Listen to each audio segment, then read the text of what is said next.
Hi, I am GBsaysHi, and I am back for the third time for this event. This time I get to showcase one of my new favorite Dreamcast games, Evolution: The World of Sacred Device. We're gonna quickly go ahead and get started on this one because it's a kind of a long one. And as soon as we start the game, we jump straight into a combat. Immediately, we're in a fight.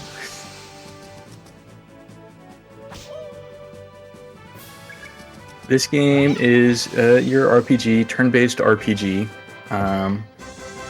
Pretty common, not too different. Thank you for the good luck. But the big thing is that this is kind of a mystery dungeon. It's a dungeon crawler, and every floor of the dungeons are randomly generated. So that is the big differentiation between this game and others. The game follows Mag Launcher, who is that red-headed kid right there. Mag Launcher is the son of a famous adventurer exploring these ancient dungeons left behind by civilizations that no longer exist. So he's exploring them, and he's being followed by Linear Cannon, who is this blonde-haired girl who does not talk at all. She randomly, Mag's father found her on a adventure about 3 years ago. He sent back Linear with a letter to his son Mag Launcher, and his father never showed back up. His father disappeared after about 3 years ago. So he is now the head of the family at 17 years old. And he is trying to pay off a debt that his father accrued in his adventuring life.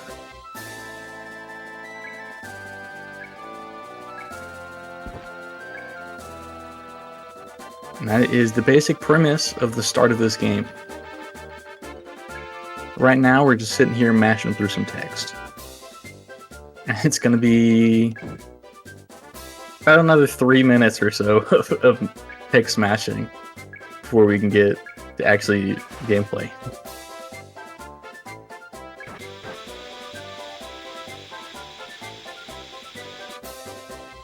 That right there was Chain Gun. If you've noticed, all of the characters' names are names of weapons. Mag Launcher, Linear Cannon, Chain Gun. We're about to meet Grenade. His first name is GRE, last name is Nade. Grenade.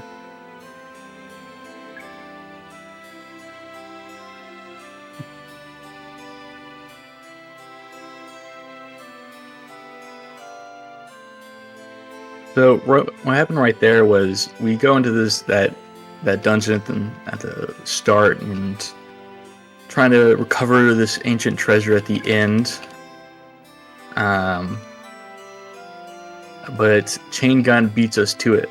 So now we're coming back home after a failed exploration of the dungeon for Grenade, our butler, to yell at us about failing to get any money from the ruins and adding even more to our debt.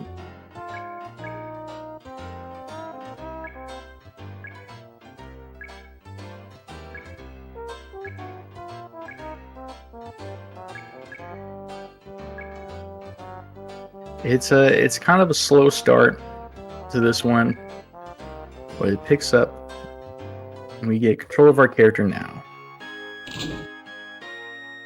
So we're gonna run all the way over to the society that you saw earlier, which is this basically a guild that deals with allowing people to explore the ruins and discover things for the museum and stuff like that. So we're gonna come over here, talk to the society.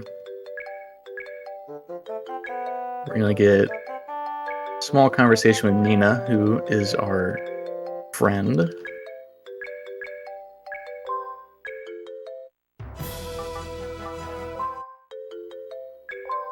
We're going to choose, there are 5 runes in this game. Ah, dang it. Overmashed it.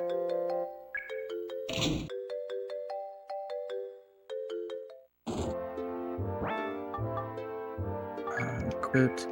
And the next thing we're going to do is we're going to come and unequip all of our equipment from our main character. Because as soon as we enter the ruins later, oh, come on. We're going to kill off our main character and do what is called XP funneling. So basically, if we have 3 characters in our party,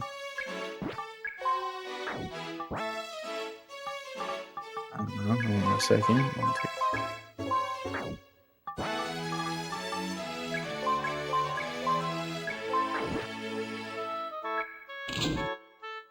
And if you kill an enemy with all 3 members of your party, all of the XP is split evenly between those 3 party members. But if, let's say, one of your party members was dead, the 2 remaining characters now get all of that XP split in 2 instead of 3.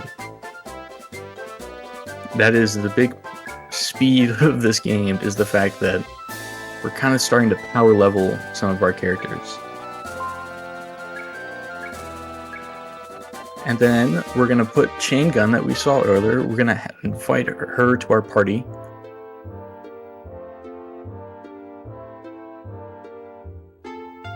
And make our way to the seaplane, which will allow us to travel to the ruins that we're going to be exploring. But first, we're going to grab a nylon, which is the healing item in this game. So now we enter the Shade Ruins. We're going to immediately hop into a fight here.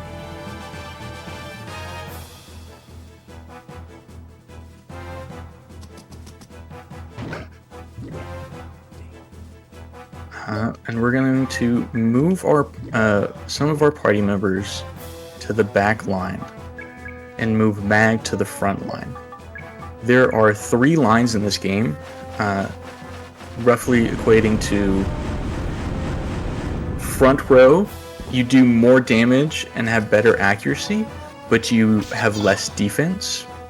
Middle row is the average of all of it, and back row you're going to have greater defense, but less attack and accuracy.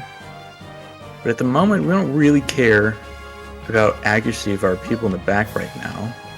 We're just going to defend over and over again and wait for Mag Launcher to die. That's all we want right now. So that's why at the start we removed all of the equipment from Mag, is so that he's going to have 0 defense, so he's going to take more damage and die faster. And getting poisoned there is really nice.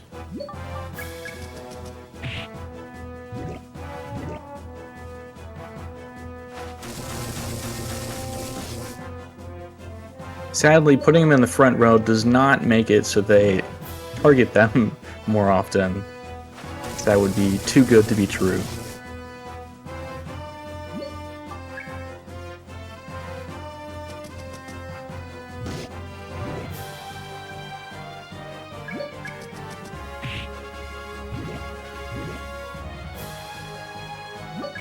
Okay, so this is... Linear is kind of your support class. She has a whole bunch of spells that she can use, and the most important stuff is her healing, which applies to the ranks, or the rows, basically. And as you kill things in the game, you get more like skill points, which you can use to unlock better skills to use. And another one is, like, you see this arm attached to the back of Mag Launcher here is called a cyber frame. And the cyberframes are ancient technology that kind of got left behind by the previous civilizations that have long expired.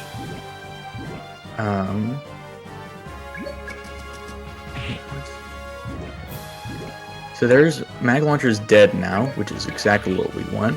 We're going to come here and try to kill off these two guys.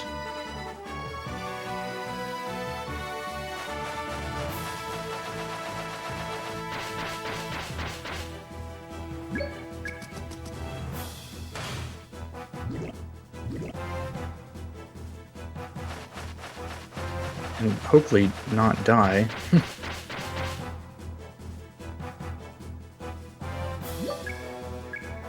So the cyberframes have unique abilities of which you can equip special ones for. So like Chain Gun has that blade arm which I just used. Please stop attacking linear. Oh, please die. Oh, come on, game. That's actually kind of scary. Please don't attack.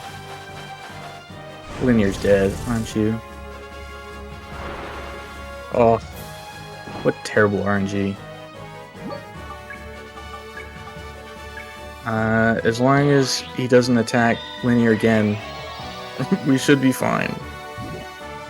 Cross your fingers. You're kidding me. That's awful. That's actually really bad.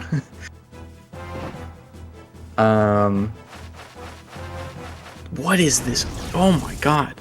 This is such bad RNG right now.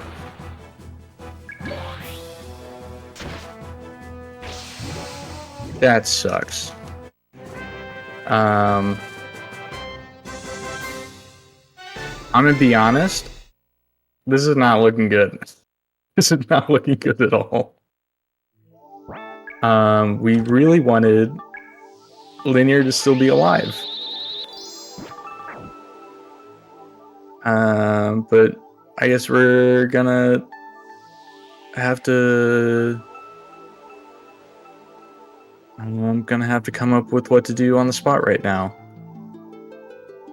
I mean, this is actually, like, this is bad RNG to the point where, like, the run can just end at any moment. Like, end.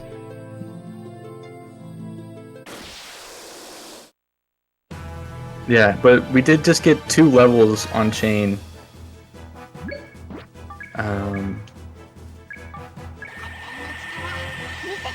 That really sucks. I'm gonna have to try to find like an exit to the dungeon. And hopefully go buy another revive item, unless I can find a chest.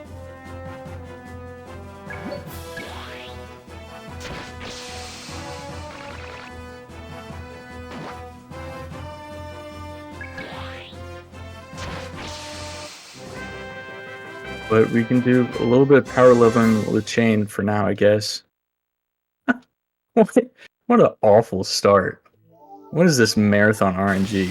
I always get this kind of bad RNG in marathons.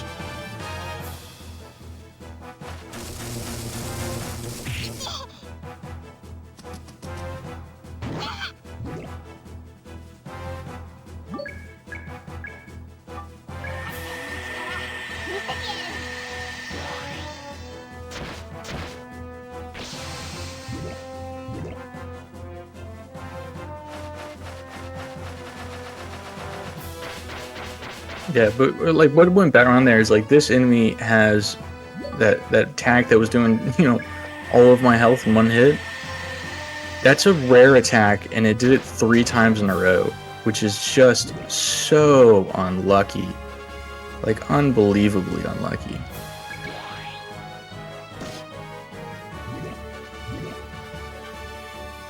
And he can actually... Oh, we put up the guard again. What do you mean you went twice in a row?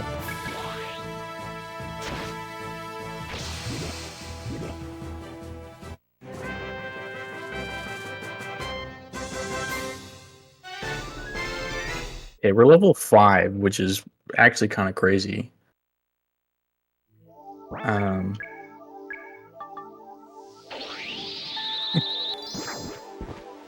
Maybe we can just do this new one-person strat for the first time ever, which I've never done before. I don't even know if it works. But I guess we can talk about the ruins for a sec.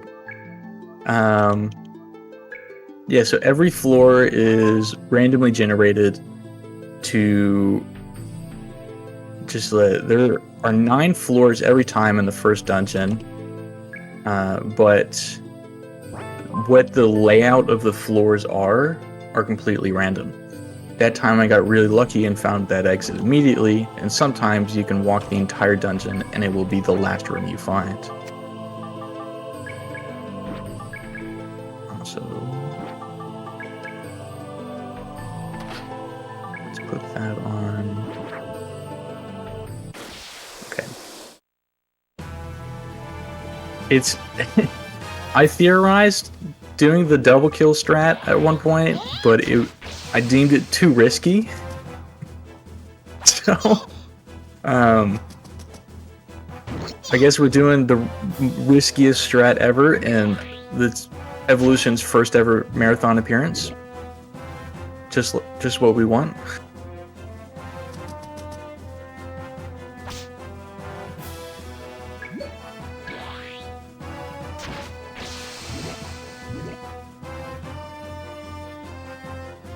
The problem with doing just one person is as you see, everybody's targeting the same person, which means they just take so much damage that it's really hard to survive. And if they crit me, like an asshole, let me throw that on. I'm probably going to have to try to find the exit to the ruins, which is just RNG whether it spawns or not, and try to go buy a revive item.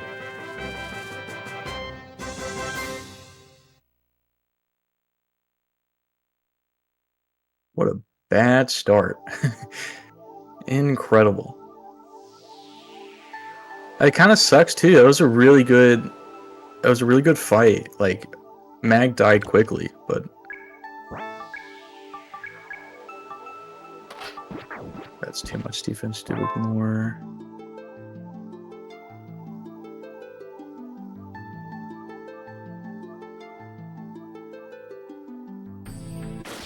Okay, so what I did right there is I tried to run into the back of the enemy, and if I do that, I get initiative, which means I can go about 4 times in a row, sometimes, but usually at minimum you can go about 2 times. But I think Chain's pretty slow character, so that makes it oh my god, game.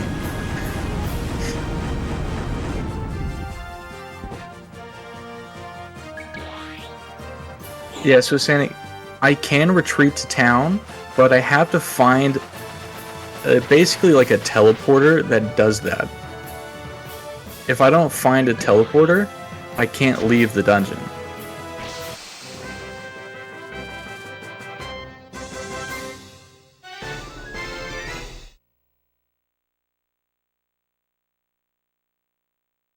We're gonna party formation. But the real problem with this is now Linear is going to be super low level. And Linear's pretty nice because she has some buffing moves that she can do. Oh, and by the way, this is a JRPG with a jump in it. You can jump in this game. I don't think I've ever seen a JRPG, like turn-based RPG, that you can jump in. This is a awful fight. I'm gonna kill you before you can poison me. This is gonna be a lot of XP, but these wolves can do a lot of damage. And they can paralyze me. There are some like platforming puzzles in the game, but I'm gonna be honest with you. I might just be dead here. I might actually game over.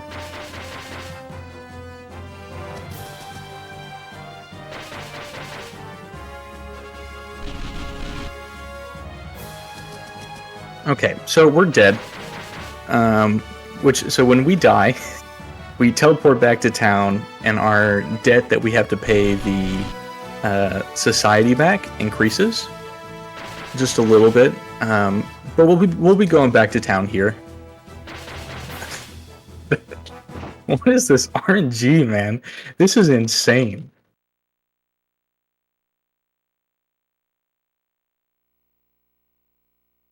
So yeah, our party has died. This is the worst run I've ever had.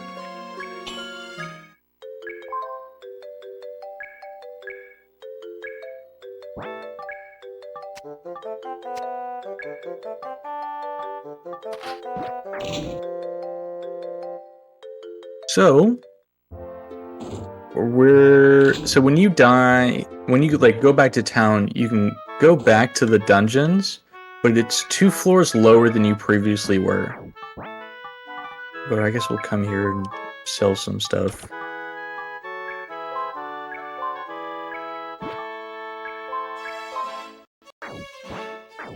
Do you change anything here?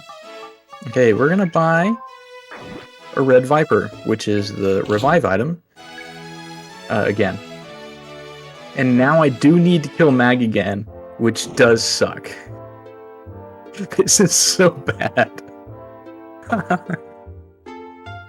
Oh my god, you have to be kidding me. This is so stupid.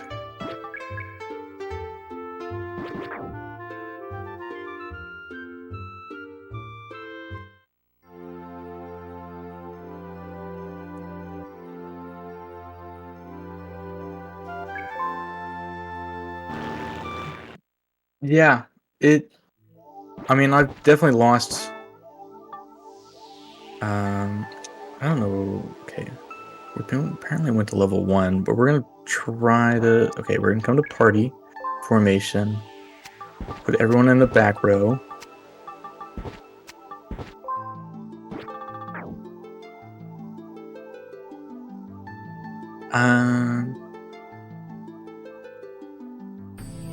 So yeah, that fight that I got that killed Mag was actually a really good fight.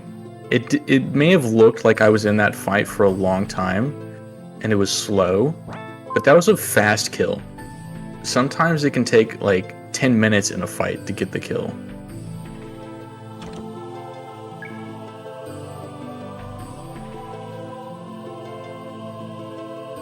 But we're gonna try to go a floor down. Oh, here we go. I thought that was gonna be the exit.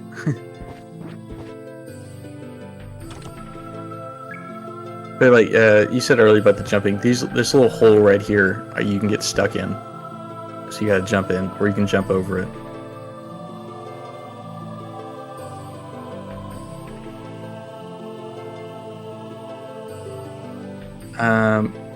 And also, if you noticed, I'm running basically against the walls. I'm like running into the walls constantly. Is that these dungeons have like traps in them, and okay, that's a terrible fight. Some of the traps include like a fire trap that does a percentage of the damage of your people. One is a confusion one, which makes it so that you can't even control which direction you're moving.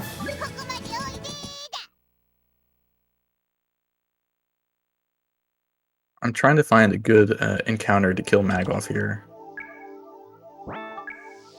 So that was actually pretty cool. Attack booster 18 early. So what I just got there from that chest is basically just people that wear the cyber frames. You can equip a give them more attack power. It's pretty good to get that.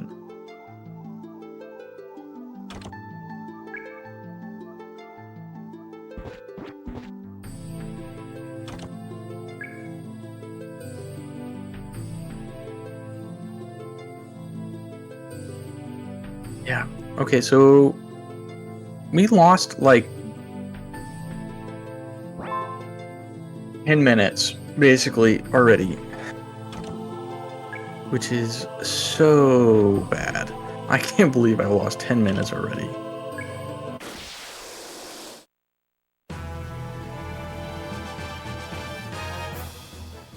Okay, this will have to work.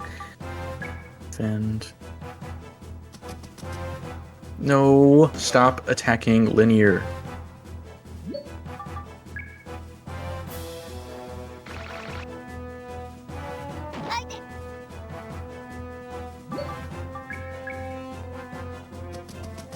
Thank you. Nice crit.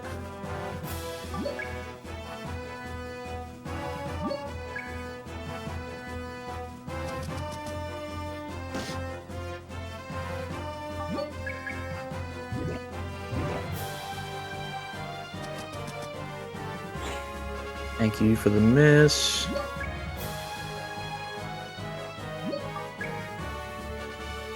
This is so bad.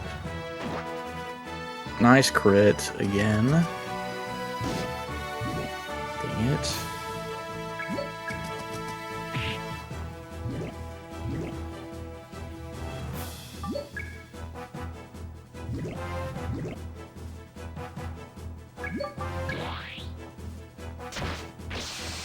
Wow, I did not want that one to crit. I was just hoping to lower its HP.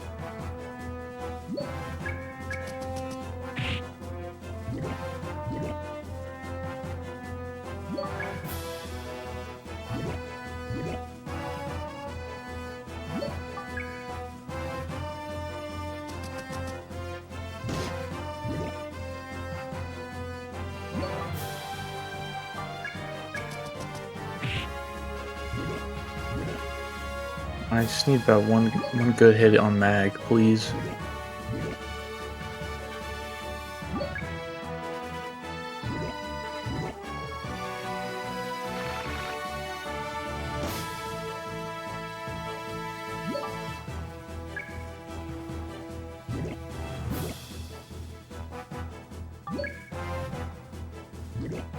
I'm gonna give a fair warning to the to the runners of this event.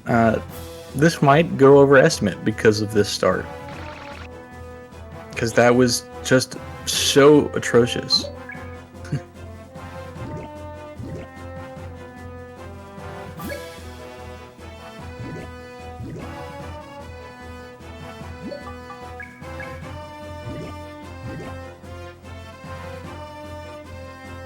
Oh, come on, guys. Just attack mag. Please. This is so bad. We're probably coming up on like 15 minutes of time loss now. So now he's at 2 HP.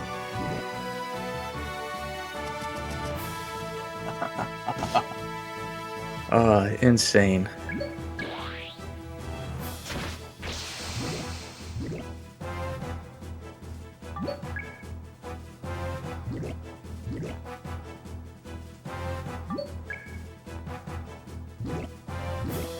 You cannot attack your own characters. That would be so amazing if I could, but sadly I cannot.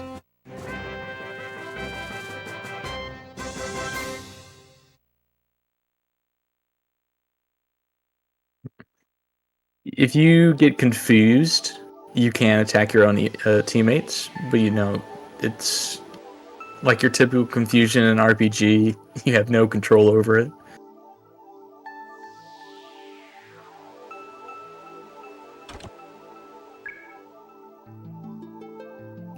A whole bunch of traps in that room.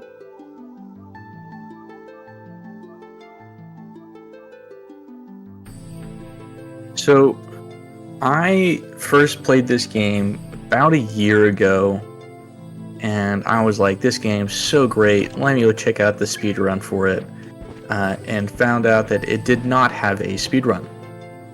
Did not have a leaderboard. So I immediately was like, I'm going to do it. So I spent roughly on and off for about a year. I was routing this. Wasn't really that much time actually routing because I was busy with school and whatnot, but I was routing the game. I forgot to heal linear again.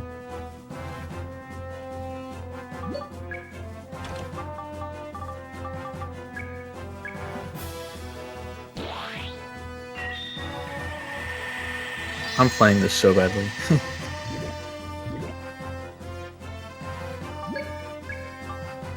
Still can't use that. Should have moved to the front row also. So I routed it for quite a while. I did not know that XP funneling was a thing though.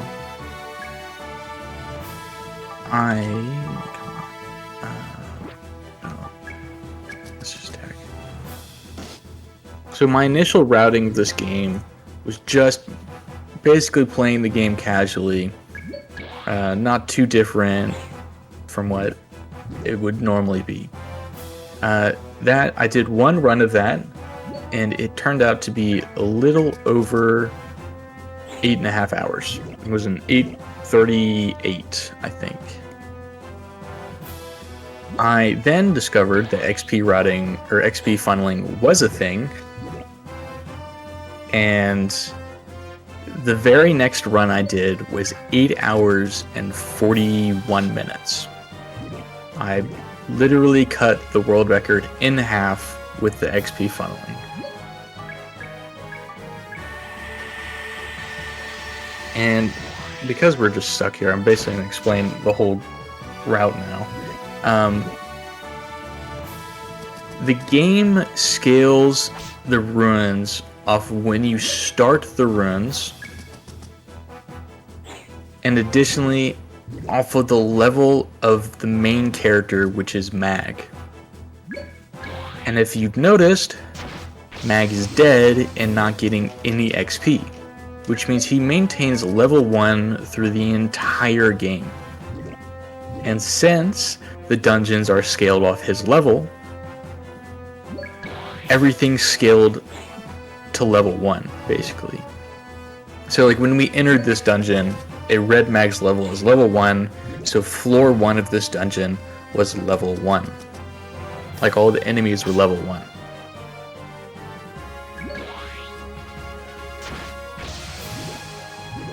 And it maintains that throughout the entire game. And it's very broken because, as you notice, Chain and Linear are still getting levels. It's only Mag that's not getting levels. Which means by the end of the game, my characters, with the exception of Mag, are level 27, roughly. But the enemies are still scaling off level 1. They have their amount of damage they do, the amount of defense they have, the amount of HP they have are scaled off of Mag's level 1. And it just compounds over and over and over again. It's a very scary first dungeon, but like the second run dungeon is super easy. Third dungeon even easier. And it just like the final boss, typically, if you do a casual playthrough of this game, the final boss will be around level 50. In this current way of playing, the final boss will be level 12. And I'm level 27.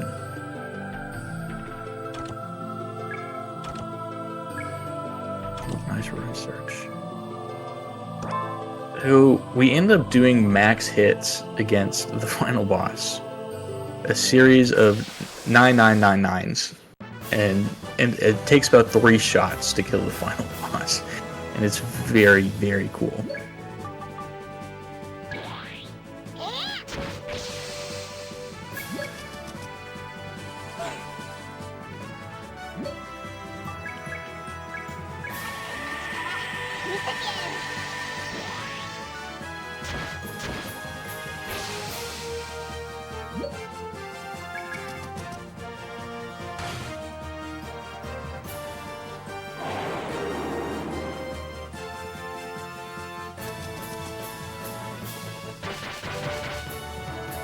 The problem I'm facing right now is that linear is still super underleveled because of the whole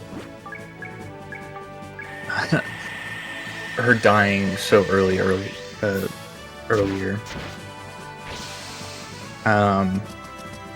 So I'm actually just like kind of trying to come up with what I'm supposed to do on the spot right now. I will not lie, I don't know what to do. It's kind of like very weird spot that I've never really encountered. And I never considered routing because this is not something you want to happen. Typically I would just restart this, but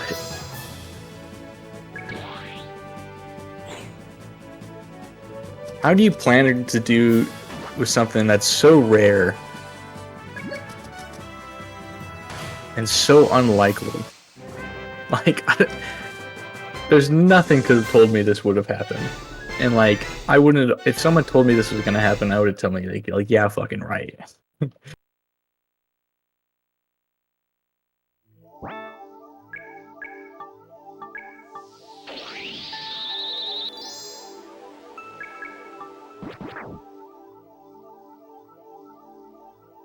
Camera.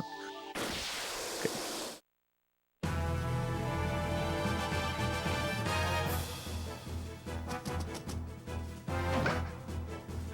God, they always target linear.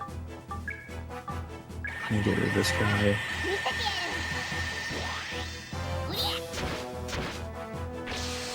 Jane is pretty good at the moment.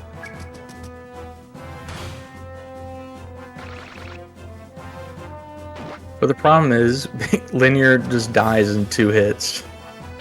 So... and I need them both to be live.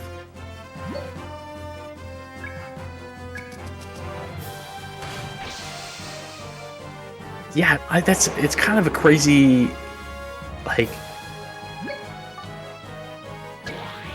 how do you not predict that? I guess it's because, you know, a typical player's not going to be like, exploit that. Typical players just be like, oh, Mag is the main character, let's keep Mag alive.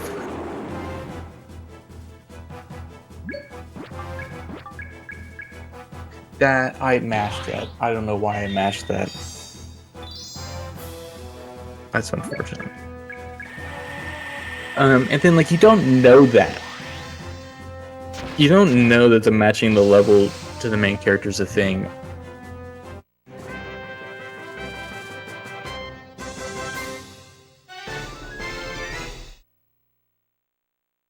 No point does the game tell you this. It's kind of just something you pick up on, maybe, if you're paying close enough attention.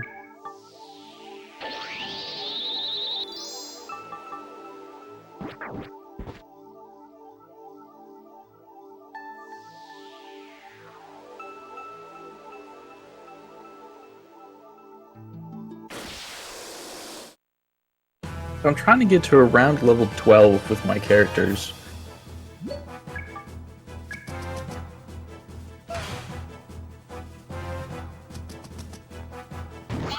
Before I reach floor 9, which is where the boss is.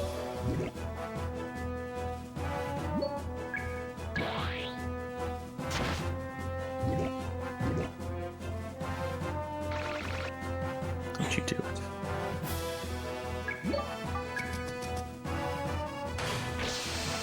Typically, I would be approaching floor 9 or right around now, is what I would want. But obviously, you don't always get what you want, because right now I'm only up to floor 5 and underleveled.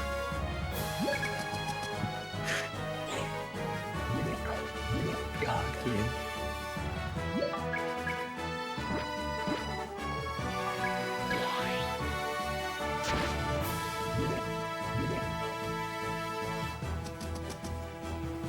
No, don't you... double. So you can get double poisoned. So, there's now 2 stacks of poison on linear.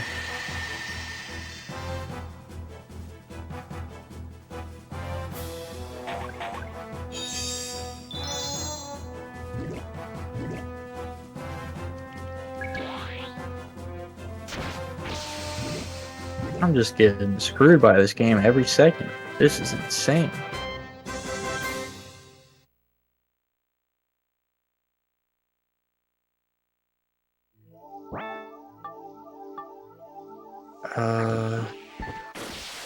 I didn't even see that wolf there.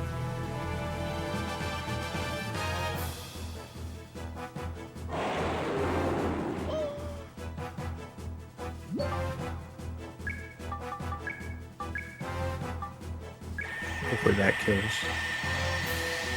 I don't know if Toy Commander's happening. Bedroom Bully. I don't think that was on the schedule for this one. Good game though.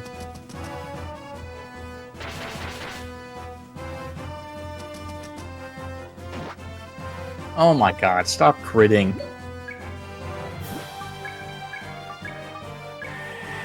Here we've unlocked a new attack with Chain, which... Oh no, don't.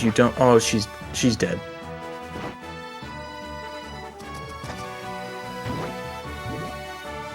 Come on, game. You're kidding me. I don't even know what to do anymore. I'm just getting screwed.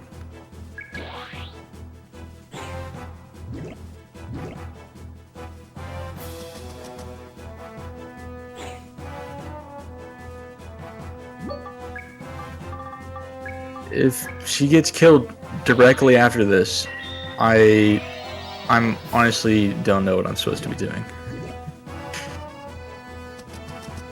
Oh my god. Thank you for missing.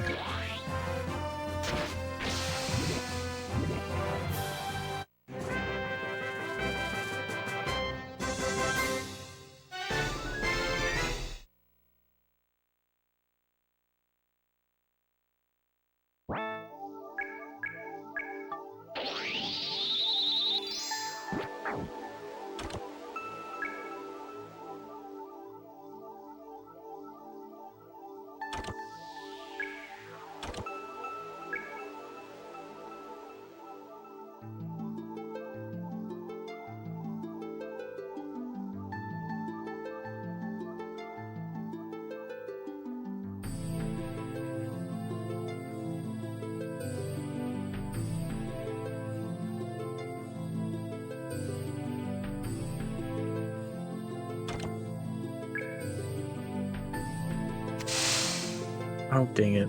That was one of the traps. Skewer your vision. Luckily, it goes away if you go to the next floor.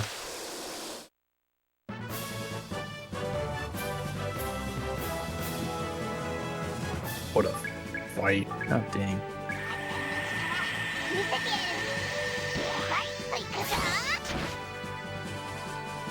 You're not dead?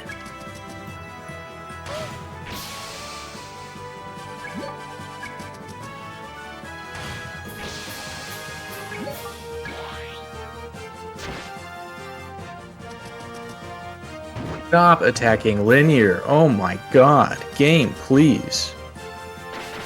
This is just unfair.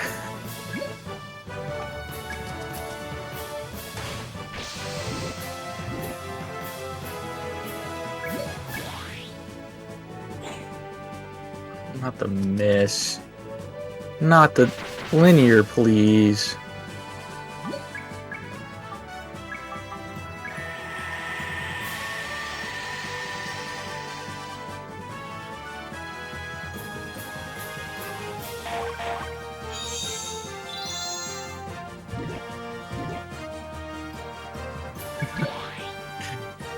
I'm just speechless. Like...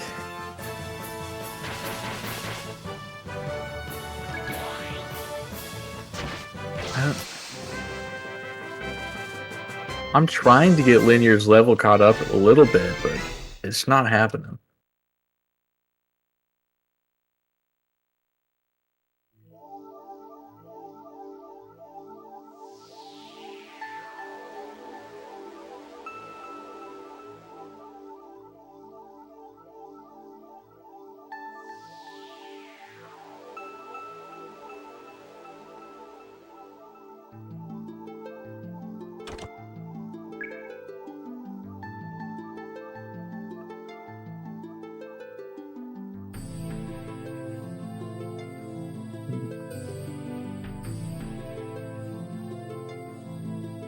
You never... I always try to head down as low as I can and then work my way up in these dungeons.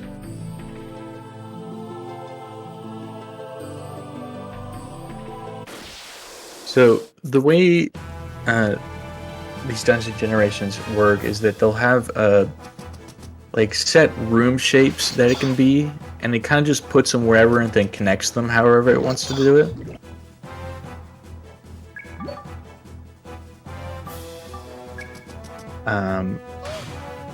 But the exit room looks the same.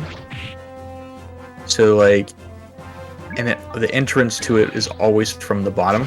So unlike this dungeon, I want to be at the lowest point and work my way up because the exit will always be at the bottom of the room.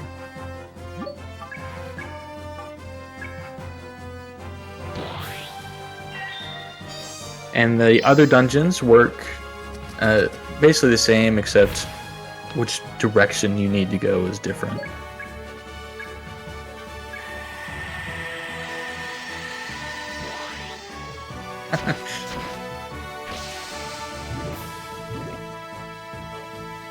It's a very fun game.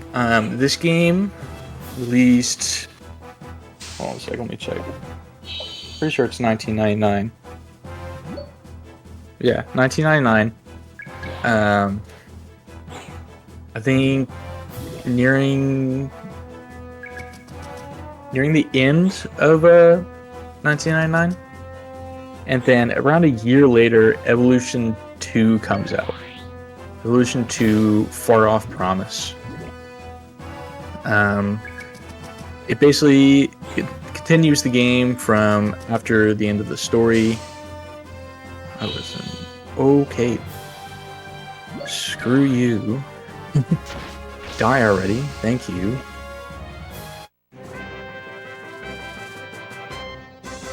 And then additionally, a game called Evolution Eternal Dungeons released on the Neo Geo Pocket Color, which is this game right here, except made 2D and on the Neo Geo Pocket Color. It's actually a very interesting game. I will say it's not the best put together game. Or like, they didn't spell check things. So there's a lot of spelling mistakes in that one. But definitely it's a good one for like on the go playing.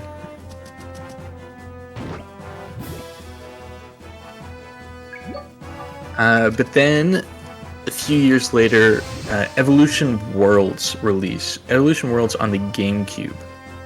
That game is Evolution 1 and 2. So it's this game plus the sequel put together into one game and released on the GameCube. And it kind of sucks. Because they took two full Dreamcast games and squeezed it onto a single GameCube disc. So far, I haven't played Evolution 2 yet.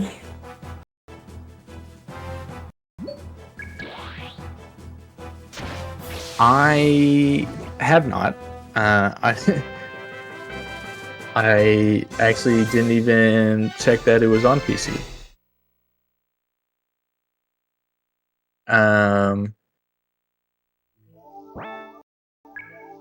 But I will check that out now after this run. And Kraken, Sonic Adventure 1 and 2, they were changed a bit, but they were also ported over. Those are the big ones. Sonic Adventure DX and Sonic Adventure 2 Battle.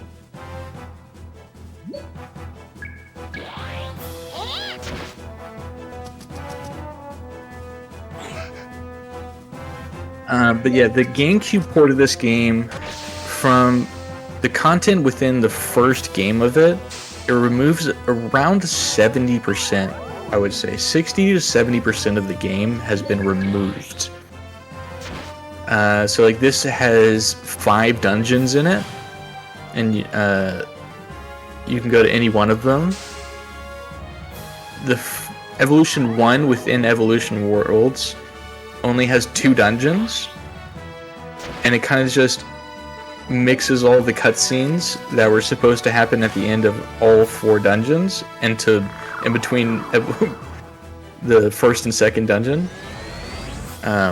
And then obviously the music's not as good because they had to like remove so much stuff to fit all of the content.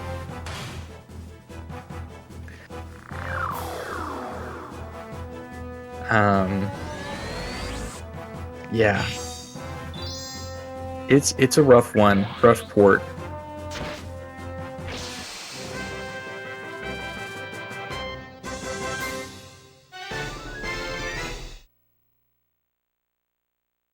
Oh my god, I'm just blown away by how far behind I am right now.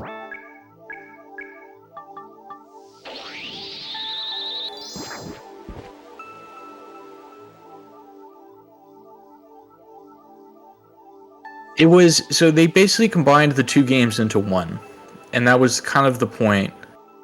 It wasn't as much, it was kind of just to show the story. It's not, I would not recommend playing that port at all.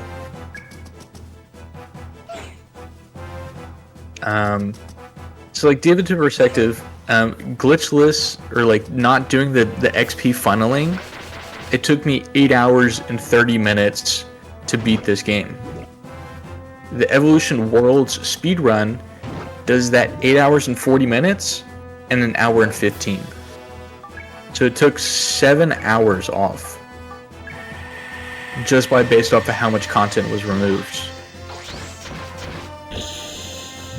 They don't do XP funneling in Worlds because I don't know if they knew that existed.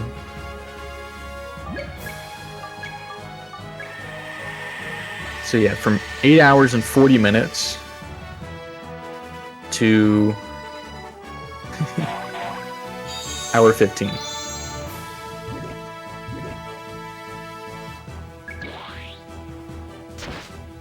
Oh yeah, PSO had a port to GameCube. That one was that one added a whole bunch of content though.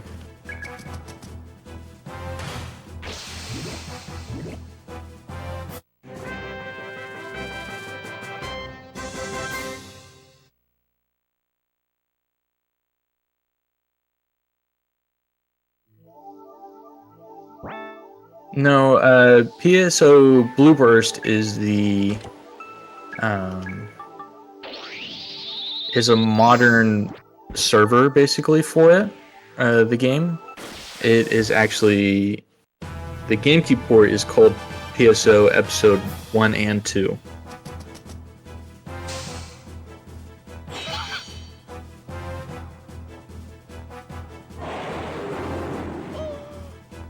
And also they had a kind of a second game that came out basically, which is like a patch for some stuff and some quality of life called PSO Episode 1 and 2 Plus.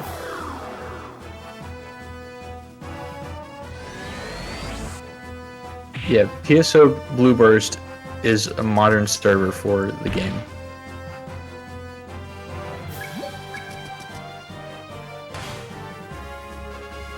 $18-wheeler was?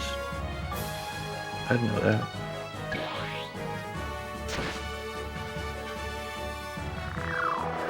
Yeah, there are quite a few stuff ported over to GameCube.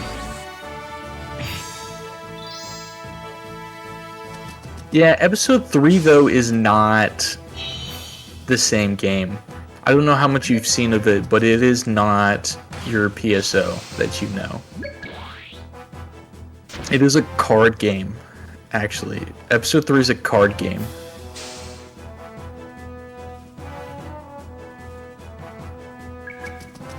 Yeah. Episode 4 is exclusive to Blueburst, and it's just like a community-made content. It's not like Sega did not make Episode 4. That was a community-made thing.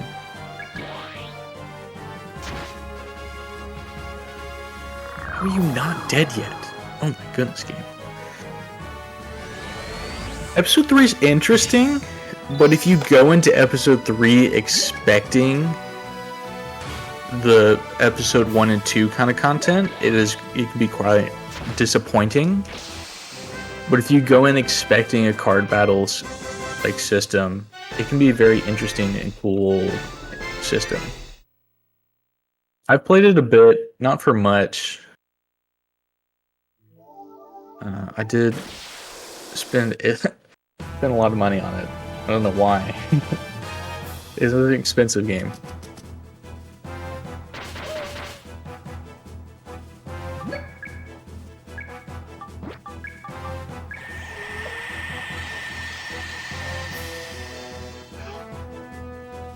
And that's the great thing about this game, though. This game you can find for like $30 on eBay. $30 for this game, and it's so fun because the order that you do the dungeons in is totally up to you. There are 5 dungeons, and you can do any one of them first. Yo, what's up, Wither? I have gotten literally the worst RNG I've ever seen in this game. And I'm currently about 15 minutes behind.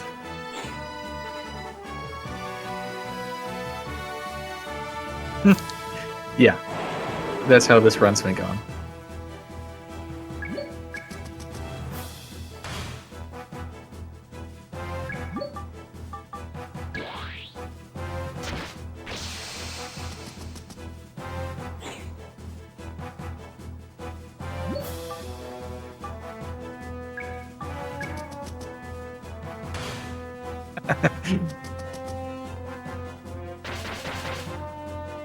So I should have finished this dungeon already. Let me look at my splits real quick. My split time is 59 minutes for my PB. And I was defeating the boss, which is still like another 4 floors down. And then I have to kill the boss.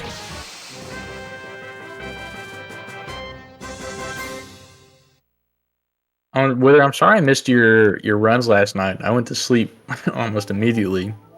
I hope your Sonic Adventure and Soul Calibur, I think, went well.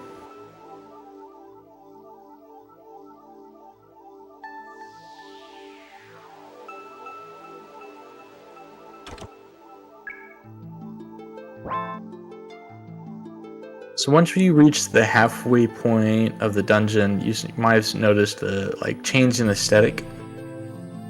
That happens on every dungeon.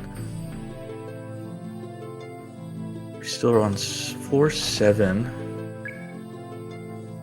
We still have to go 8 and 9. And I still need some levels.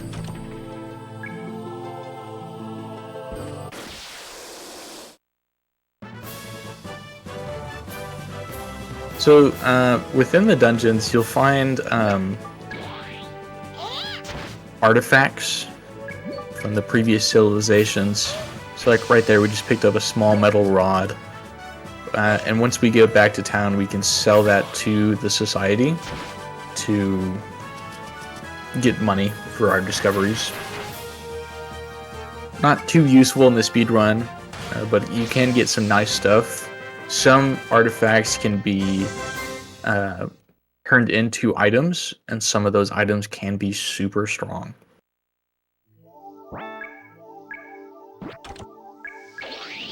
Yo, Kit91KA.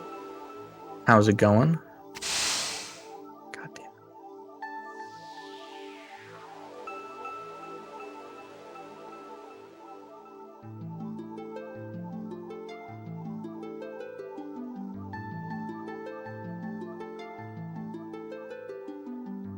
Eventually this will go away.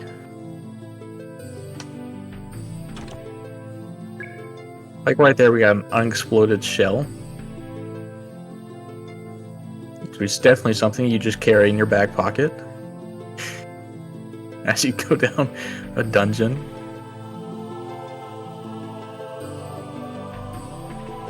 What is the dungeon? God damn.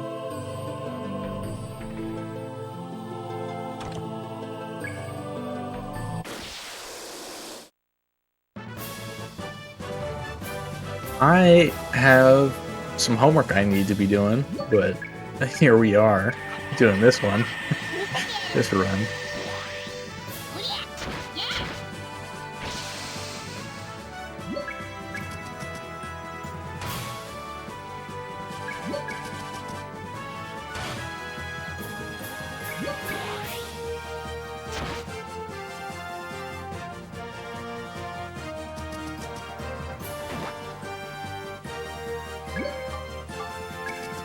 This should kill you.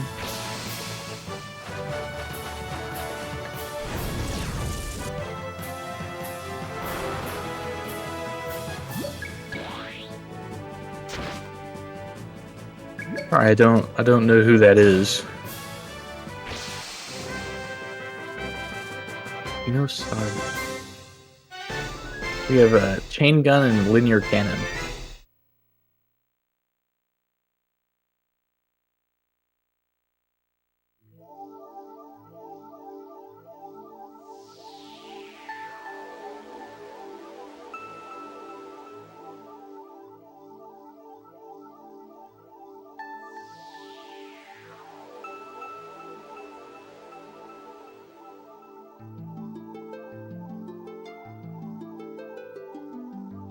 Yeah, sorry, not ringing any bells with that. Also, this dungeon sucked.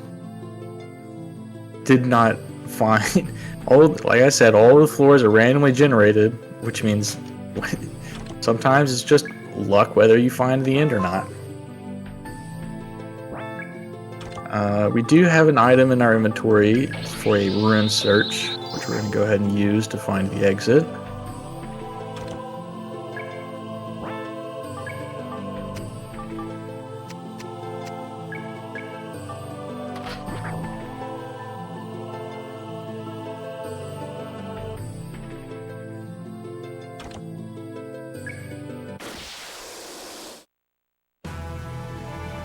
The music in this game is very good. One of the selling points for it.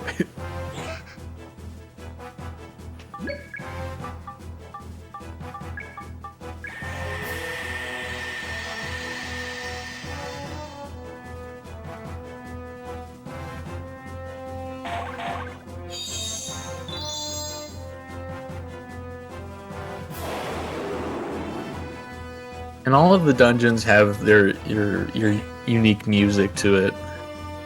During this speed run, we'll see 4 of the runes.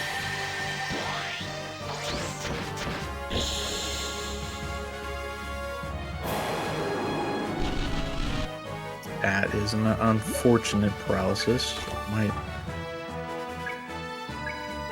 have an item for it.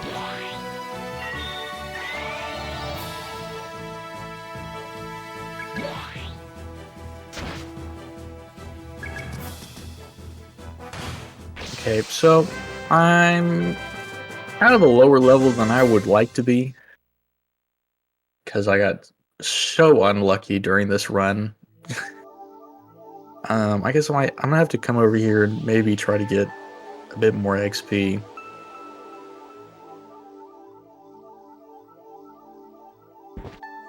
Oh!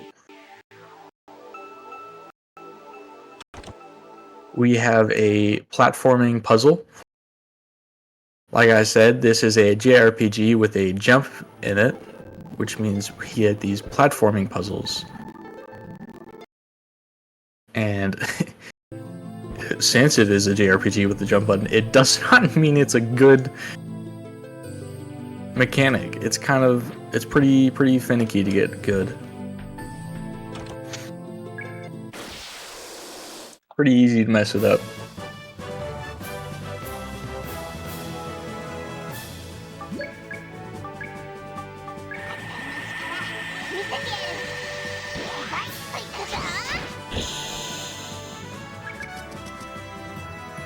Of course you miss.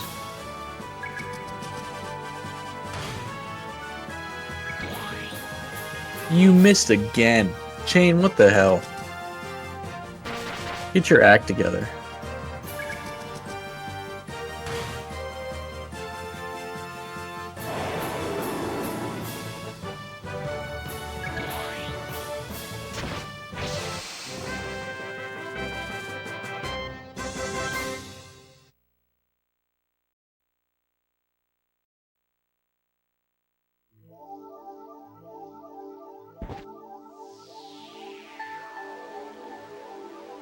And we're gonna make our way to the boss now. Sadly, I did not get a level off that.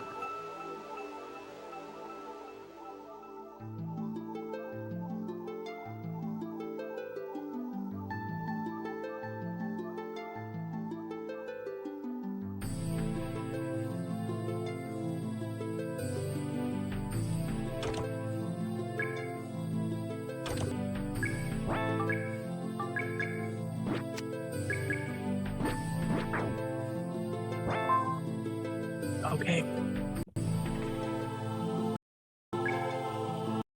I am underleveled and undergeared. But so let's make a safety save here.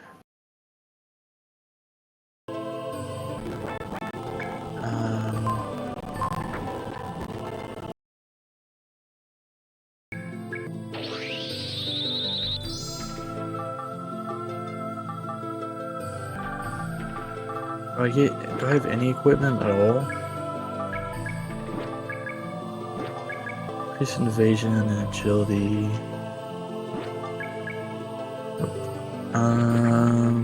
Let's do this.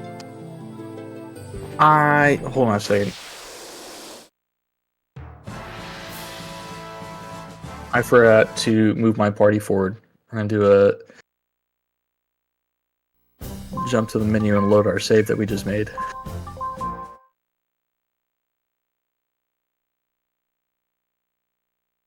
Utilizing the Dreamcast's very nice quick reset, soft reset. I love that feature.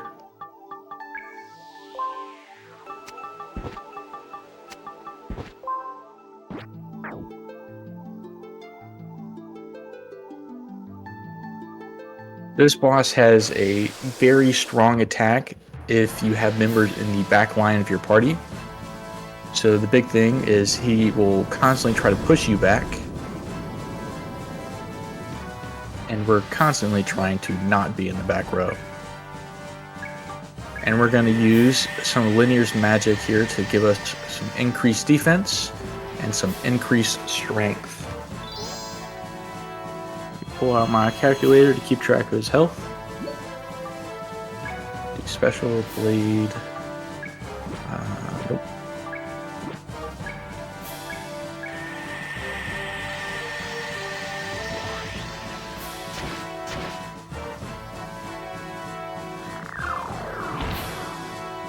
Wow.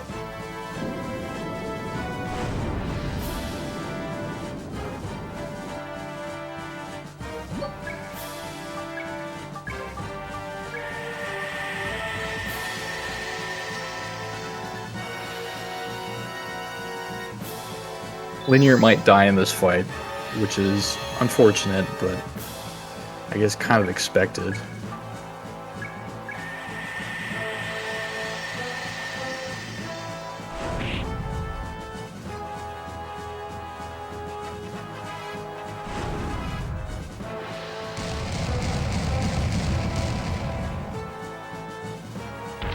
So earlier when we were in the shop, I made sure to buy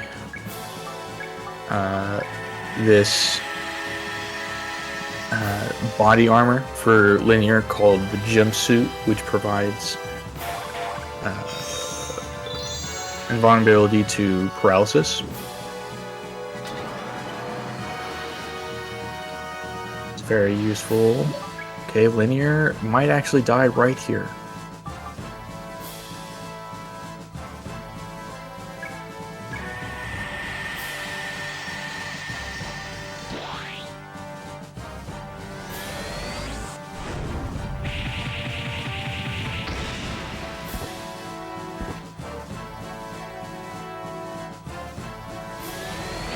That's its big back row attack. Linear is under-leveled, so this is going to do like half of her health. Oh, almost all of her health.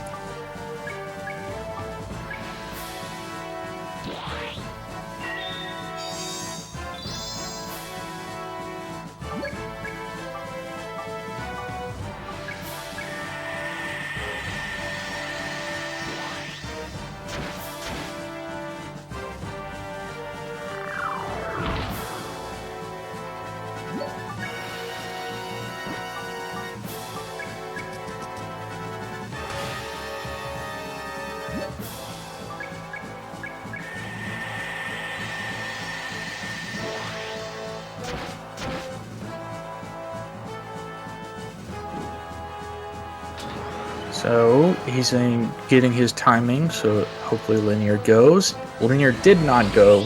He got 2 turns in a row. What the hell, game? Stop screwing me over. Oh my god.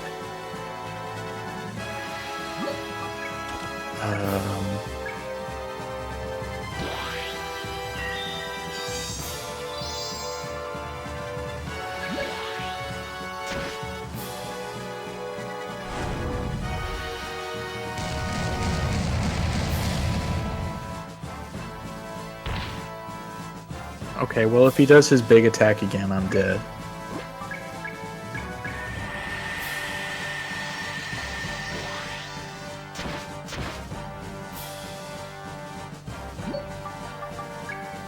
I was trying to move... Oh, man. I was trying to move forward one, so he didn't do this. Oh, we're actually good. Linear is going to get a turn first.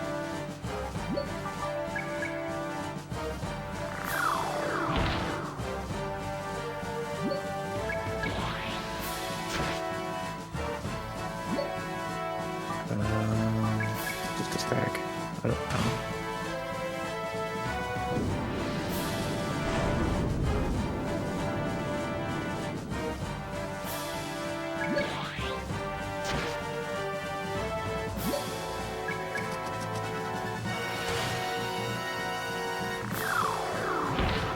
Poor Linear. Just getting bullied over here. Okay, Linear, please go. Please take a turn. Don't you dare go 2 times in a row.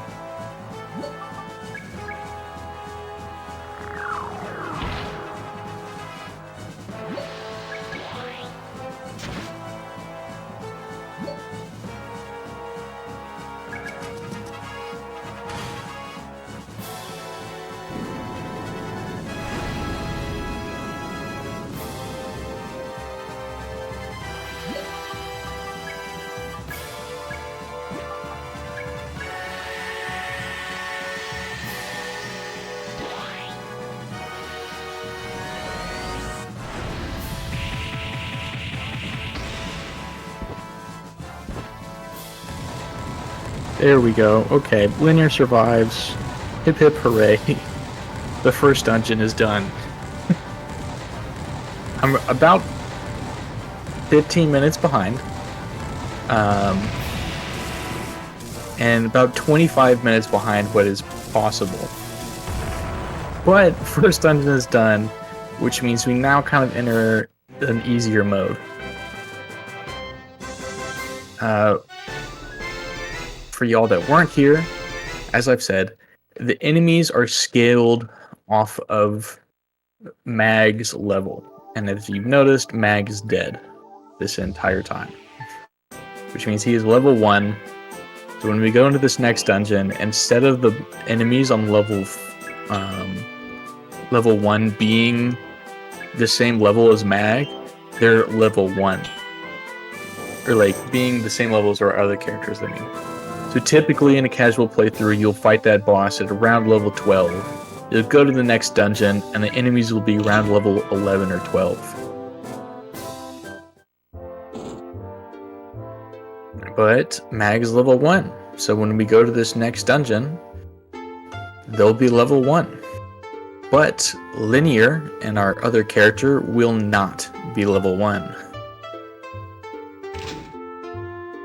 And what just happened there is we finished that that ruins, collected an item at the bottom, gave it to the society, and they paid us for our work. And majority of it went to paying off a debt that the Launcher family owes, Mag Launcher's family owes the society. Some of it goes to Chain to pay her for her work and helping us in the dungeons. And some of it comes to us so that we're not too broke and can't afford like our house or anything.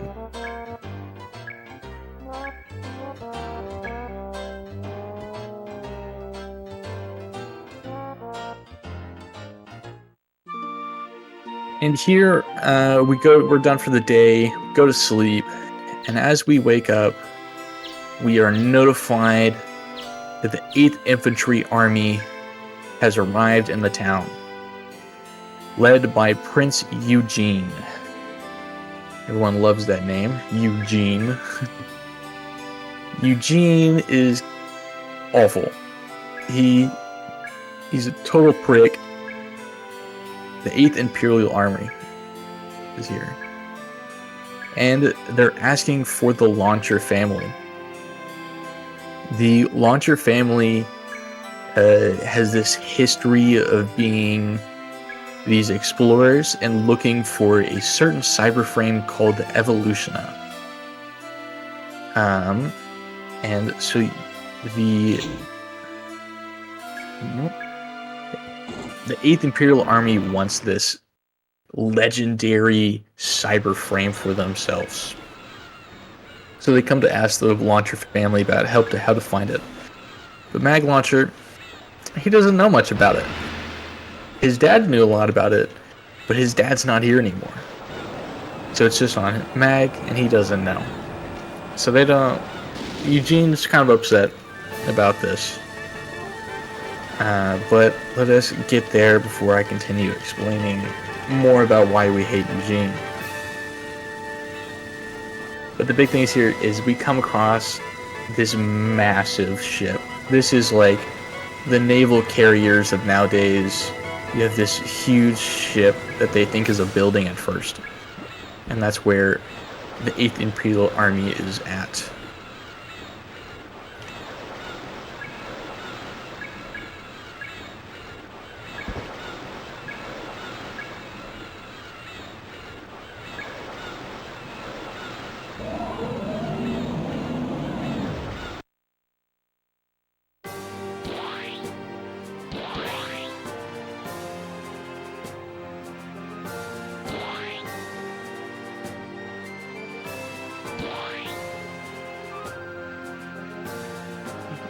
Running through this massive ship to reach Prince Eugene.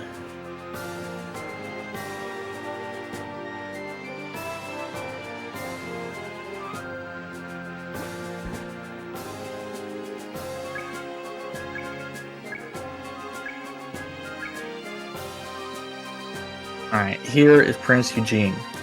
But what they do not know about the Mag Launcher is that Mag Launcher is only 17 years old. He is just a child. So when Eugene sees these two children, basically, he's like, oh, they're sending these as like a gift, basically, as a maid for him. He's just a spoiled brat. And A-Frame, thank you for the raid. How are you doing? So yeah, Eugene sees this young girl and expects that this is like a gift of a maid or a servant to give Eugene, but that's just gross.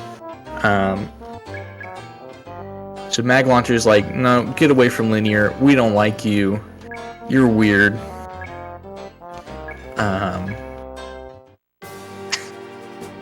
And then, as you can see, we already hate Eugene for this weird creepiness. So here's Eugene's asking about where to find Evolutia, the legendary cyber frame. Thank you for the good luck.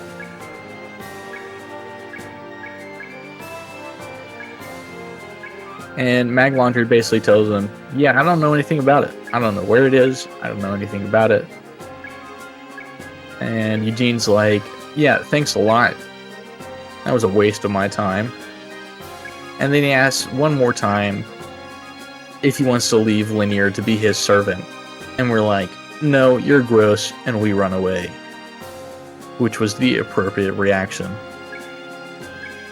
Eugene is a creep. We don't like Eugene.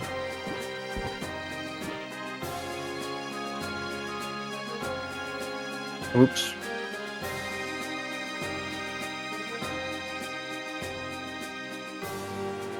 A-frame rated again? That's just a problem with my chat. It says you rated twice.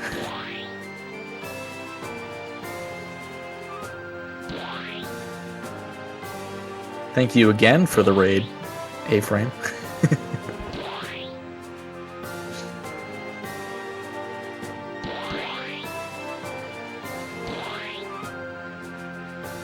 We appreciate both of them.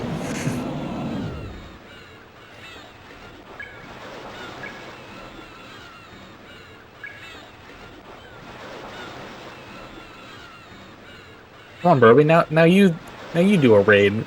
How about you raid us? Everybody can raid.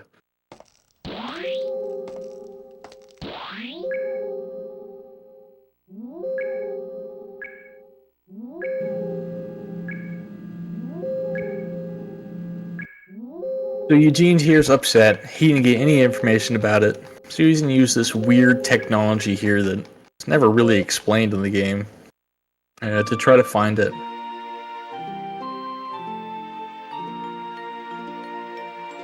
And we go back to sleep, and we come over here, and we now get control of our characters again, and we can continue in our ruins exploration.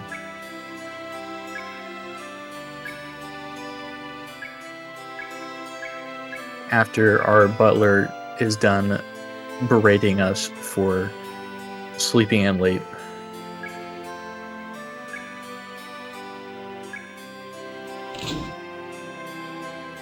So we're gonna make our way to the society again to grab our next task of which ruins we're going to do. And when we enter there, we're gonna come across a new character, Pepper Box, which I think is supposed to be like pepper spray, because like I said, all of the people are named after weapons. We got mag launcher, linear cannon, chain gun, grenade, and pepper box.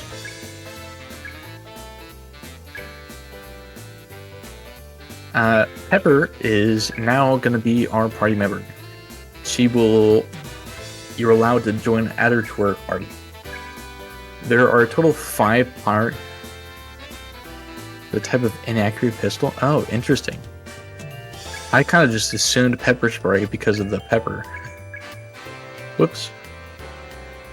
But there are 5 party members, 2 of which, with mag launcher and linear cannon, cannot be removed from the party. And 3 others, which is your butler, grenade,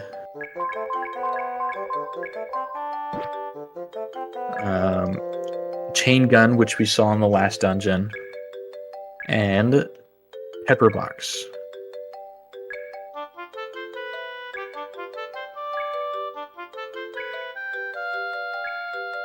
And right here, Nina's telling us that the 8th Imperial Dungeon has locked down a dungeon, one of the ruins. We cannot access that anymore. Disappointingly, it was the Descent ruins, which is the ones that I wanted to do.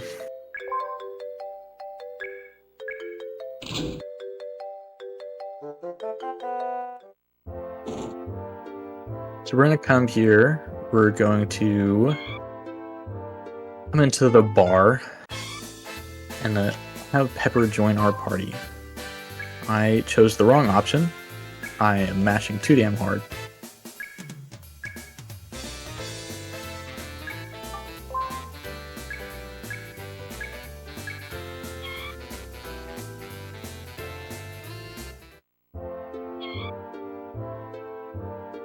Over here. Sell a bunch of stuff.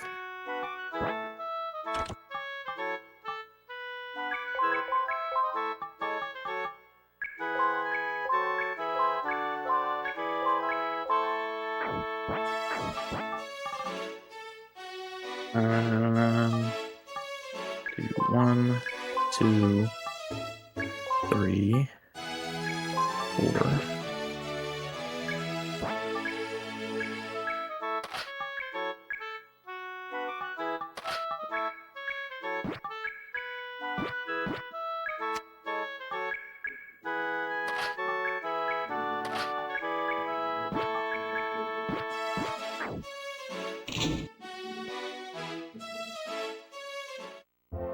You know what? I messed up. I need to go back to chain. Grab something off of her. But here, you can upgrade some equipment. Some of the cyber frames, you can equip them to either have more slots available for you to put in, and also you can equip or upgrade them so that they use less FP, which is mana basically. And using less mana is good because less mana equals you can use them more often and kill things faster. We're gonna come here, party formation, wrong. Party disperse, pepper. Bit of a mistake on my end. But earlier we got a... Oh. Keep overmashing. I need to put chain in our party. Come here. Remove that. And then party disperse chain.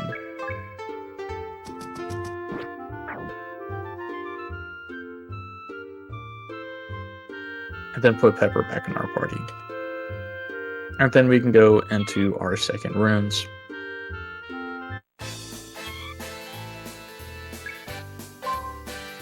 Oh my god, how have I chosen the wrong option 3 out of 3 times?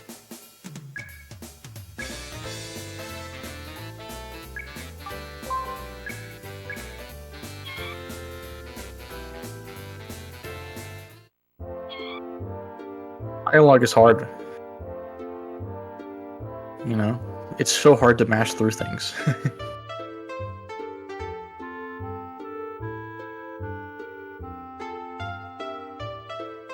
I didn't look to see what level what level is Pepper. She's 12, that's good.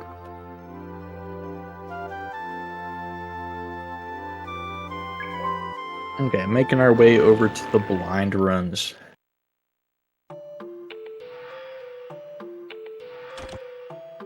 So once again, we need to kill off Mag. But because our characters are high enough level, we can kind of just progress through the dungeon and go to or we can find a fire trap. I don't have any healing items, so we can't actually do that strat right now.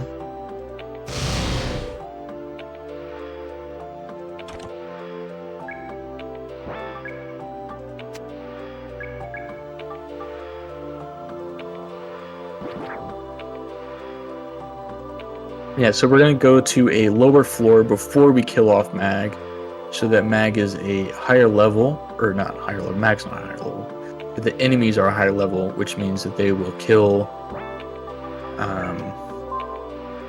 Mag even faster.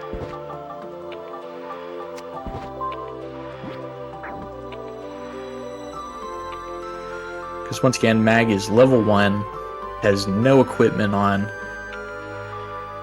so he will die quick if I go down to like level 5 before I do try to kill him off.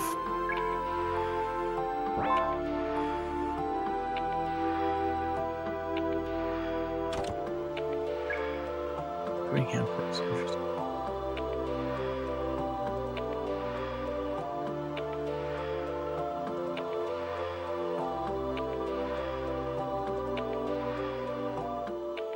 I already hate this rune floor.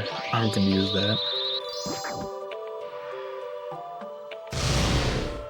Good thing I used it. Also, where the hell was this enemy at? I didn't see this encounter.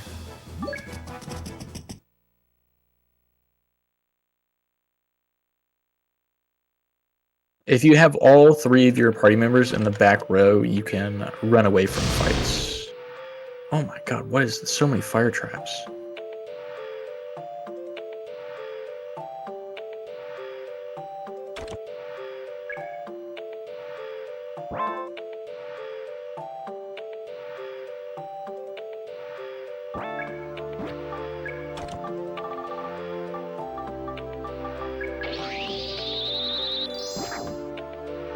Oh wow, lots of items.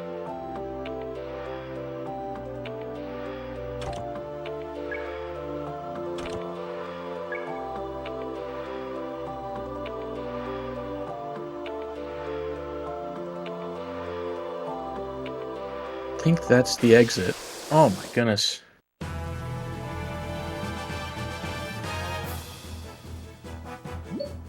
This one is actually worthwhile. Those tribesmen you see there actually do a good amount damage and they give a good amount of XP.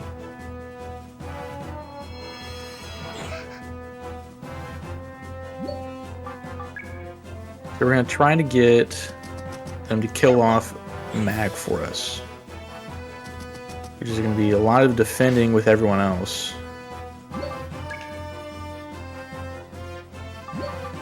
And moving Mag forward so he takes a bit more damage.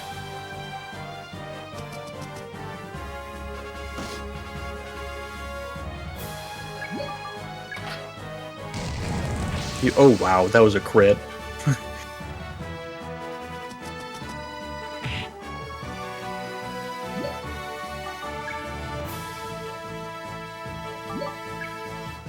Why did I defend? I meant to move him forward.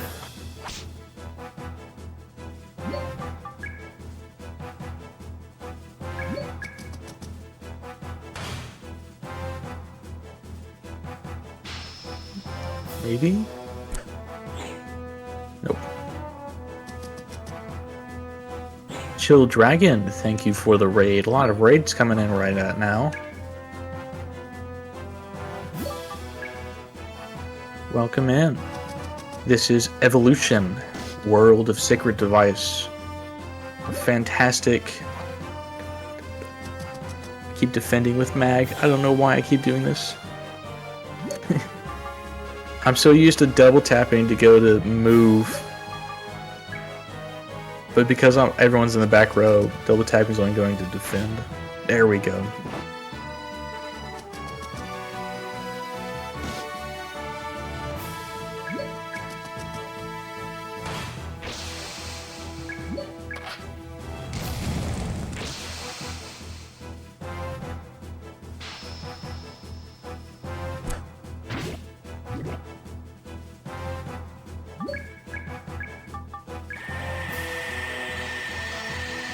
Thank you for the good luck. I appreciate it. It's been a pretty rough on the luck part during this run.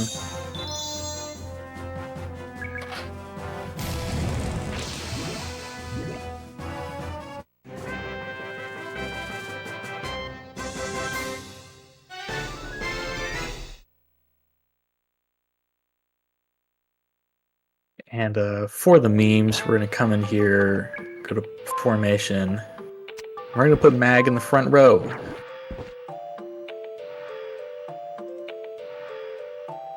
No. Chain ended up dying, so I had to... I basically game overed and went back to town and had to kill Mag off again. That's what's been going on, Sanic. I'm about... I think I'm 18 minutes behind my PB.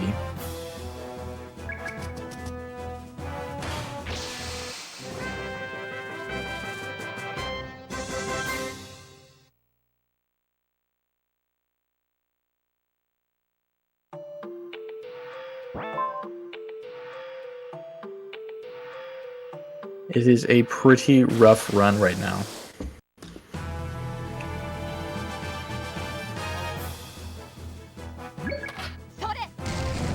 Yeah, I'm 16 minutes behind. Bit off, but my PB finishes this dungeon in about 4 minutes.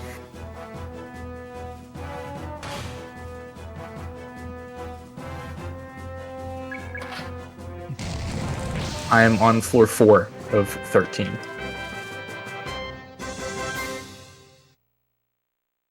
Just such bad RNG at the start.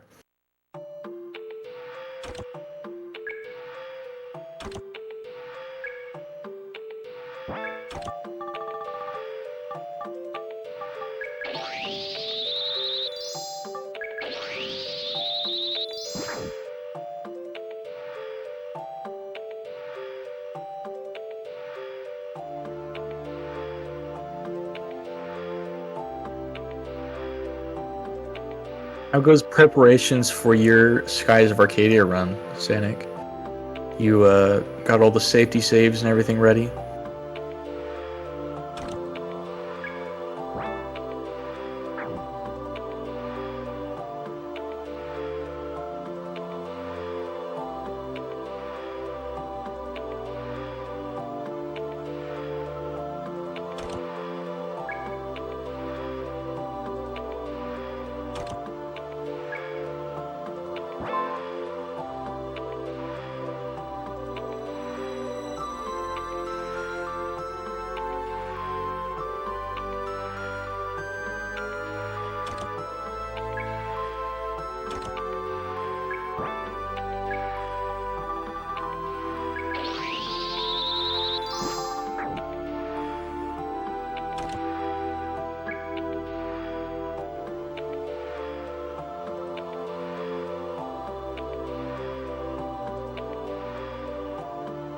Good to hear. I cannot wait for that one. That's gonna be I'll be lurking through it while I'm at school.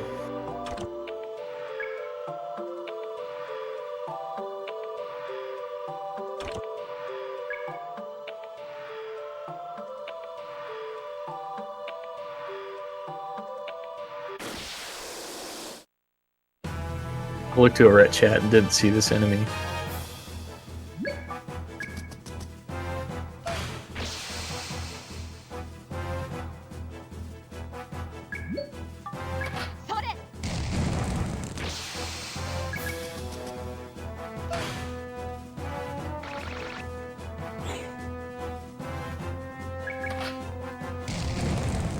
I was really hoping this run would be on pace so I can finish and eat dinner at my normal time.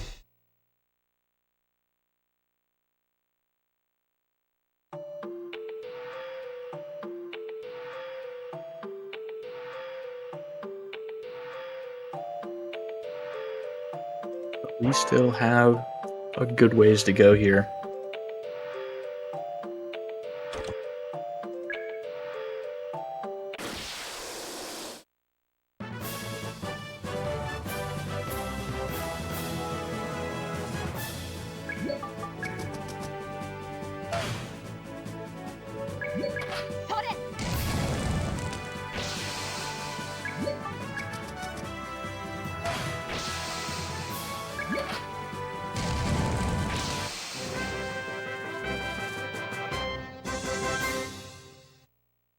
Okay, I need to stop taking encounters. I need to start making up time.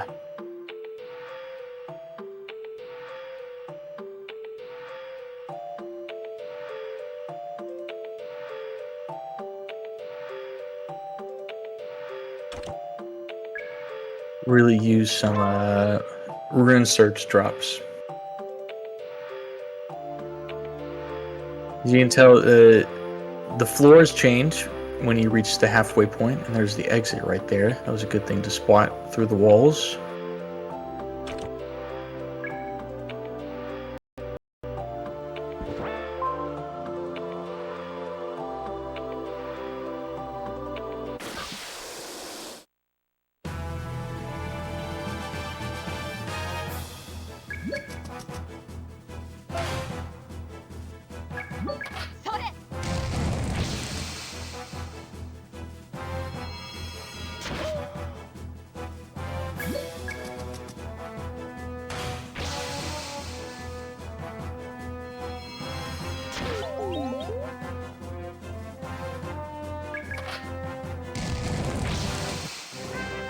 I had some crazy RNG on my PB for this floor, for this dungeon.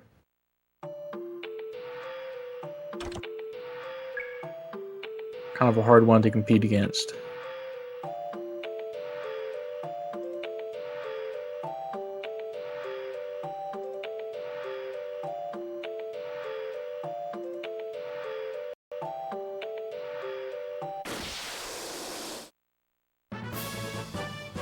I'm gonna be honest, I don't think I've ever seen these guys just lay on the ground like that. That was weird.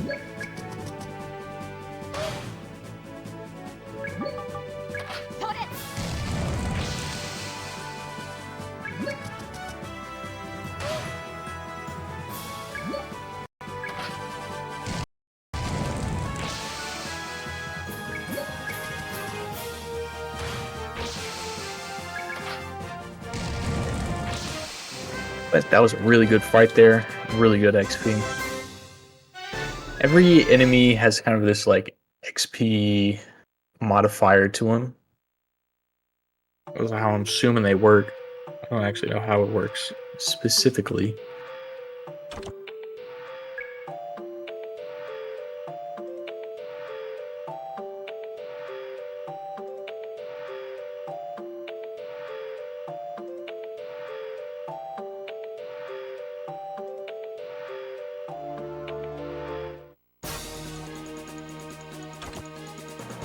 Oh wow.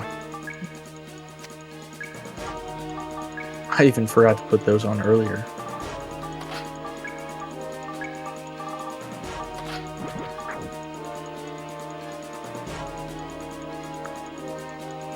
There's the exit. There's another tribesman. I don't think there was a way to get through this part right here without an encounter. There's one above me and one below me. It was just unfortunate.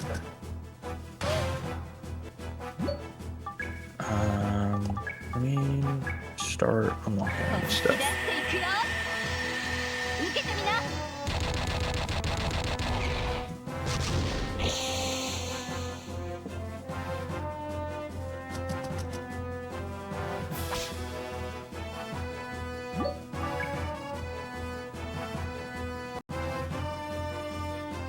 So now we unlock a rather important skill for Pepper here. The all-range shot, which just AoE, it'll attack all enemies on the screen. And because I have 2 attack modifiers equipment on me, I one-shot everything. Wait, what is this? Whatever.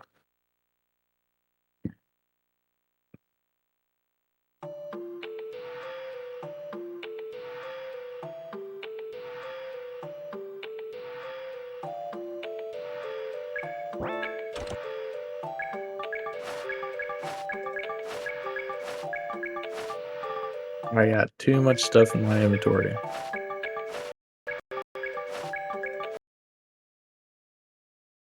I don't need this item, but well, I like to pick up every chest. It's just, you know, instinct. I don't know how I got that encounter. What a load of crap.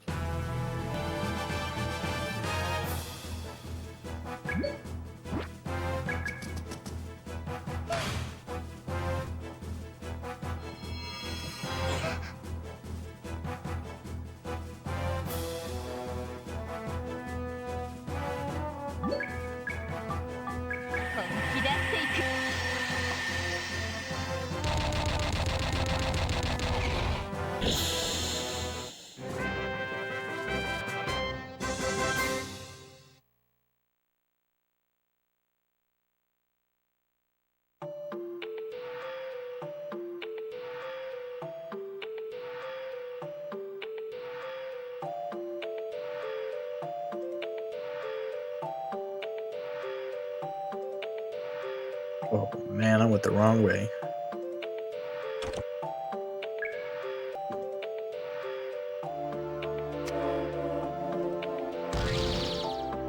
That sucks. Oh, I'm just... Oh, why are they all in the... in the hallways. It's just so uncommon for them to just be in the hallways. But I'm just getting them all the time.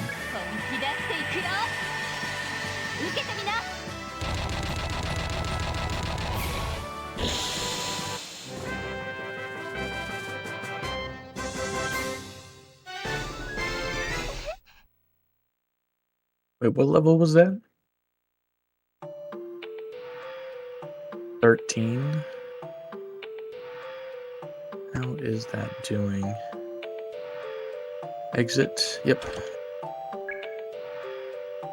That is also an exit.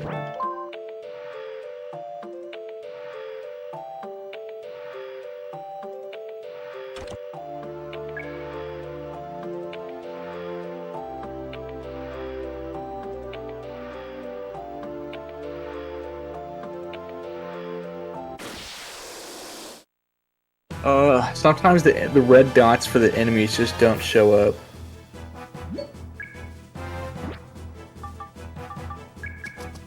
Like there should have been one right there, but that one it was showing it as farther away than that. So I got caught by it.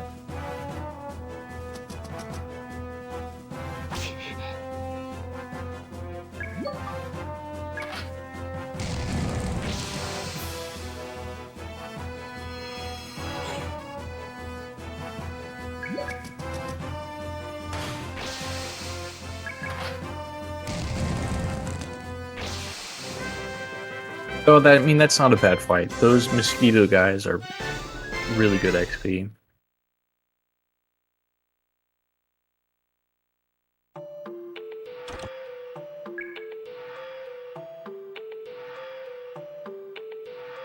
It's so hard to...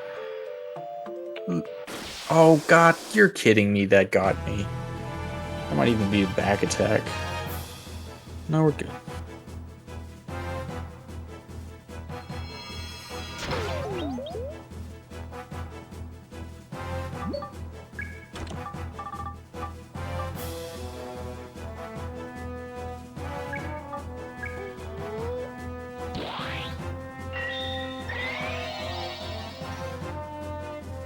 What? That doesn't clear? It says it clears all status. Oh, come on. And lied to.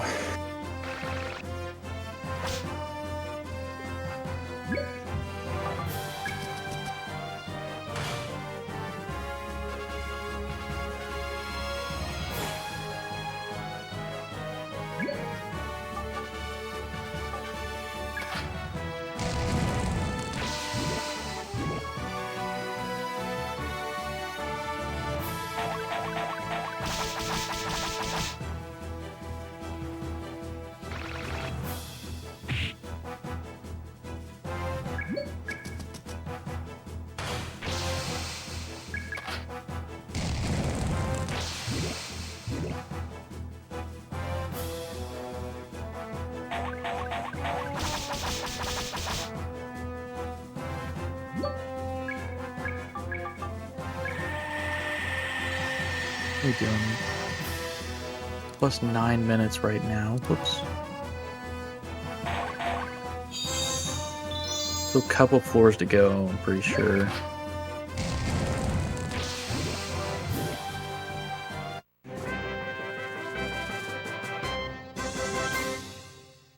Where are we? We need to get to floor 13. We're on 10. That is not where I want to be.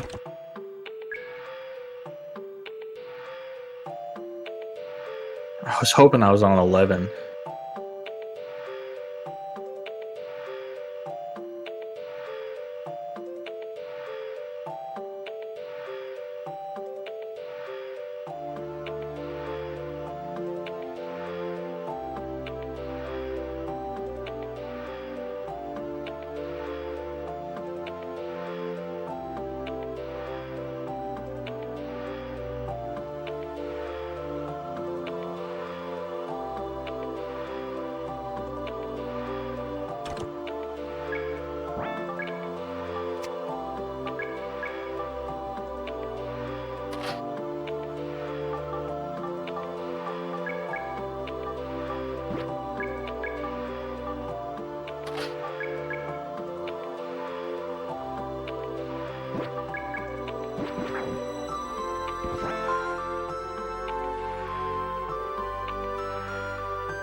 How's it going, Bacon?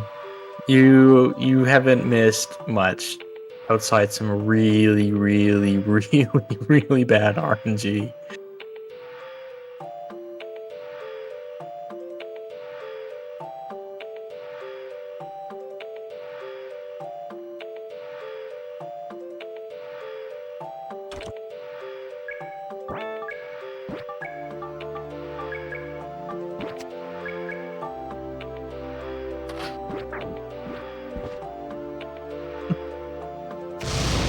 Maybe for some of y'all, that's the best part, but it's worst part for me.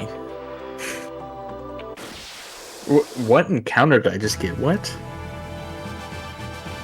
He was on the other side of the box. Yeah, right. Mag is still level 1. We had a game over.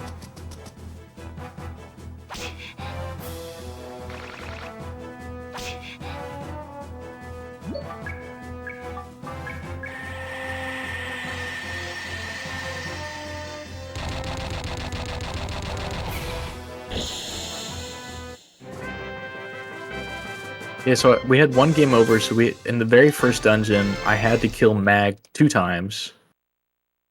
Because once you game over, everyone gets full health again. Gold metal gun. That is a pretty good gun if I was using Gree at all.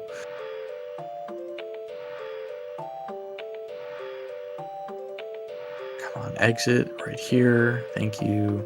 One more floor.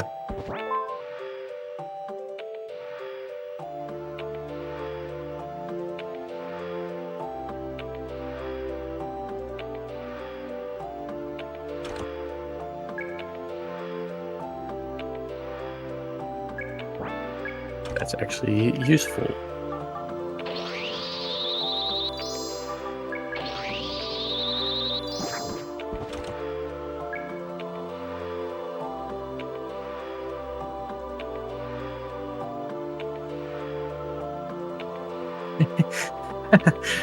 Yeah, that's true.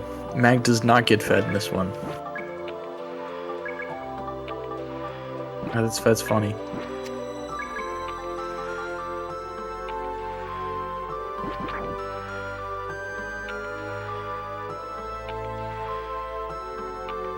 Run total opposites. I've run so many. I ran 3 games at this marathon, and all 3 of them were like polar opposites.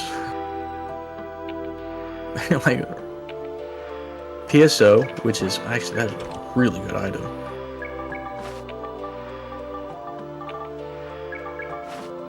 I need that.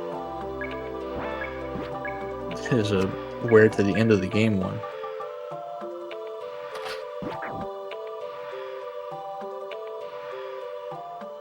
Yeah, 1-2 Dalmatians is such a great speed run.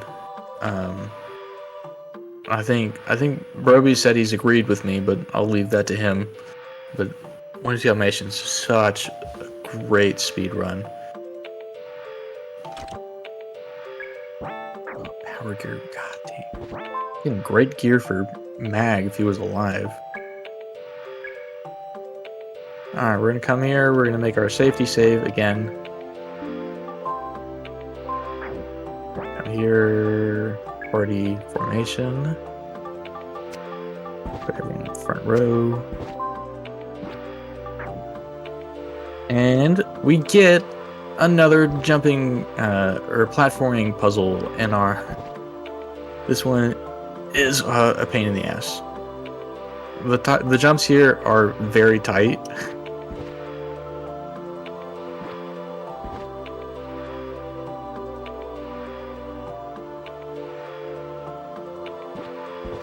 It was pretty bad. I think it was a 50-40, I think was the final time.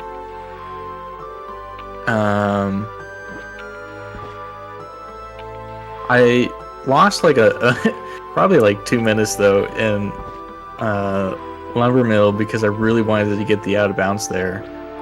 And then I ended up just failing the bulldozer clip anyways.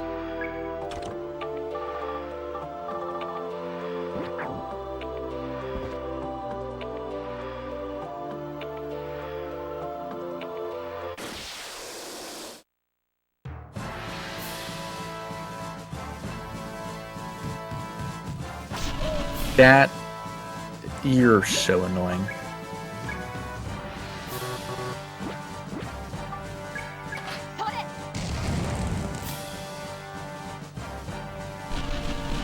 Please, thank you.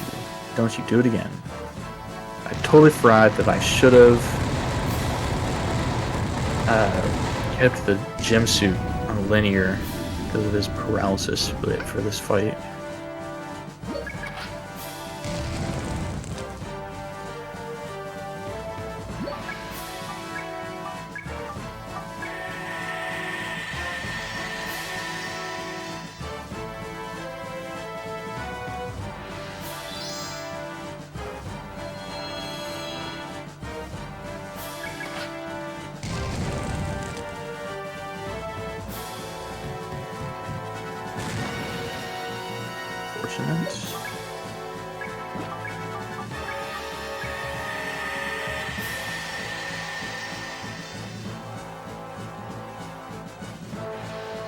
So yeah, this is how a lot of the boss fights are going to go for these, is just buffing up Pepper and then killing the boss.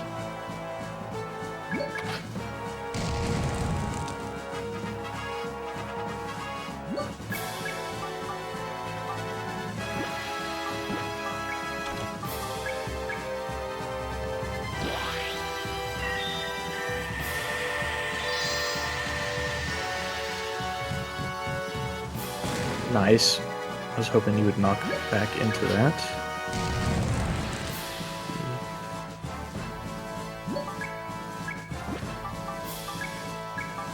Some protection on.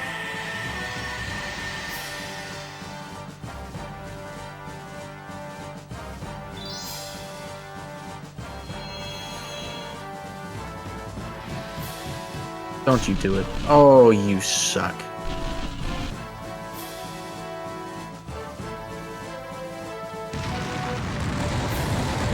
This run is about 4 hours long. If I were not to be doing the killing off mag and XP funneling, the run is about 8.5 hours long. So this XP funneling is saving over 4 hours.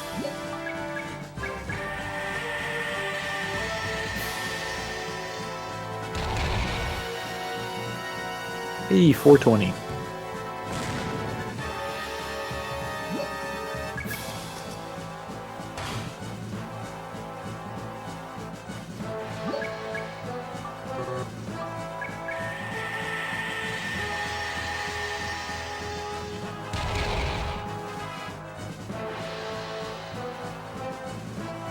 Should be dead here real shortly. Need a couple more hits.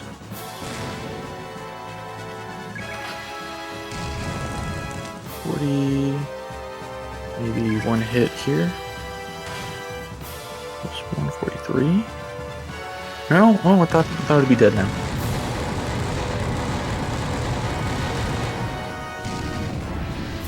What do you mean? That's Foxy Babe right there. You got to keep the. That's not a joke, by the way. The game calls her Foxy Babe until you learn her name, but. No, she's Foxy Babe. She keeps her short shorts.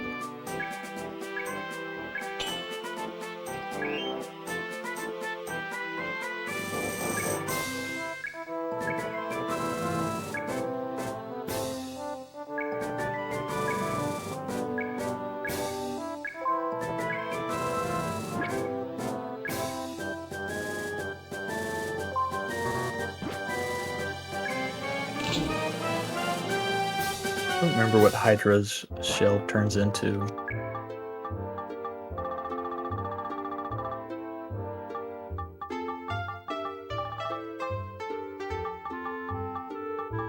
A Hydra hat, which is for a character we don't use. Shame.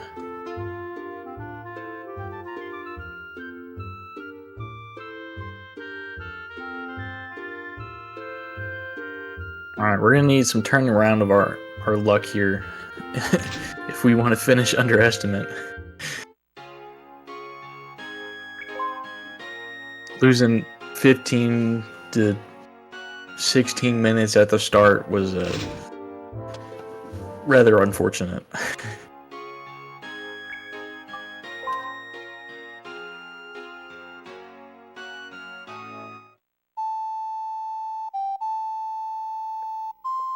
It's crazy. I should have been saving like 5 minutes on the first split, and to lose 15 it really sucks.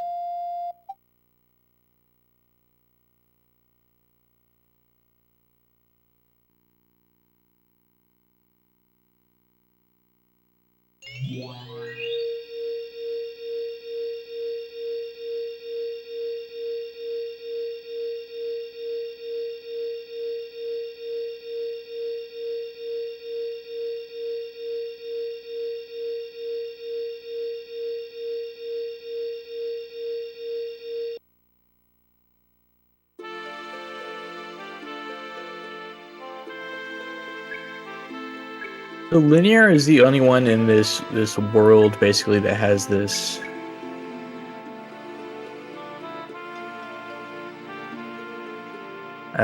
like magic. All the other characters have to use these cyber frames, or like Gree will like berate Mag in order to buff him, or like give food to buff people. So Linear is the only one that has magic. And that's like the first time you truly see like her powers. Thank you, Try Winning. I will do as your name says, and I will try winning.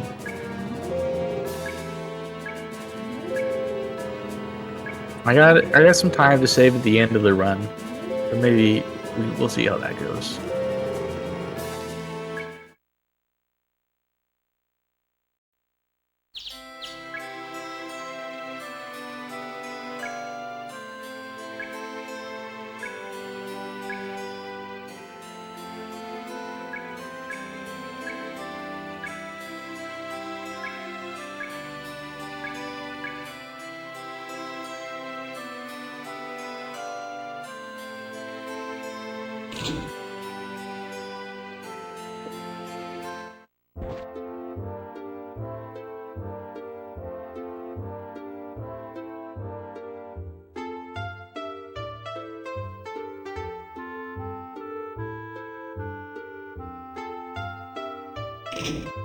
Make our way into here.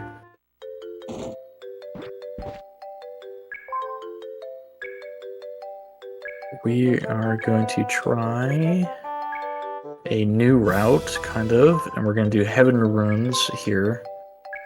Usually do Heaven's Runes last, but we're going to do it third because I'm having such bad luck with the later floors in it.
Um, so as you do multiple dungeons, they get longer each time. And they all have different kind of ways that they do the generation for the dungeons. And in previous 3 runs, I was doing Heaven's Ruins as the 4th and final dungeon, which is the longest of 21 floors. And I was having some really bad luck with just the generation of the floors and the later parts. So this is just kind of experimenting, and it should work out in my favor, because the Shoal Ruins, which is now I'm doing as the last one, usually has some pretty lax generation sometimes. Also, thank you for the good luck, PS. Formation.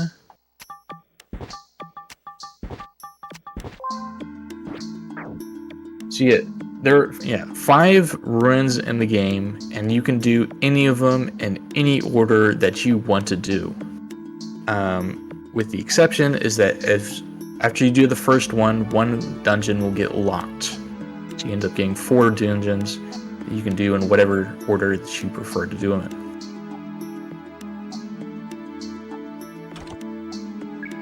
It's cool. It makes replayability pretty good, because like you can just change which runes you do, and you can play very differently.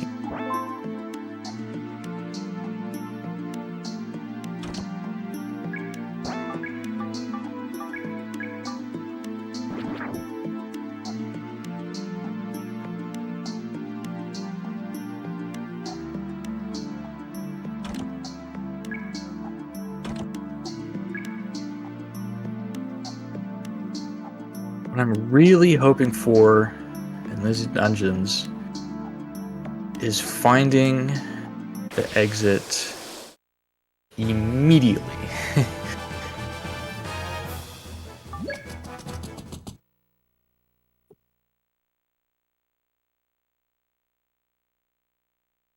But randomly generated levels, it's kind of hard to find immediate exit if you don't know where the exit is.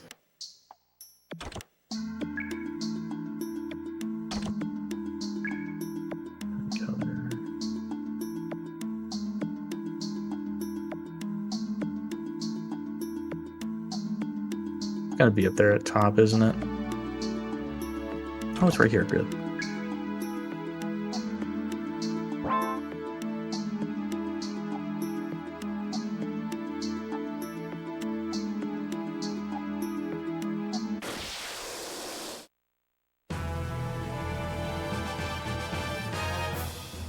Yeah, I was doing quite a bit of explaining earlier.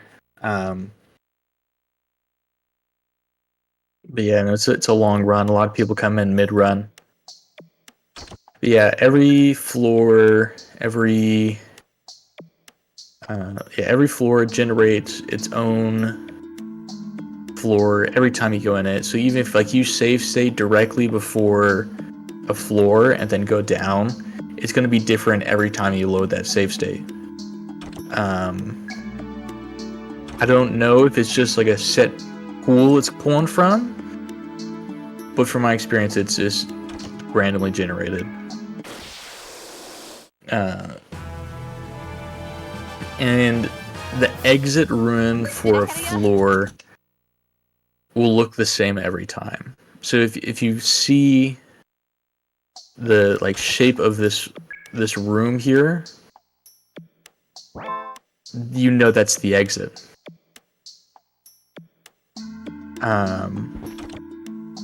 And you can make assumptions based on to where it is, based on the shape of that room.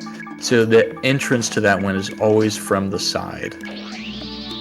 So I'll use a rune search here, and you can see that this just generated a wild-ass room right here. I was really happy I used that, because I almost went up, not down. But yeah, so it procedurally generates a floor with random enemies wherever it wants to put them, and traps, which we just walked into, and it blinded us.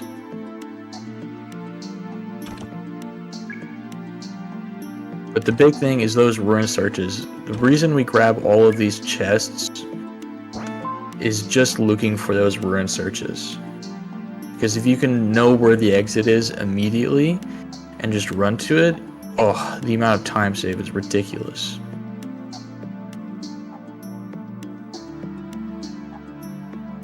I'll check that's that.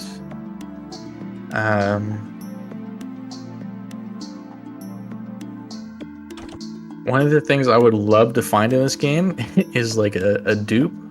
If I could dupe items and dupe ruin searches over and over again, that would be like the greatest discovery for this game.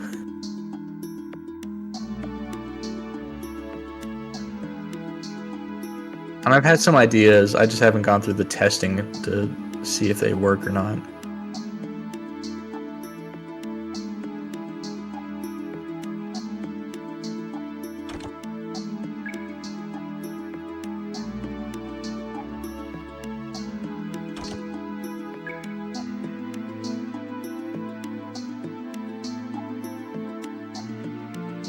And since there's probably quite a few of you here that were not here earlier, I'm going to go ahead and explain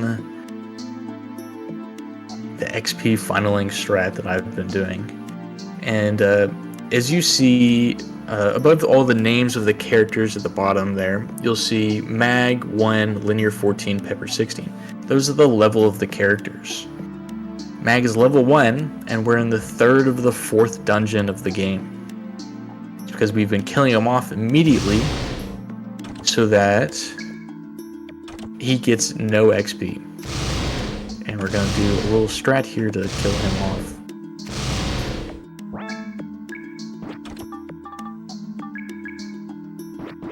That's 500. Go a bit lower.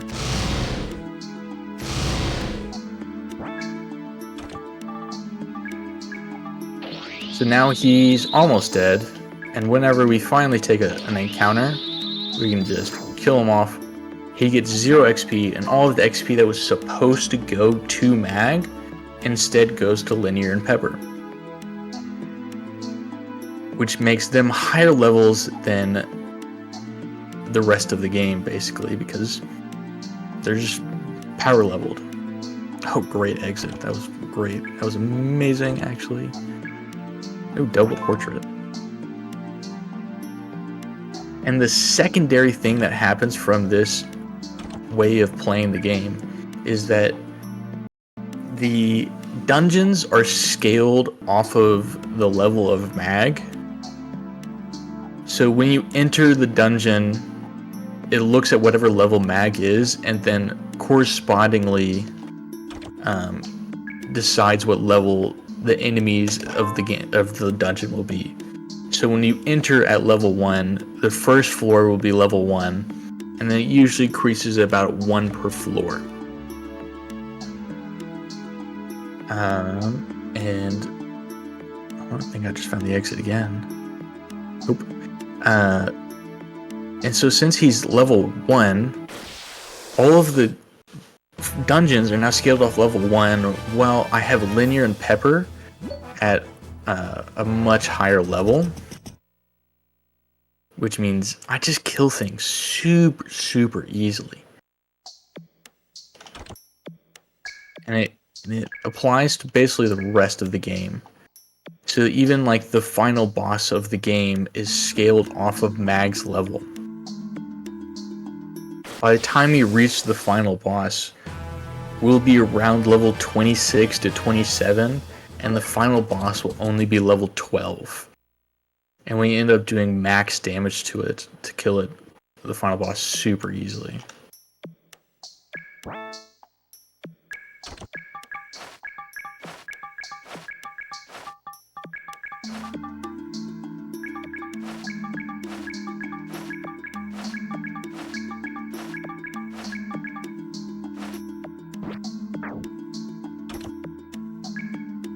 Figure out my inventory a little bit there.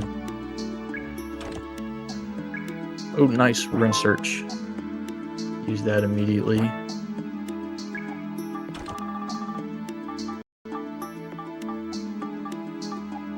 What, did I pass it? Oh, I did.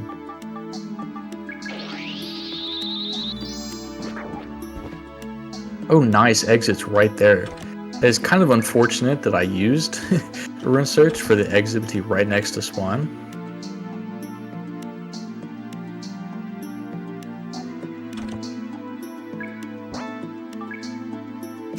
Got another attack booster, which is super good.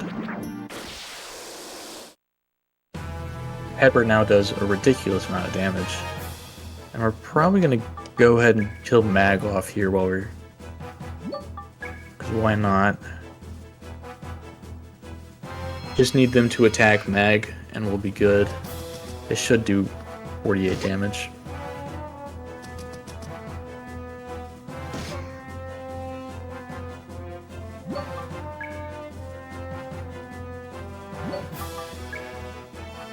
Okay, I cannot read that fast enough. Welcome in, Raiders, Foxy TV. Thank you for the raid.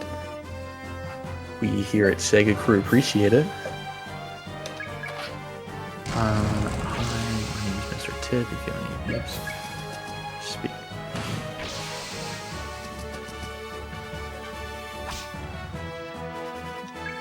Thank you all for the good luck. This is Evolution World of Sacred Device. It is a classic of the Dreamcast. I don't know, maybe not classic, maybe a hidden gem of the Dreamcast. And is one of my favorite RPGs at the moment. We are currently mid speed run.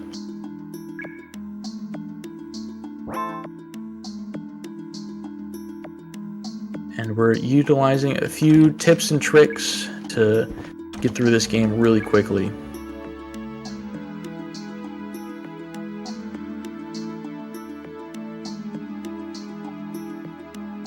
It's an interesting layout side. So yeah, big thing about this game, procedurally generated levels. So every floor is generated as you go through, enter it. Which is causing, you trying to find the exit when you don't know where the exit is, kind of hard sometimes.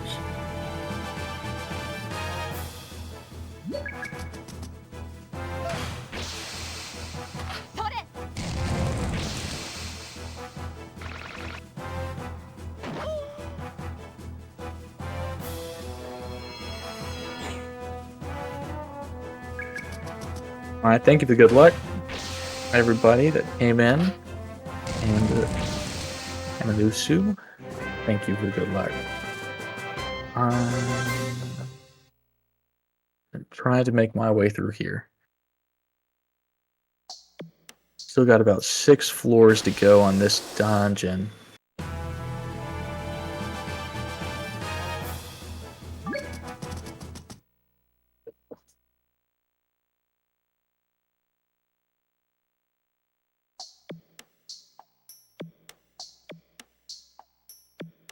On game, give me the exit.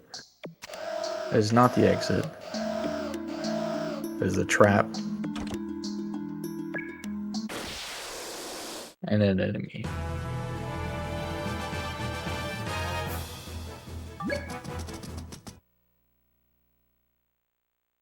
So at the moment we're a higher level than we need to be. So actually we're around the level that we need to be for this next boss. So I'm just running away from all of these encounters. That was a dead end. Wow. Because I don't need the XP from them, which means there's no reason to do them.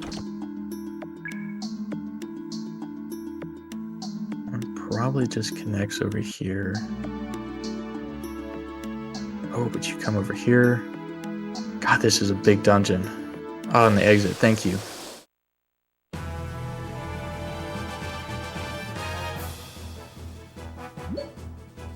This is actually a good XP fight.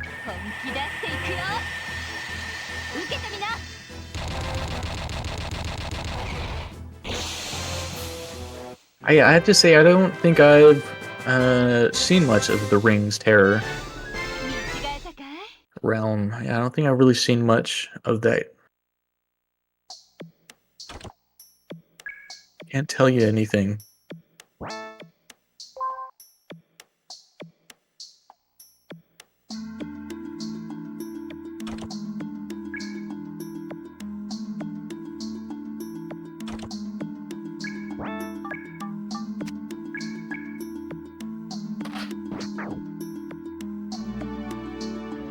The hell of a game? Interesting. That means a lot coming from you, PS. You play some wild games.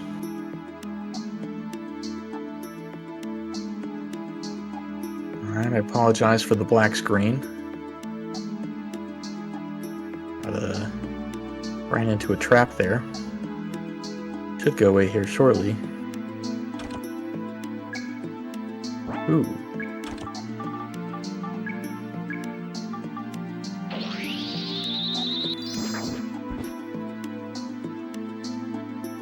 There's rare drops if you can get that just are a straight buff to your stats.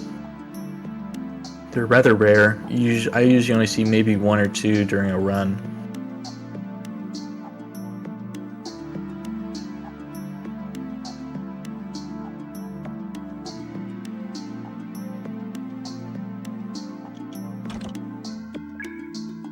Cavalry hand. Sniper. What floor are we on right now? 12? Still got a ways to go. Ooh, that's an interesting item.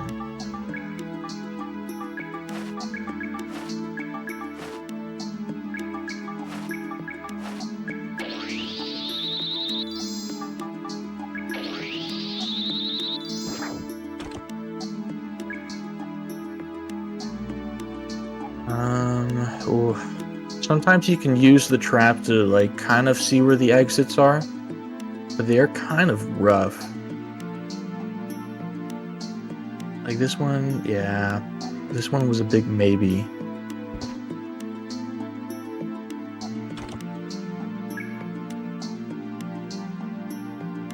So if you saw there, I used 2 items. One was the trap search, which are the green dots on the screen now are all where all the traps are in this layout. And additionally, I used an item called a chameleon color, which basically hides me, but like, oh my god, what is that room there? I can't even enter it. There's so many enemies and just in front of the door. Wow. And there was a chest somewhere? Oh my god, there were so many enemies. I just wanted the chest. They're all just bunched right there. We're gonna flee from it.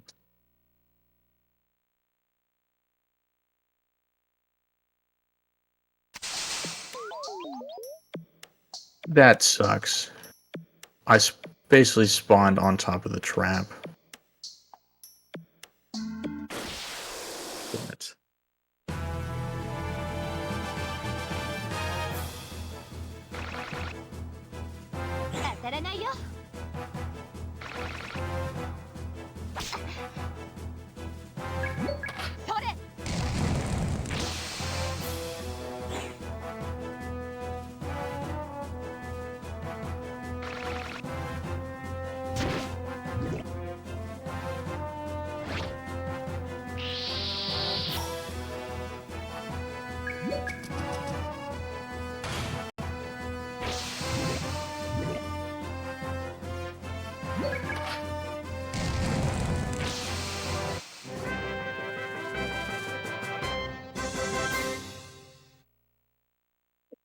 Where are we?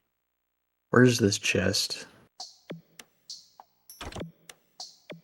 All that for something that... Oh my god, I just got back attacked. Oh no. It's not a back attack. I'll have to watch that back. I could have sworn that was a back attack.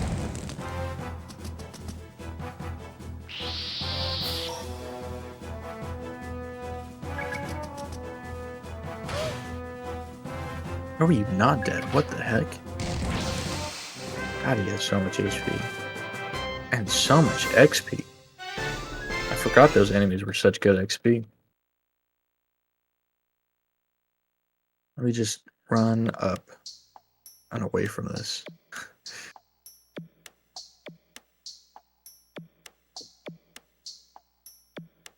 I think that's the exit right there. It is. Oh man, I could have got to the exit without that room. Oh, lost so much time to that.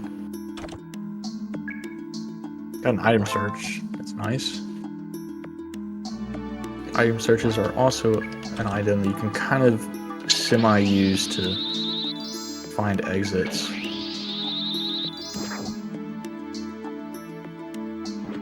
Oh, that kind of sucks. It could be any one of these. I think it's this one down here at the bottom, though.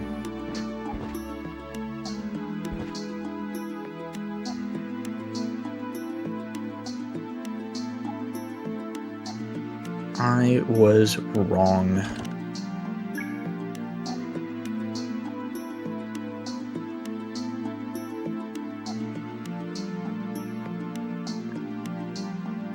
Let me look at my splits real quick. Oh god, we're so far behind.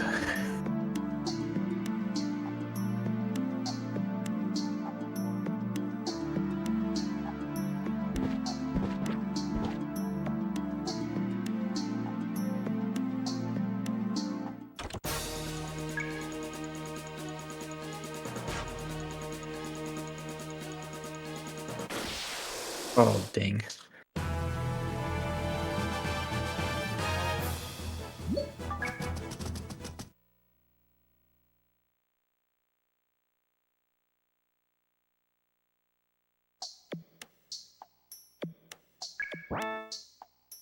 That's not worth it. Alright. Please be here. It would suck if it would be unfortunate if it was there, because I went all of the wrong ways then.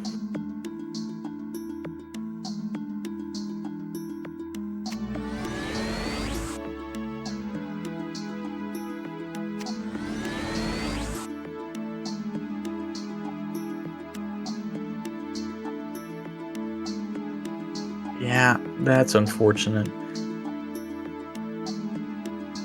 It was right next to spawn, and I went the wrong direction, which is just my kind of luck.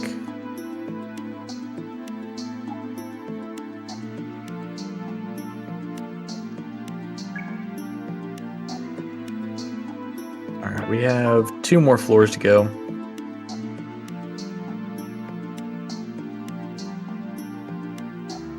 Hopefully, we can find the exit.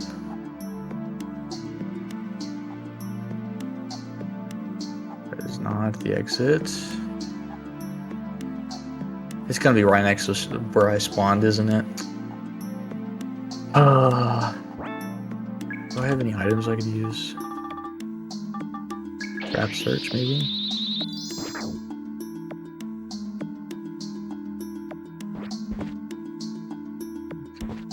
Good morning, Eludra.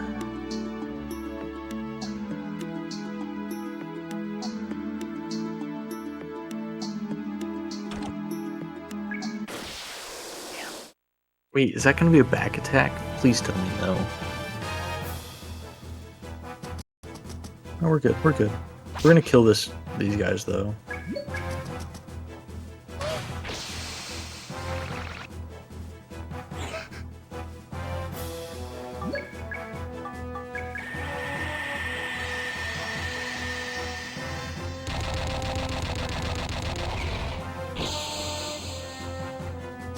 God, you have so much HP.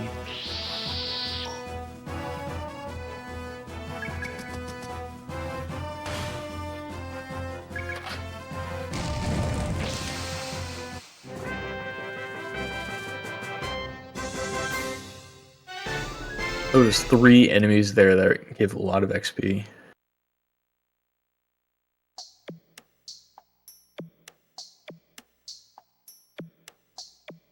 Yes, the exit. I've only gotten like 3 rune searches this entire run, which is very unfortunate.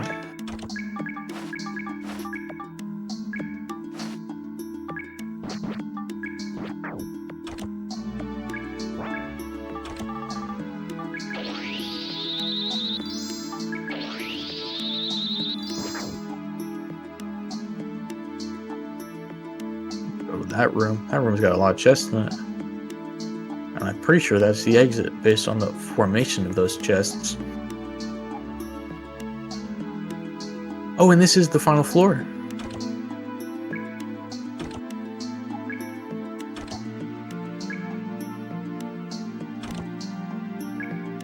Nice. Okay. So this is an interesting part. The black tar pit right there, if you run on that, it slows you down. But if you just go to the corners of the room, you maintain your full speed.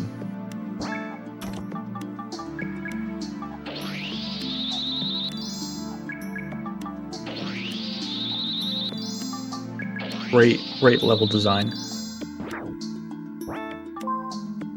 Oh. Get my safety save.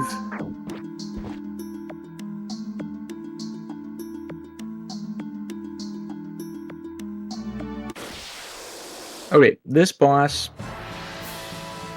typically in your casual playthrough, is going to be the worst one. They suck. They do so much damage and can just wreck you. But luckily, we scaled his level down, and this plant will die relatively quickly.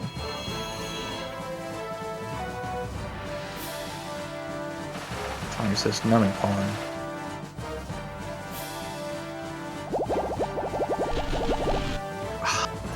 Of course.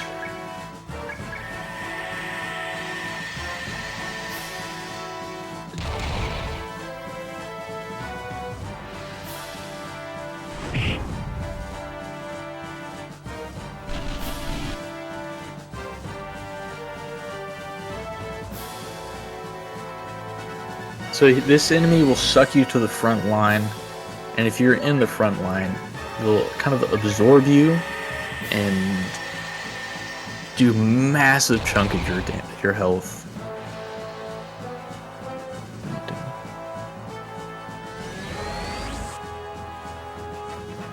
Granted, we're a high level, so we'll be fine.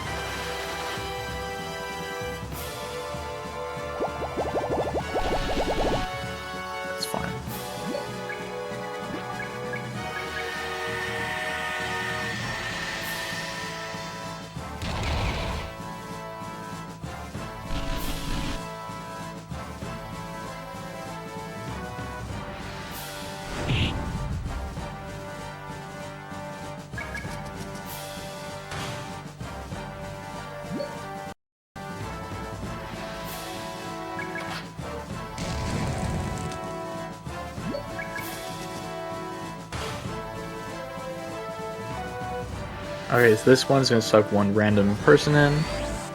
Okay, Pepper's a good one to get.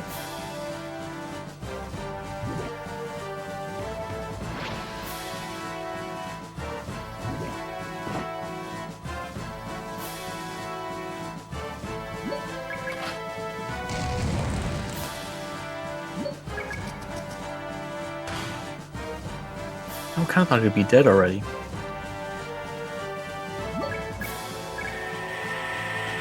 Sonic the Hedgehog CD6. Hello. Welcome in.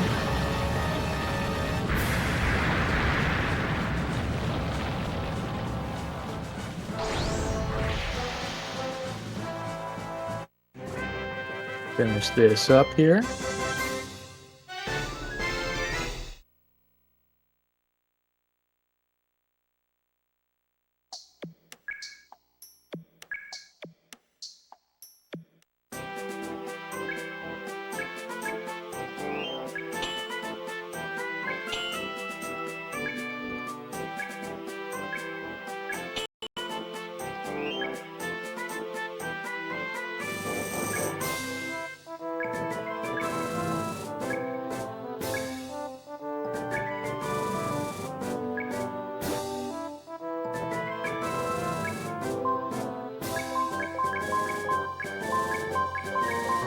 That was so good. There was so many items there. A lot of money. And that money's gonna be used to make Pepper even better.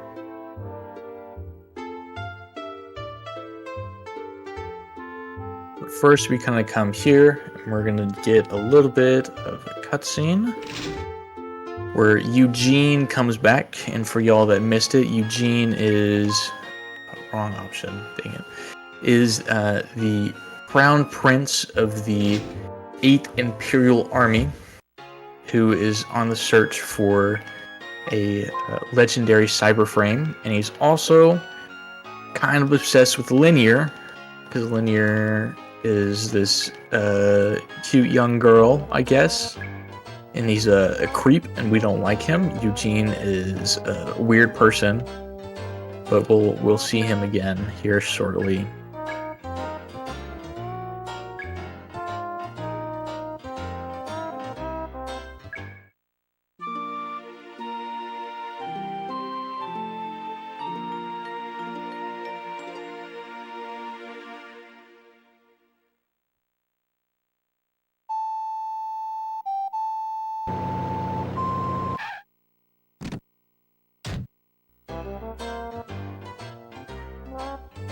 Yeah, that's Eugene. Eugene's weird.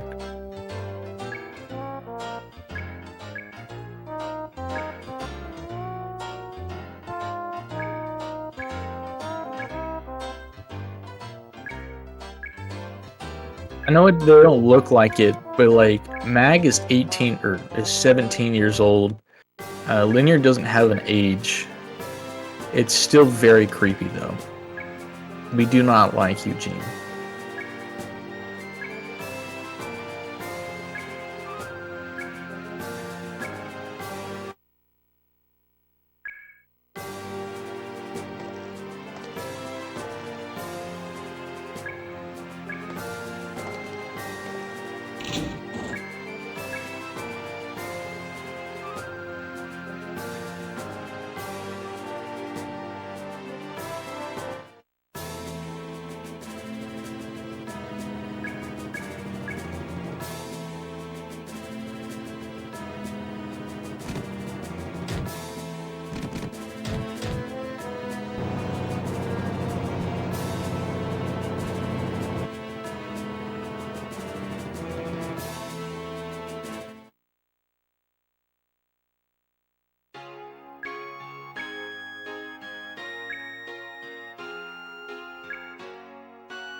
Now we make our way and start the 4th and final runes of the game, or of the run. There's a fifth runes, but we don't do it in the speed run. It would be part of 100%, which has yet to be routed because it is going to be super long, even with the XP funneling.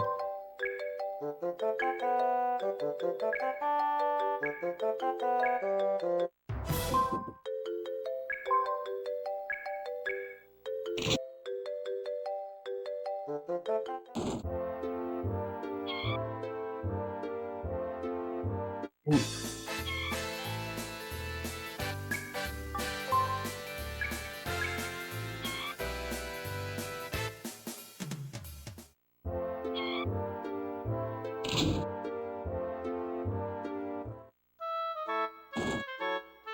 I did not know that about Shinma 2, but we have PS You Love Me in the channel, who is a big runner of that game.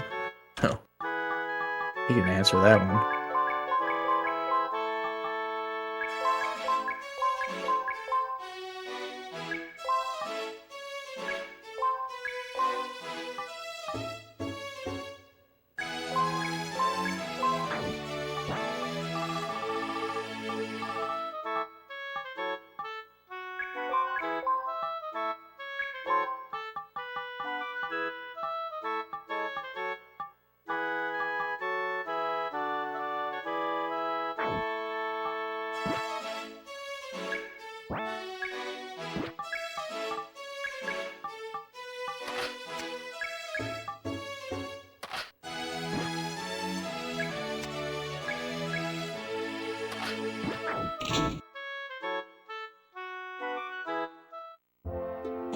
believe someone is doing Shenmue 2 during this marathon. I don't know if it already happened or not.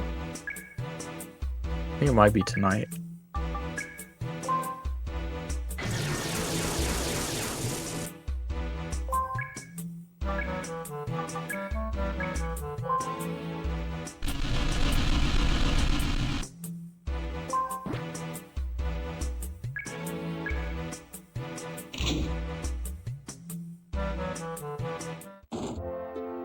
Okay, now we got everything that we want.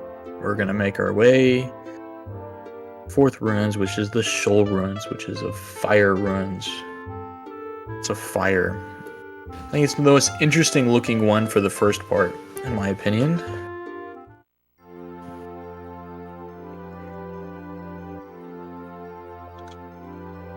It also does have a boss that is kind of a pain, but we're really high level. Lots of fire everywhere. I forgot to put people in the back row.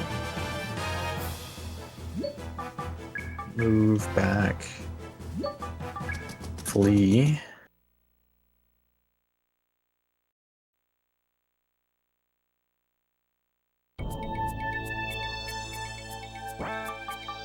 Party formation.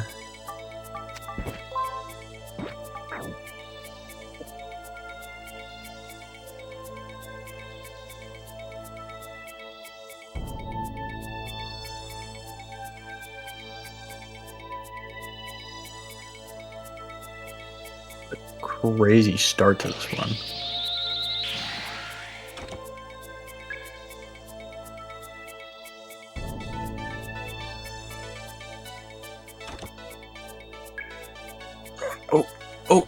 Oh, I almost got him. I almost escaped it. That's the big thing about this game. It's different from your typical JRPG is if you do not run into these enemies, you get 0 encounters, which is, you know, what we want.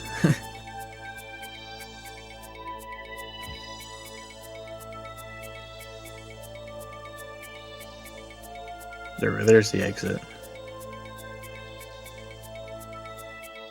Only I'd gone the other way at the start.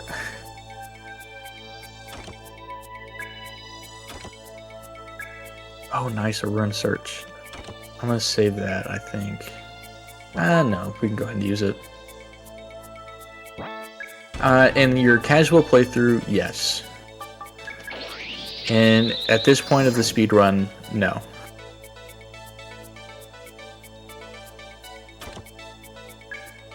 Oh, another attack booster? At the start of the game, yes, that is a big thing, is you take encounters until you reach the point where you no longer need XP, and you reach the level you need to. Which in like the first dungeon for the speedrun, we want to hit around a level 11. That's the preferred level. The second dungeon, you take even fewer fights to the point where you're trying to get around like level 15, and then you get to around 17 for the previous one. And then now we're in this one where we don't really need any levels at all. So that we're just running away from every fight and trying to get to the end as quick as possible.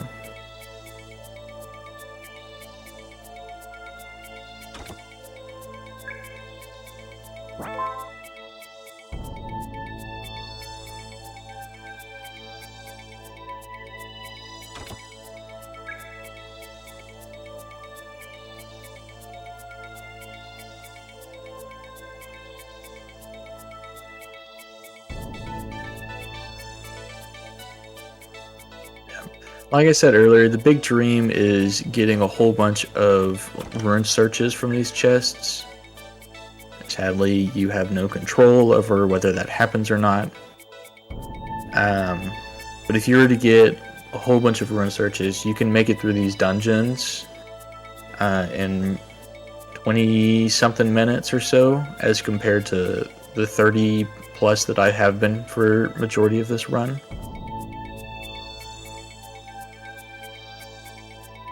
The longest dungeon is the first one, which will take as I think quick as you can do it is going to be about 45 minutes or so for the first dungeon. And you can't really do that much faster, but all the other ones can be done in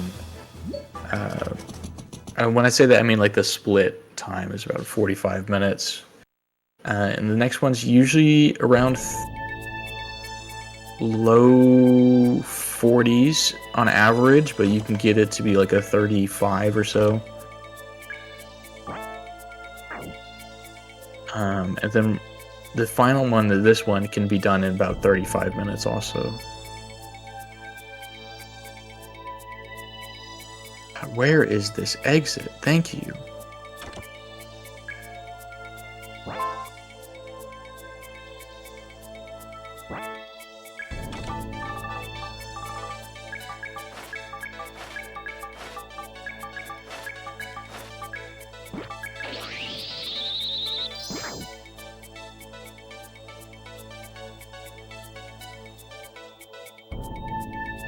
Oh, I think that's the exit. Entrance should be here.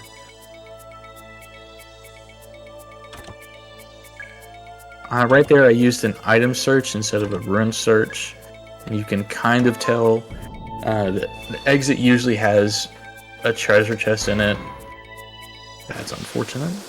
So when I saw that there were multiple there, it was a good indication that that could have been the exit.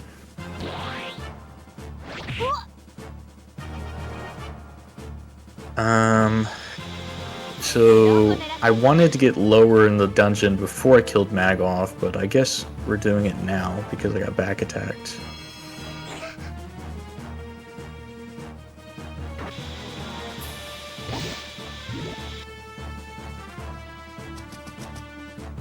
If the enemy runs into the back of you, or you walk into these enemy traps that I did, they attack you from behind, and I had all of my party members in the back row, but since they attacked me from behind, they're all in the front row now. And I'll explain that one more time. If you're in the front row, you deal more damage and have a higher accuracy, but you also have less defense. And if you're in the back row, you have a higher defense but lower attack and lower accuracy. And the middle row is about the average of it.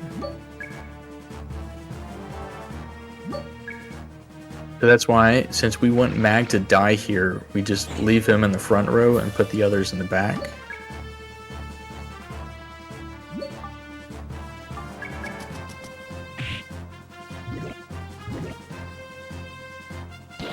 Just need them to actually attack Mag instead of my other party members, which I don't know why they always attack the people in the back row or something. Mag is right there in front of you. Please attack him. I truly don't. It's always like this. I don't understand why it works this way. It would make sense to me if, like, oh, you're in the front row, you should be attacked more than the people in the back row. But it's not how that works. This is attacking linear again.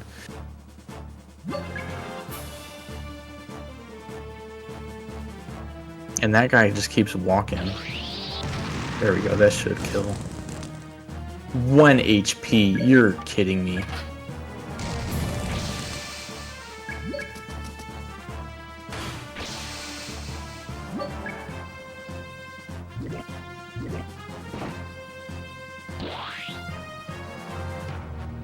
I've just been incredibly unlucky during this run.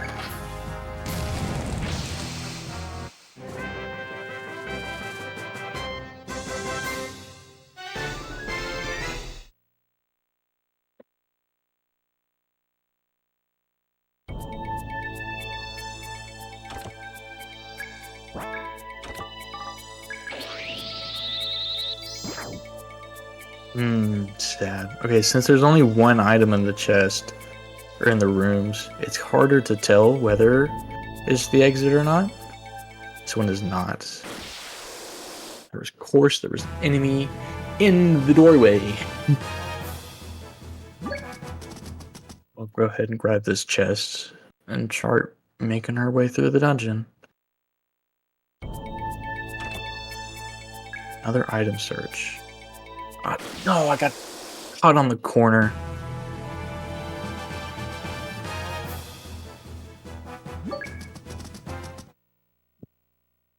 So this dungeon is 21 floors long. As compared to... oh wow, the exit was over here. That's good. So like the first dungeon of the game is 9 floors long.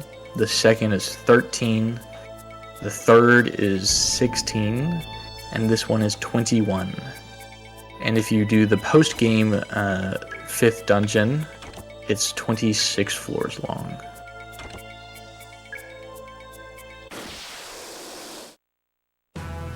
That one that's 26 floors long, if you do it casually, is like... I think it took me like almost 3 hours to do casually.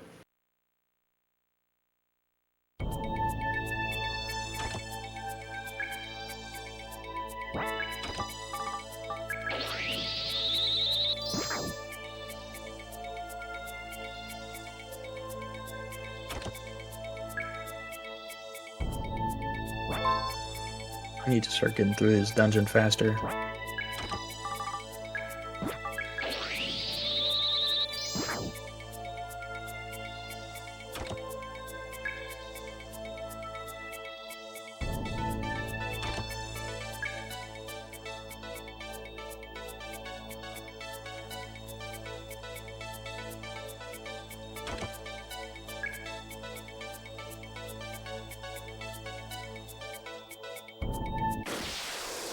Couldn't avoid that guy. He was standing right in the middle of the road. He's good XP though.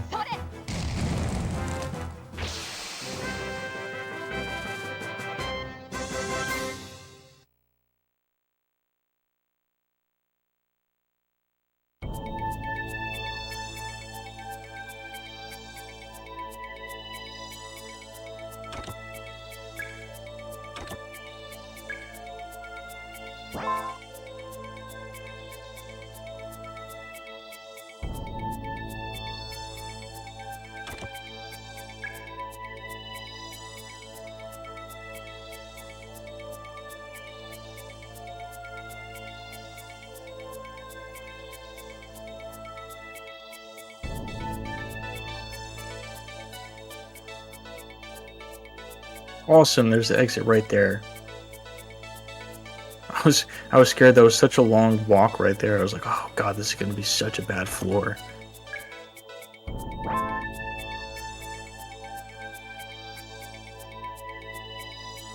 And really, I think I would have gotten 4 rune searches this entire dungeon, or entire game. So unlucky. I'm pretty sure my PB got like 12.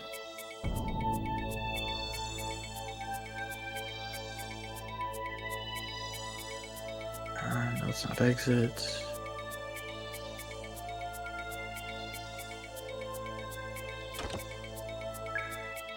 So the entrance to the exit room is always on top, so it's a good idea to kind of make your way to the top of the dungeon and work your way down.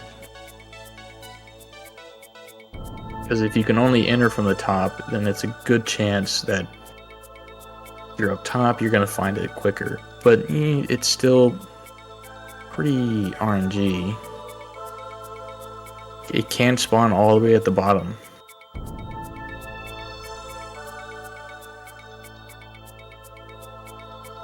And I went the wrong way, which means I have to run all the way back to spawn because I got so unlucky. You're kidding me, game.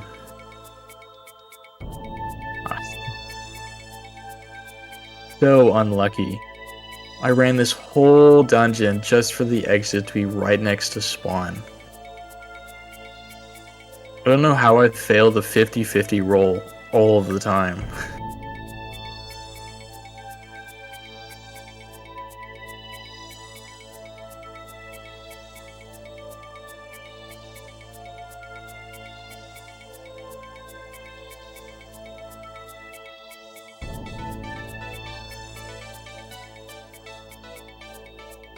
there.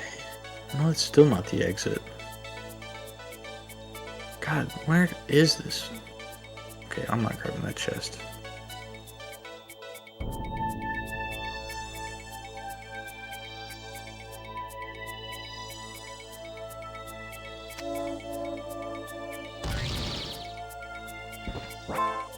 Unfortunate.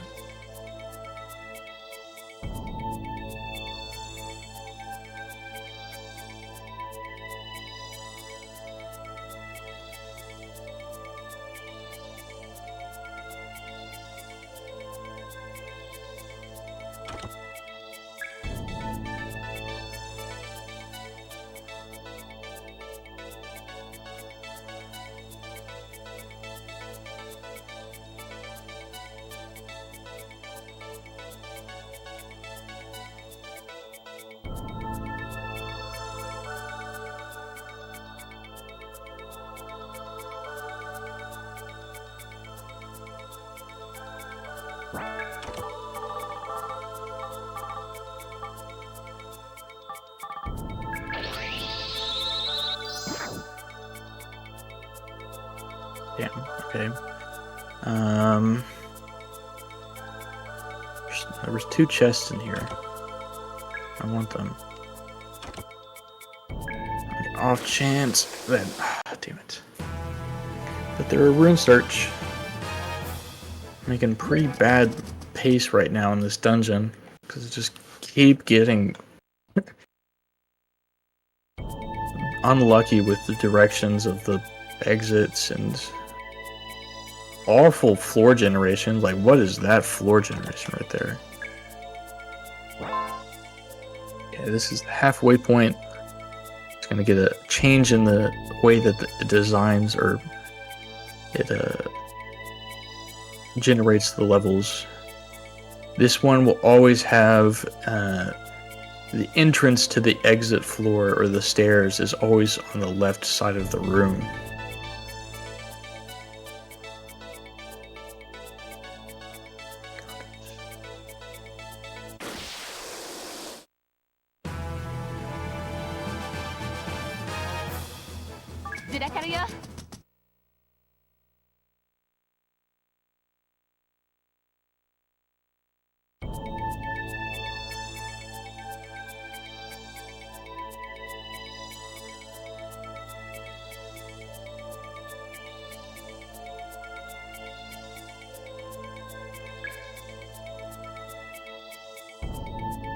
It's gonna be right next to spawn, wasn't it?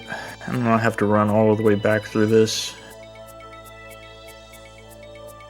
I would put money on it all. If I was a bet man. Yep. I have to run all the way back through the damn dungeon because I went to the left of that room instead of just going the other way.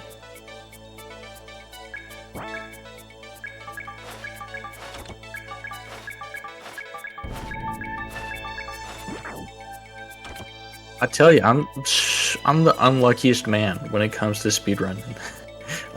This is what happens every time I do a speedrun. Damn.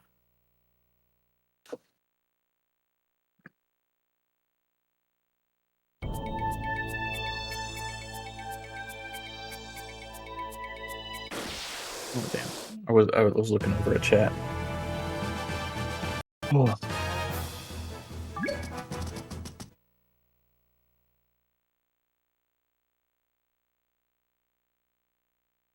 So at the moment, we're really far behind. Like,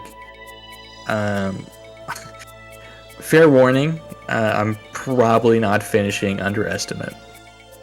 And almost all of it goes back to the start, how bad the start of this run was.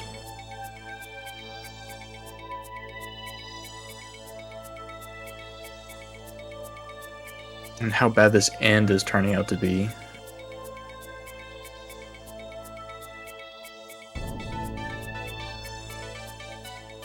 I have a minute or two to save in the final bosses, and I have 10 minutes to save on this split. compared to my gold. But unless we get like 12 rune searches here, it's unlikely that that's going to happen. So all we're getting are the nylon golds.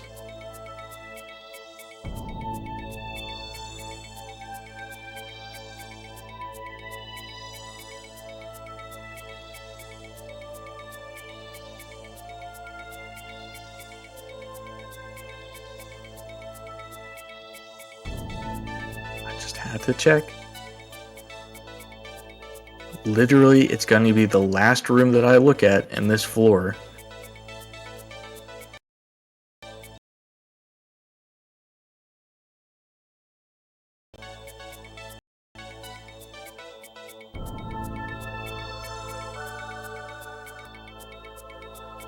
A floor can basically last anywhere from like 4 seconds to 10 minutes, just depending on your RNG.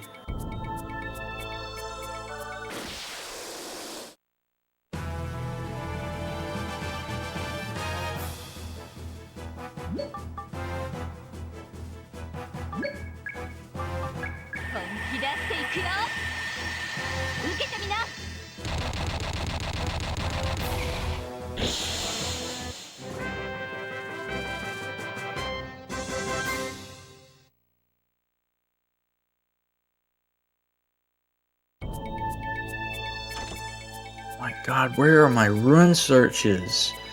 Game, please. Be kind to me.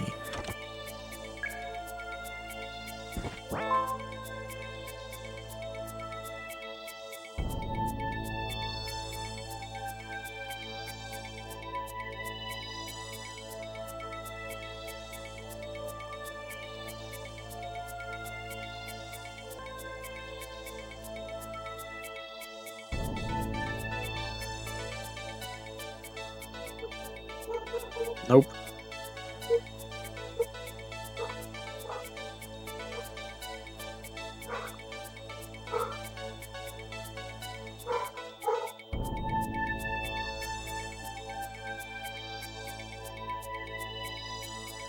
How have I only walked in hallways this entire floor? Come, game, please. Please just give me the exits. Holy sh... This is wild.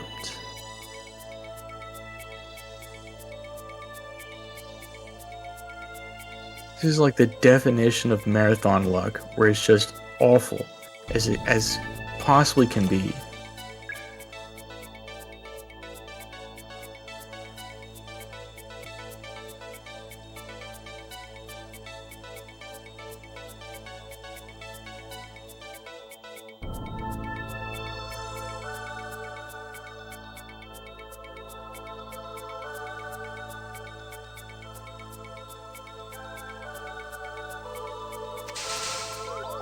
Of course.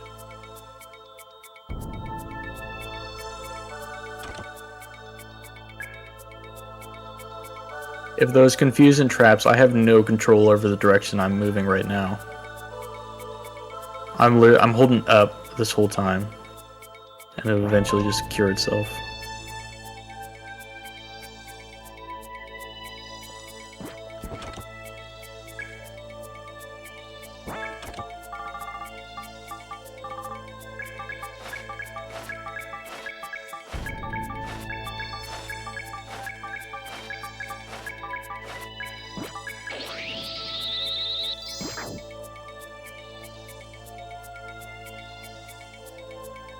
No, it could be this way.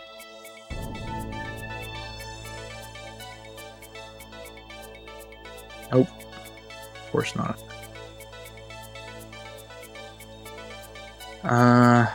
So this trap right here can teleport me. Or it can just steal an item. I was really hoping it would teleport me, because this is such a massive floor right now.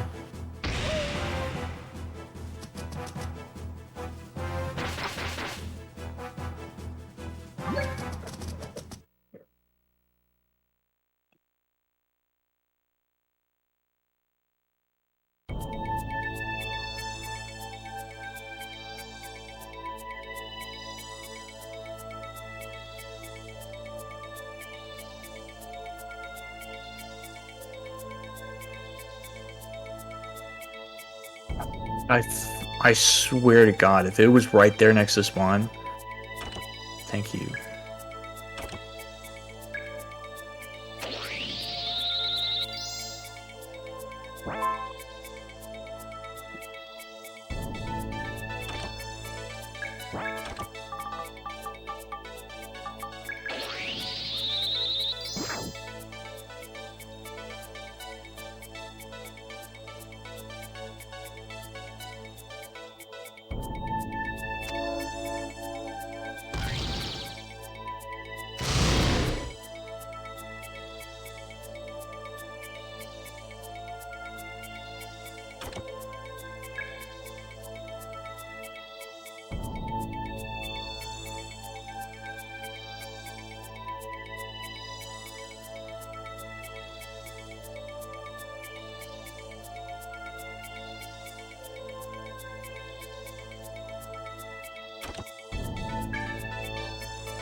It was right next to spawn.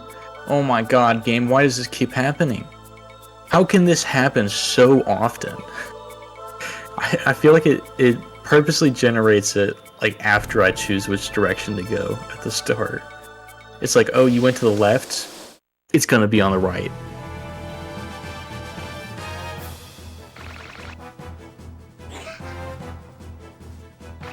It just blows my mind that how it goes like this.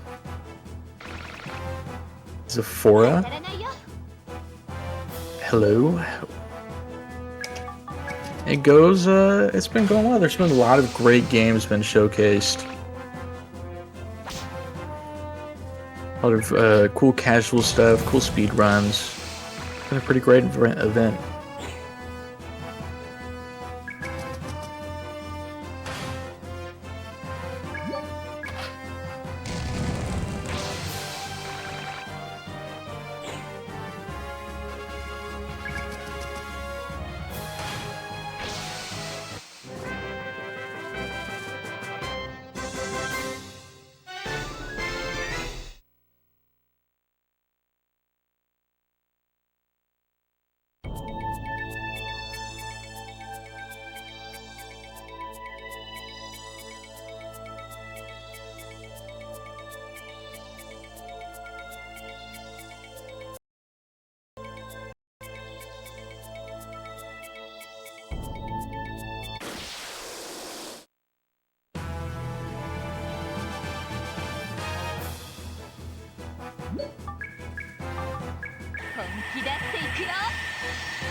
Right next to spawn. This game's insane. What is my luck? I need to stop running such RNG heavy games because I have such awful RNG.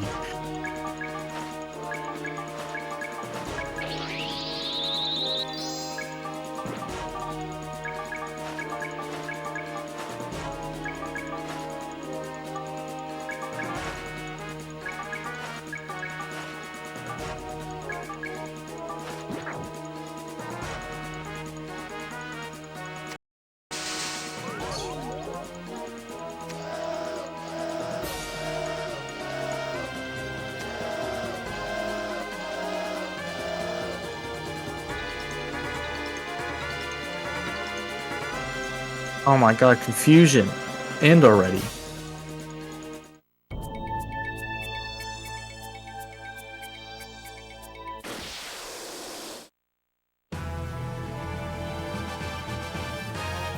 Yeah, Graham, I feel like the game will know though.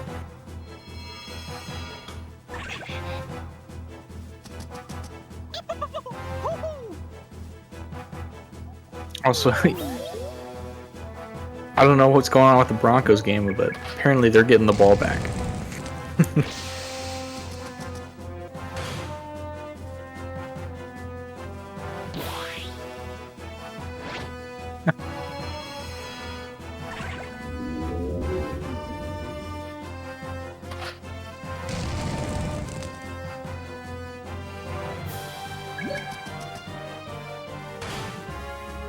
Oh, you're not dead? What? Surprising.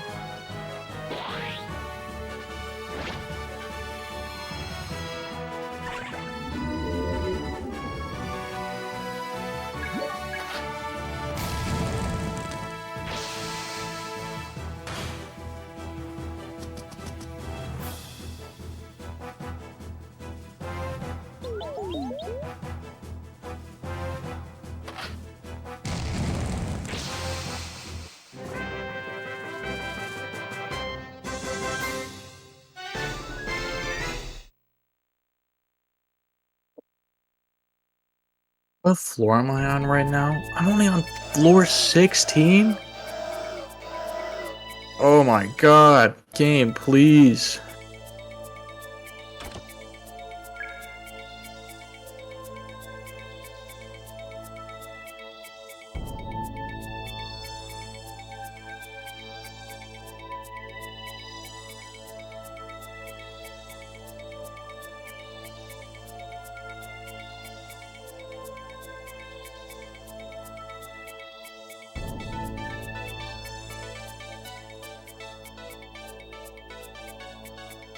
Picking all possible exits of spawn because that's where it's always at, apparently. Ah, it's right there, though. I did just see it through the wall.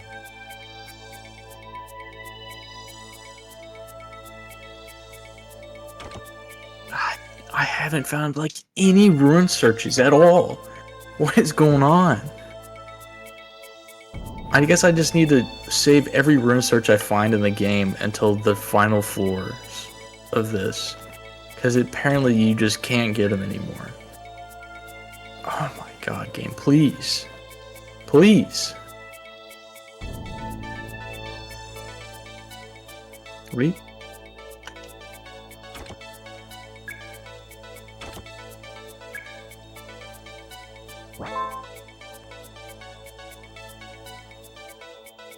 Nope.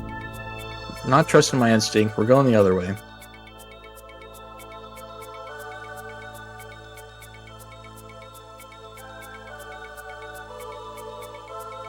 It can do whatever it wants, Grim. Like...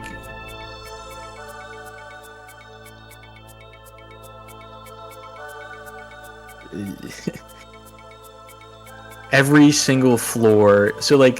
You'll see some of these rooms, like this kind of this big room here. That's a room that will spawn, and that's part of the generation. But how many times that room spawns, where it spawns, how the rooms are connected to this room, all of that is different. Because it could the only room that is guaranteed to spawn is the stairs. And then where that spawns is different. But the hallways connect between them are different. There's so much variation. That's why getting the ruin searches are so important. Because since you can't predict how the floors are gonna look, it just sucks. It's as simple as that. It just sucks sometimes. The game is super fun. Like, I will not deny it. The game is so fun. But sometimes the game just screws you over. And, I mean, this is a speedrunning problem. Casually, 100%. You gotta play this game. This is such a fun game. But speedrunning it can be rough.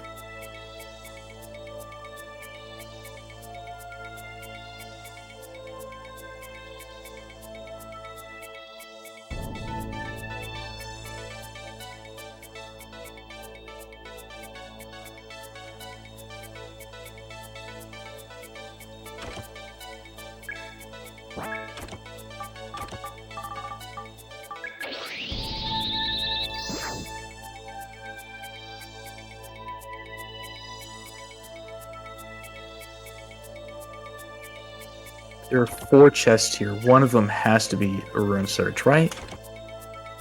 Island Royal, broken cyber frame. God damn. Please, game. Please. It was right next to spawn. It's gonna be all the way over here, is it not?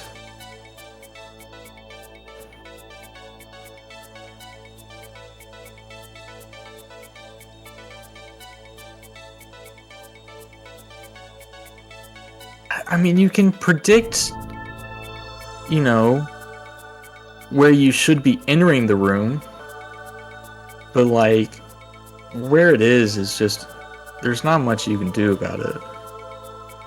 Like,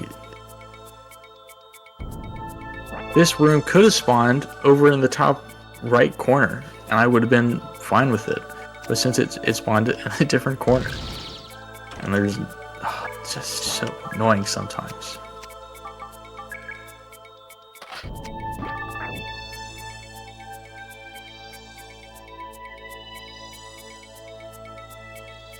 You know what?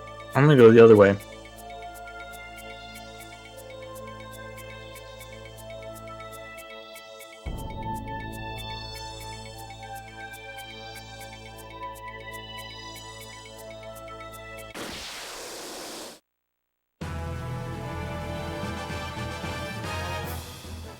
Mystery dungeons are just gambling, you know? I'm just gambling.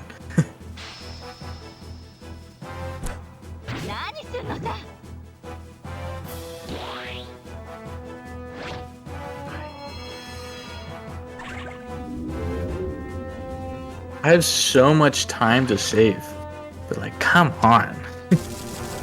Please.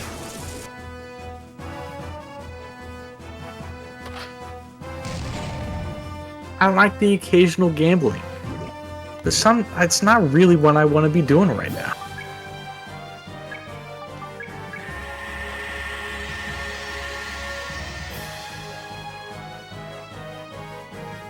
Which is crazy because I've done I literally did PSO earlier in this marathon, and that's just gambling. That one's even worse than the gambling. Actually, no, I don't know about worse, but it is also gambling.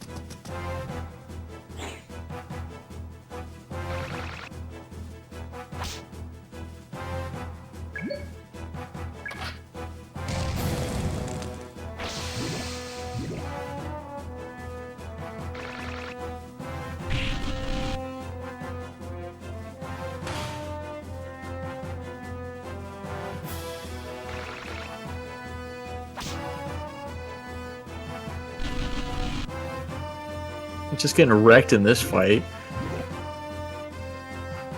I'm sorry to the organized. Oh, of course you get paralyzed again. Oh my gosh, game. Yeah, I'm sorry to the SegaCrew, but I'm going past estimate. Probably by quite a bit, because this is just so unlucky right now. Like, please, like, what is going on? This is not normal. You're kidding me.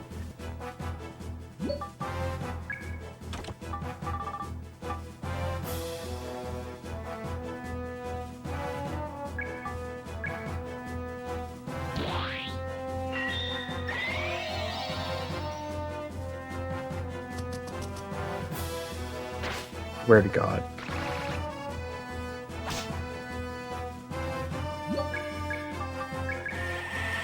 The one character that can just kill them all in one shot, they just paralyzed like 4 times in a row there. Like, there's nothing I could do about it.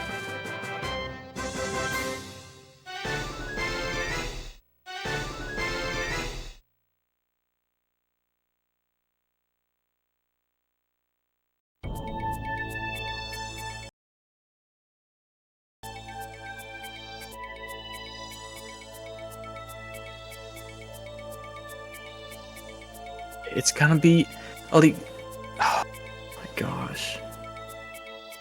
I started going up from spawn and was like, you know what? Don't trust my instinct. We're going the other direction. And lo and behold, the game fucking knew that I was going to do this. And now it's going to be in that direction.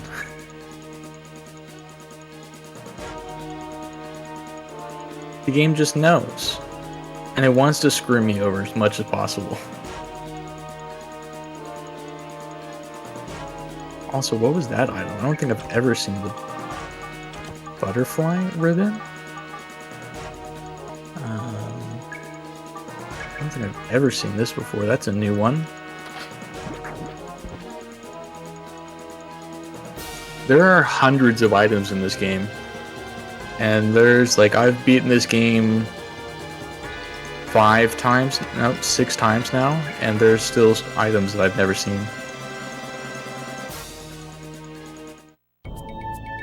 Yeah, yeah, I'm sorry, Brody. You're gonna be a bit delayed. I forgot that you were after me.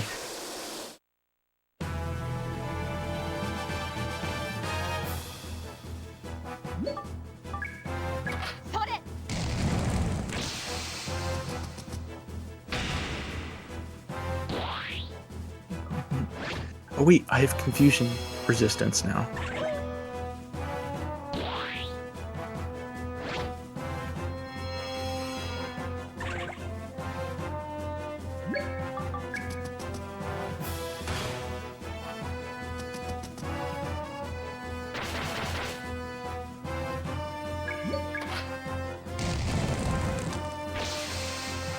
So, like I said, I had 10 minutes to save in Runes 4, which is what I'm in right now. I'm actually losing time. I was supposed to save 10 minutes, and I'm losing time.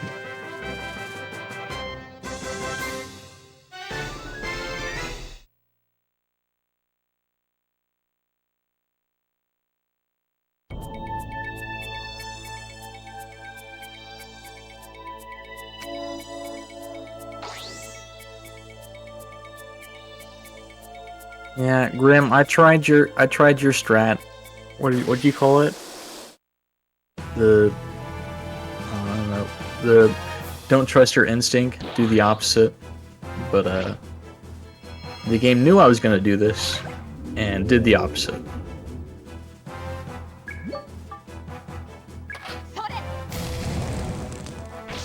Yeah.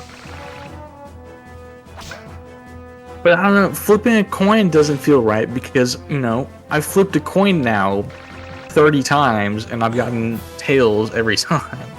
Like, I'm just getting screwed. It's like the game knows which direction you head first and then chooses. Like, it doesn't actually generate the level until you've exited the first room, is what it feels like. I know it's not what it is. But, like, that's what it feels like for sure.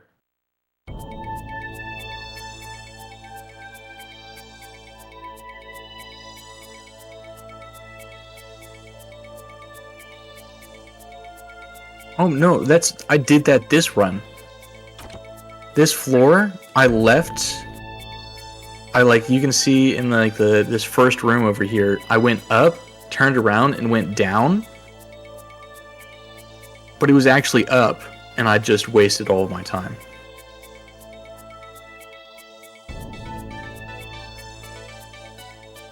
I tried it, Chase. I tried it. It did not work.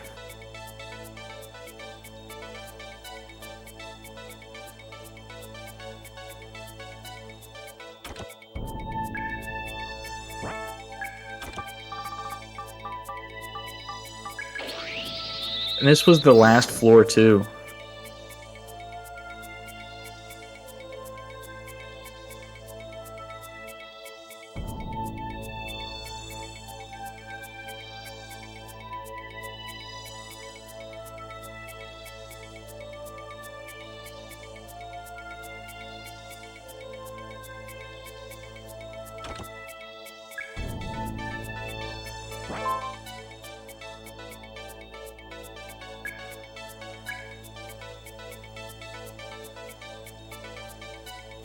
don't know how, man.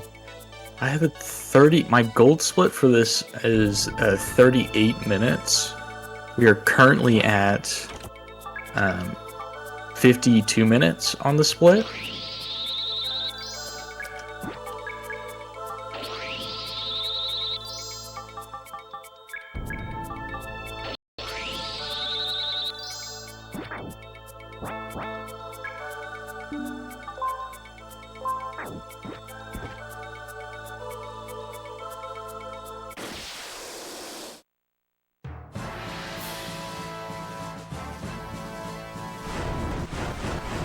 Oh, I should have moved to the front row.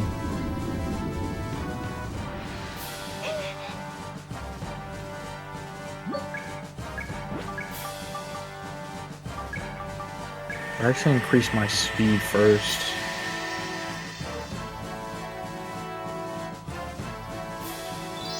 Pull my calculator out.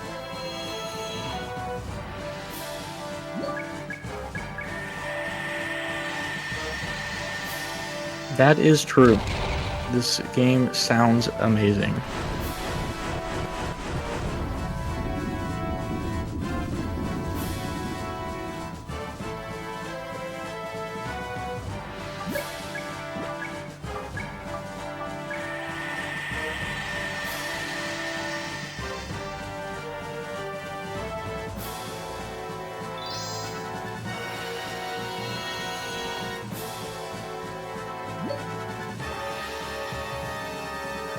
Oh, sorry.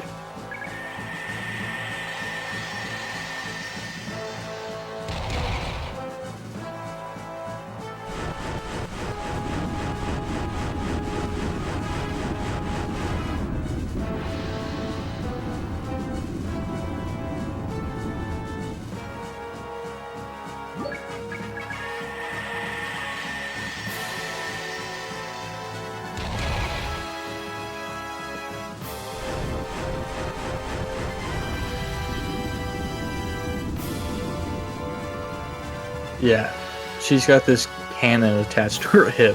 Just blasts him. What a miss.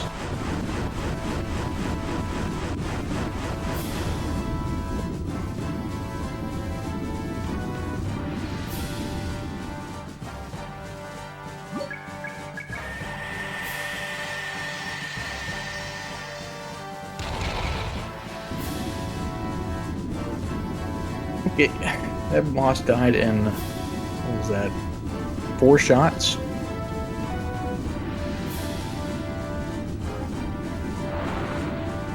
I'm losing, I should have saved 10 minutes. We are currently losing 6 minutes on the split. Yeah, that boss kind of kills itself right there, which is really weird.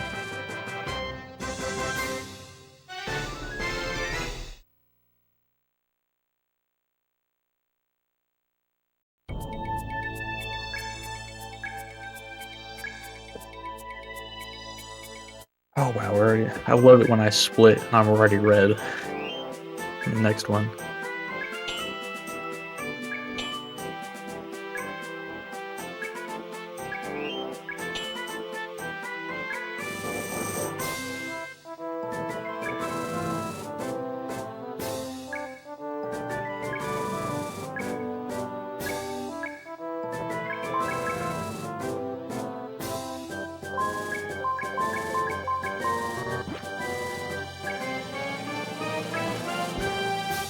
Okay, so big thing here.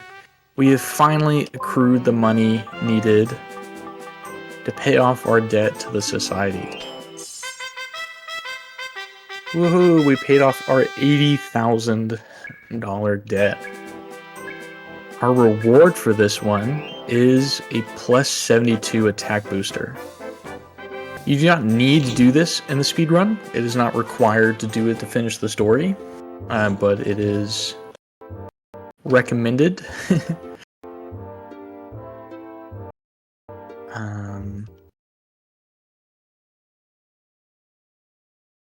Actually, no. I was trying to be smart about it, but that's not going to work.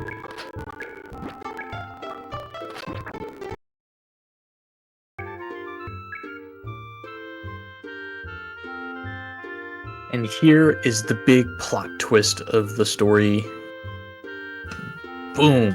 Eugene is here. And he is holding Grenade captive.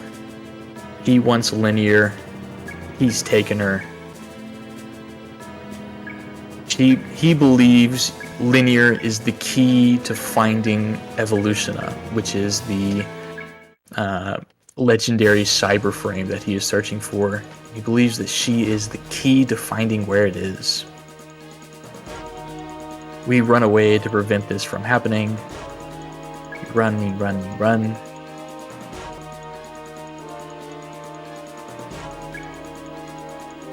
And we get cut off here by the 8th Imperial Army, and they got a tank. There's a big mean boy right here.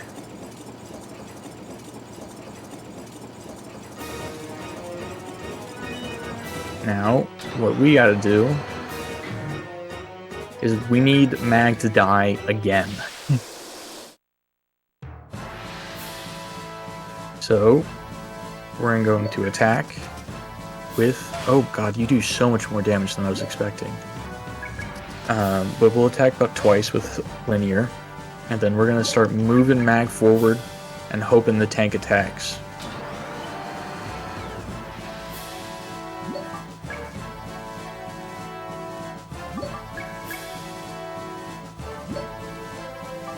It should be an AoE that attacks everybody, so that's a good one to get.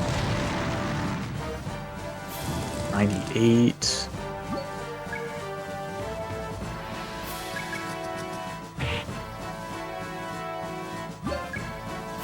The tank is super slow, which is unfortunate, but by killing Mag here, he remains dead for the rest of the game. So typically when you go back to town, you kind of get you get healed up. But this is the one instance where Mag does not get healed after going back to town.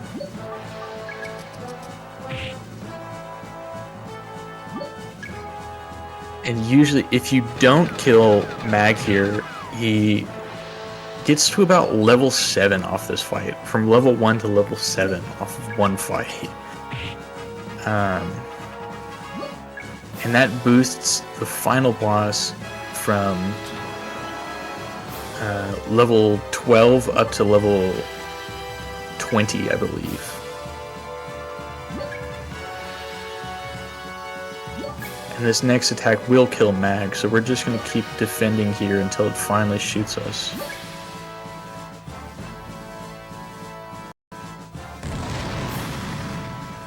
And we're going to kill off tank with our girl Linear here.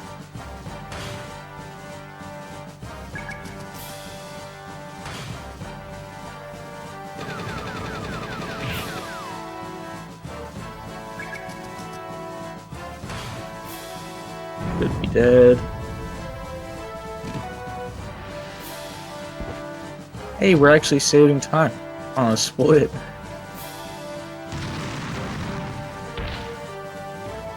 Not much, only 30 seconds. Yeah.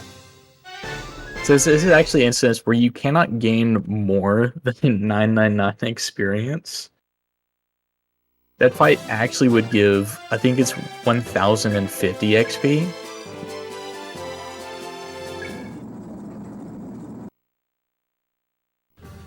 Yeah, sadly, there's not that much time left in the run.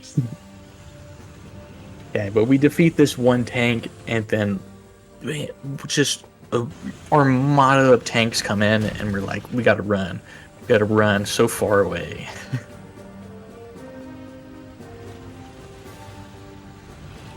This is one of the very, first cutscene, FMVs.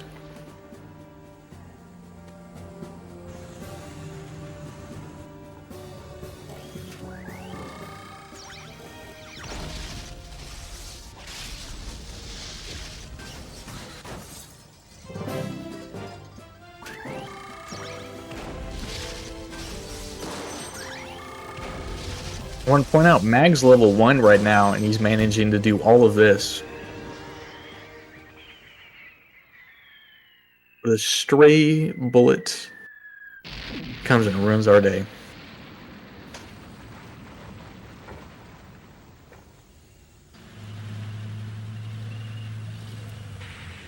Come trap us in. They steal away Linear. Yeah, imagine if he was level 2. If you can do that at level 1, level 2 would be crazy.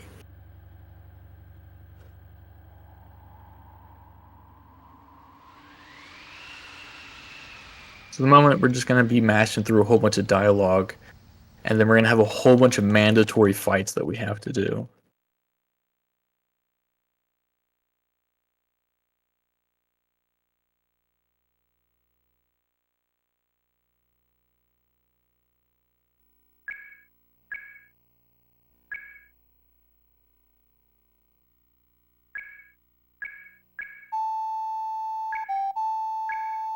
And then Linear's theme plays while we're all sad about it.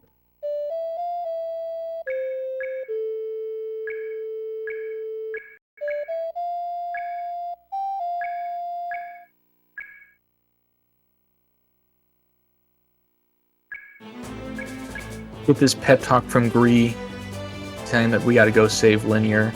And come downstairs and find Chain Pepper, ready to join us on our quest to save Linear from that jerk Eugene.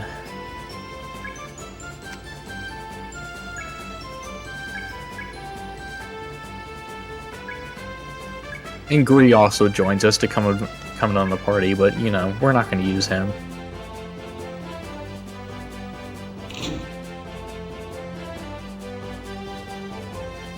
So we're going to make our way to the store real quick. Buy a couple items. And, oh, the camera change.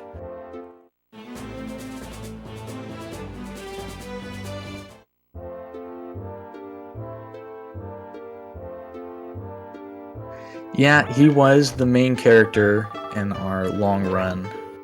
Actually, I don't need to go there. Come here.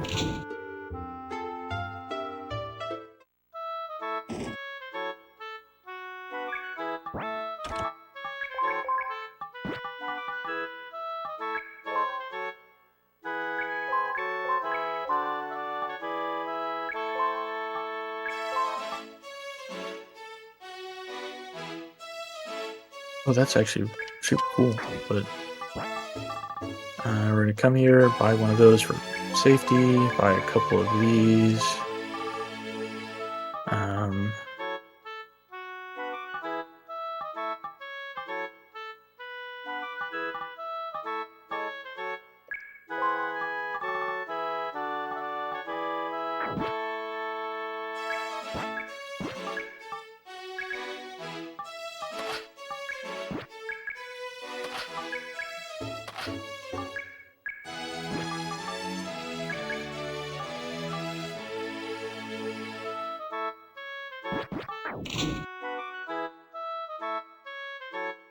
Yeah, so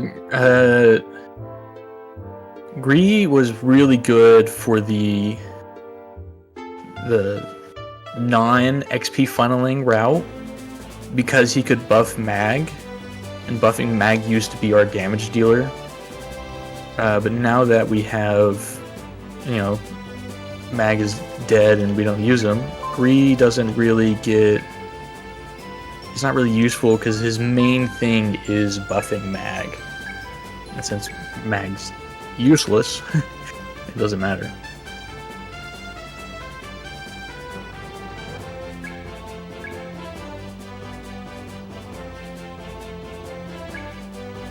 We'll get one more cutscene here.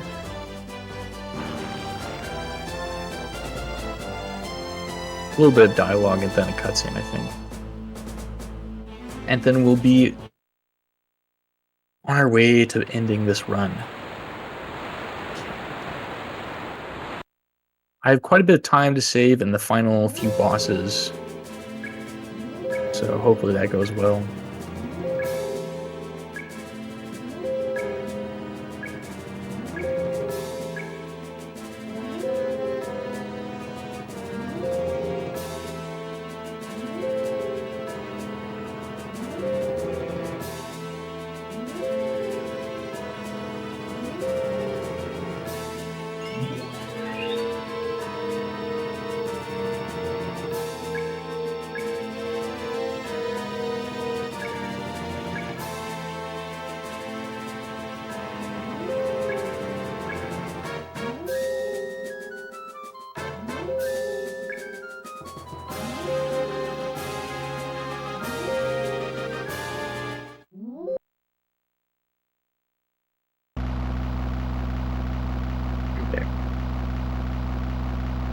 This is a pretty cool cutscene here coming up.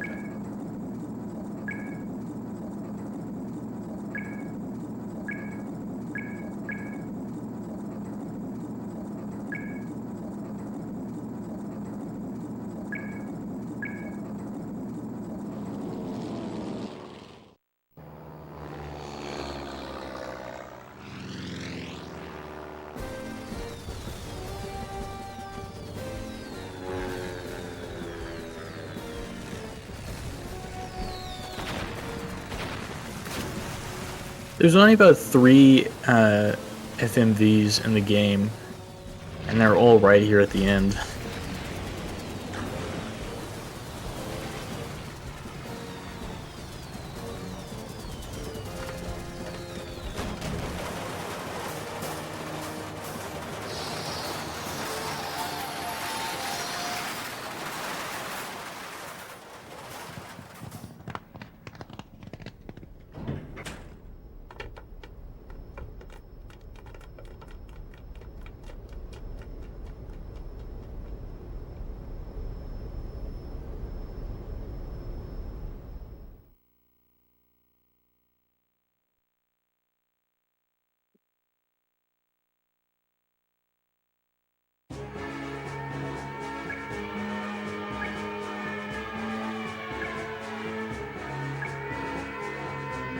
With Chain and Pepper, gotta be a little careful here because one of the first options is to heal your party, and would be bad news because I would have to kill Mag again,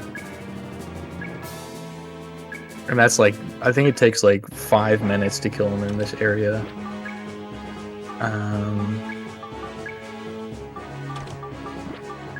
Actually, come here, change saucer over, change 15 to 72.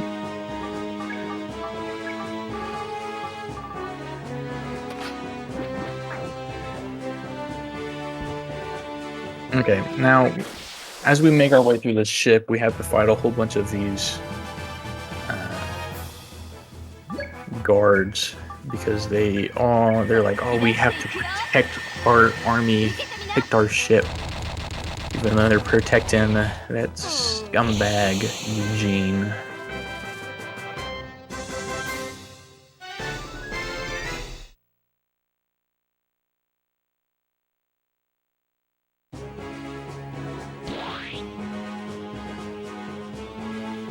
Am I losing time on this split?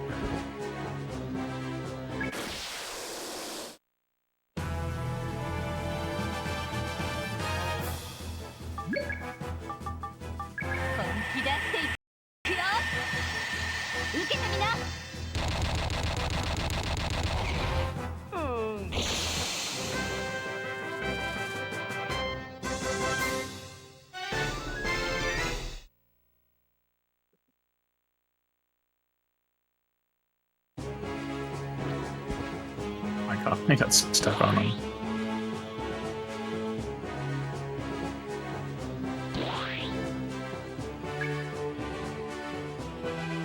I'm actually confused on why I'm losing so much time on this split.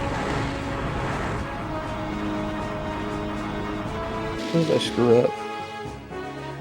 Oh, I don't think I did the shop in my PB.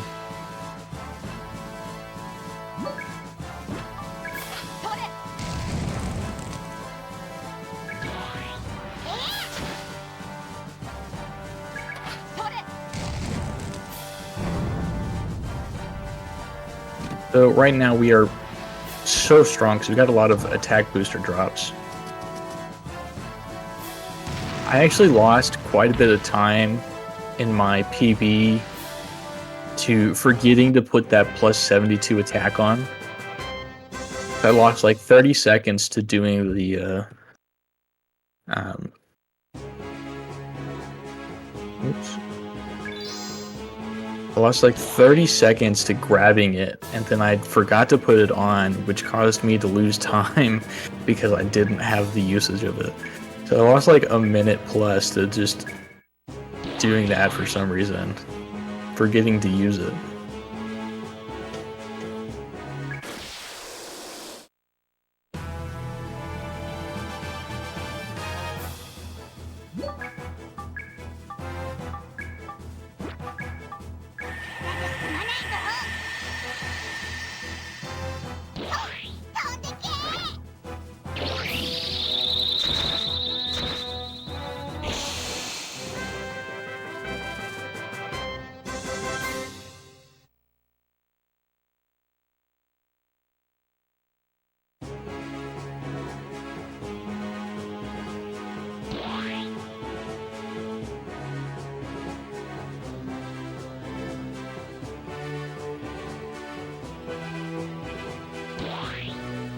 There's a whole bunch of these mandatory fights. Every single one of these guys is level 7, I think.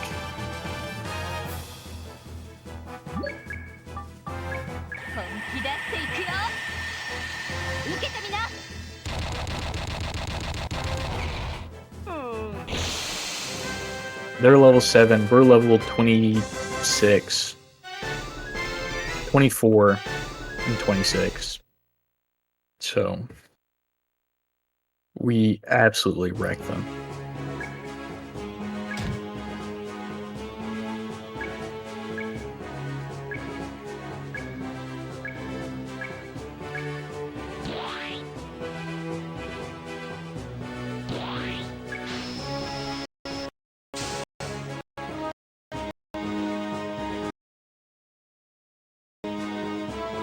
And here's the big event in this story, is this genius over here decides to throw a grenade within their own ship.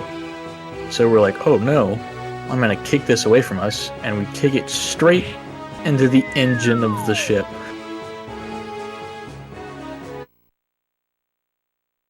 Obviously, that doesn't go over well.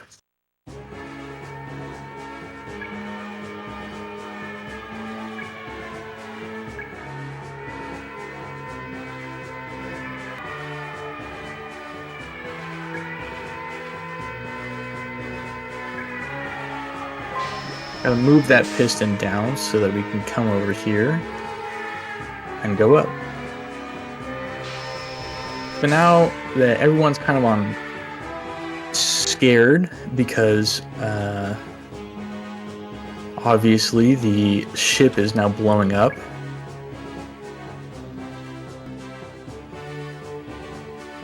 Down here, Cosmos Fruit. Nope, I thought it was green moss. Should be it. Yeah, that's it. Okay.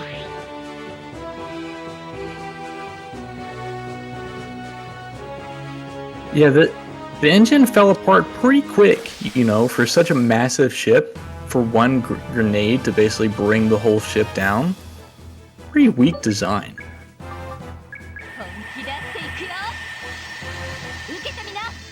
This big almighty empire can't even properly build an engine that doesn't blow up.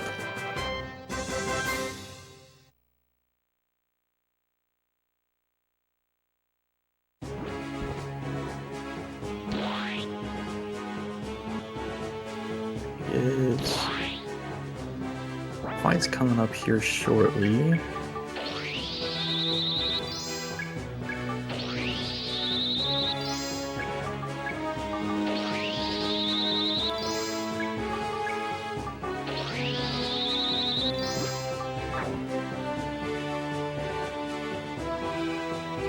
Oh, I forgot about this fight. There was one more, my bad.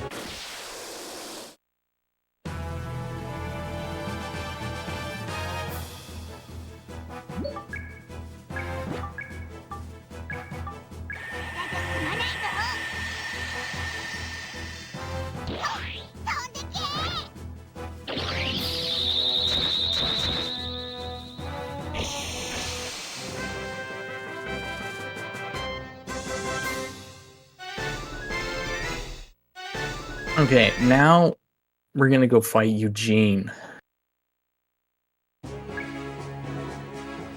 Also, this guy fakes his death so that we don't fight him anymore.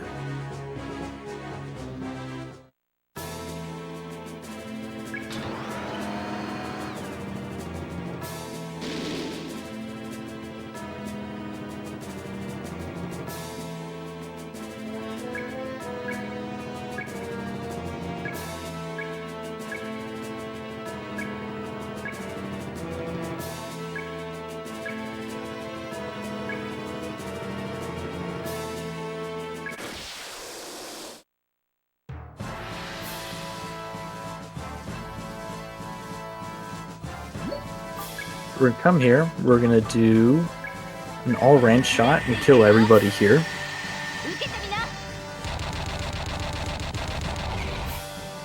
And then we're gonna use an item. I'm an idiot and mashed that. I don't know why I did that. Whoops. Oh, great. I get 2 uses. We're going to use this to restore a little bit of FP, and then we're going to use Pepper's ultimate move called Trigger Happy, which uses all of your FP, aka your mana, and just obliterates enemies.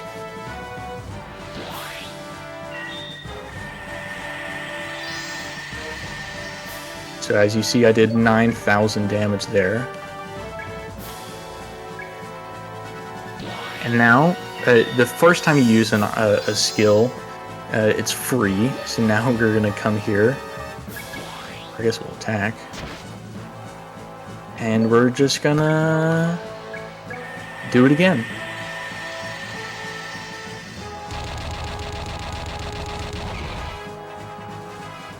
Eugene is dead. Well, not dead, but yeah, that's why we use Pepper, is Pepper has that ultimate attack right there.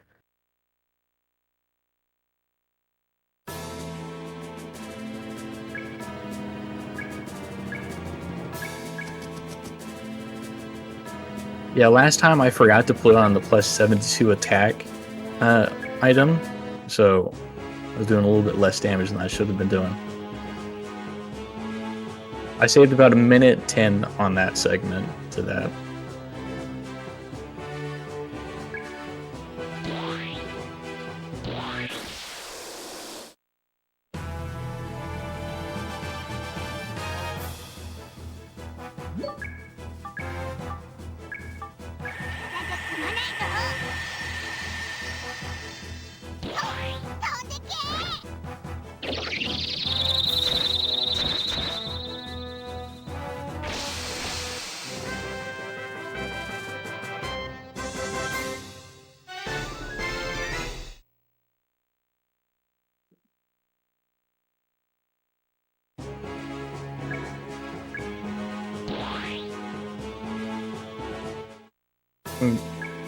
Eugene's gonna be a coward here, and he's gonna do the whole, we're standing on opposite ends of the bridge, and I'm holding your hostage in front of you. The classic maneuver that you see in all villains. I'm gonna bring my hostage out and hold it in front of you while we stand on a bridge.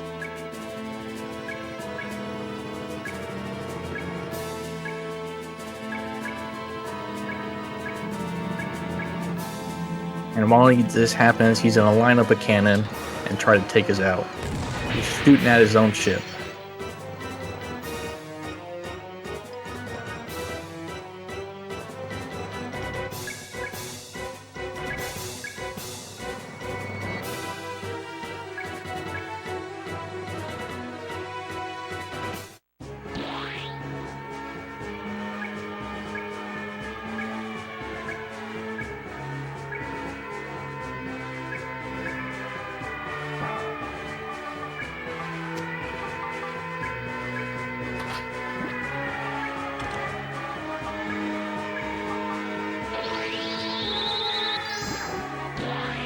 What we did right there is we equipped an item that makes it so we have 50% more FP, and since our FP is how much damage that all-out attack does, it's good to put that on. And then we also restore all of our FP for Pepper.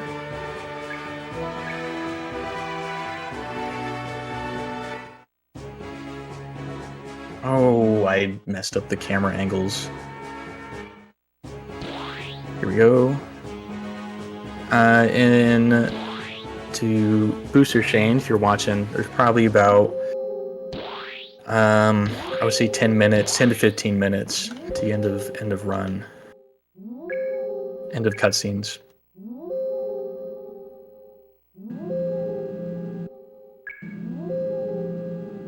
Or no diggity, you got it.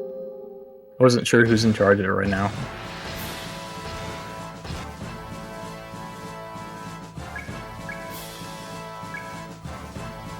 Yep, give me a heads up.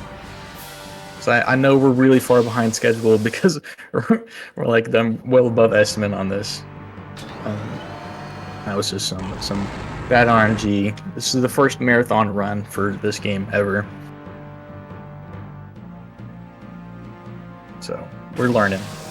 But yeah, Eugene's back now, and he's got a mech. He's ready, he's built, and he's gonna mess us up. So we're gonna come here, and we're gonna instantly do our trigger happy shot, and I should do max damage with this.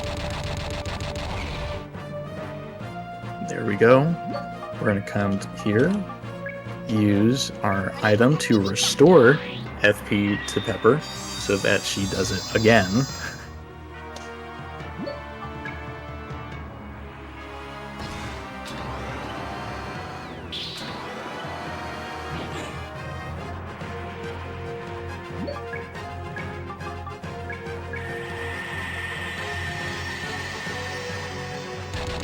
Do max damage for a second time,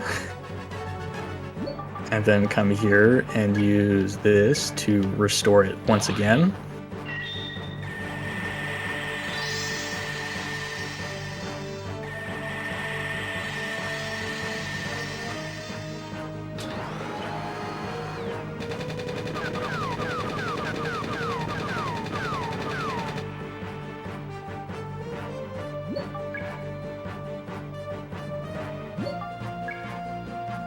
And I need you to slow down there. And we'll do it one more time. And Eugene, or Mech Eugene fight will be done. Eugene is not dead. But I did just save 2 minutes on that split.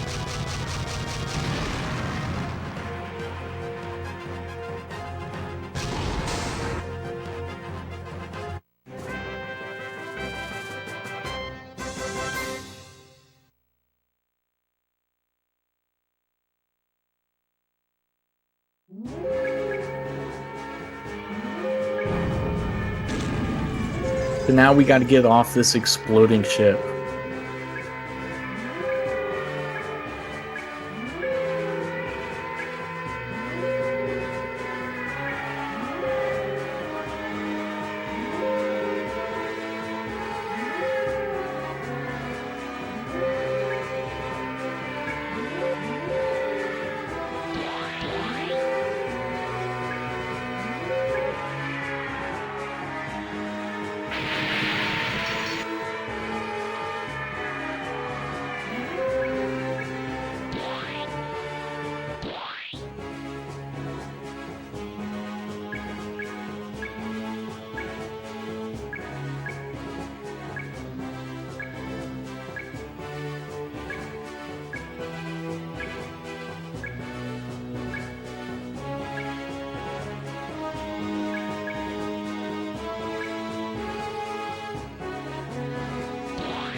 We come back in this raid because that previous room blew up, and we find that Eugene is gone.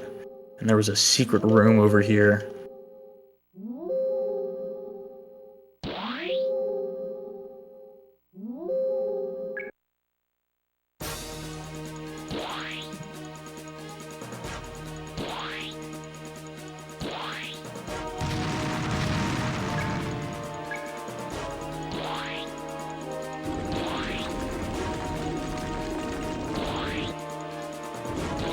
Exit ship right here, and we enter the final area. Whoops. And now it is just text and a cutscene until time ends.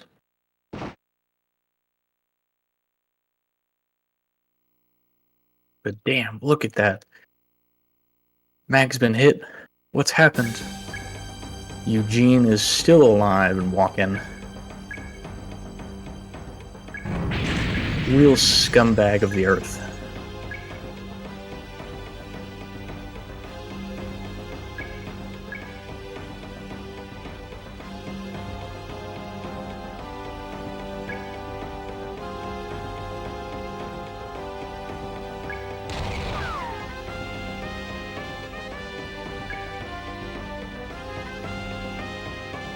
What? Give it a second here.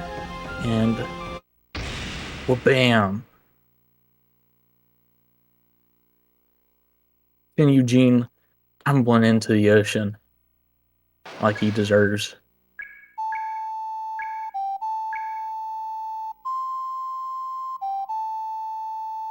But Mag is very hurt right now.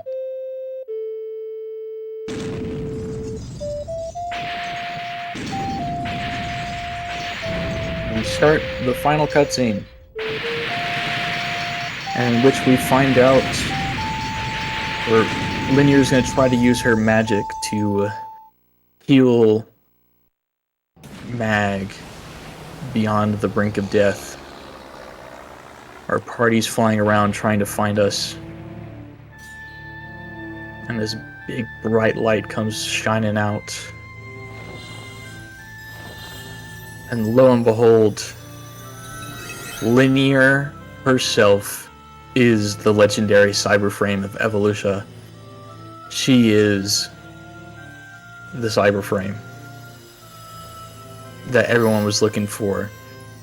It was within her the whole time.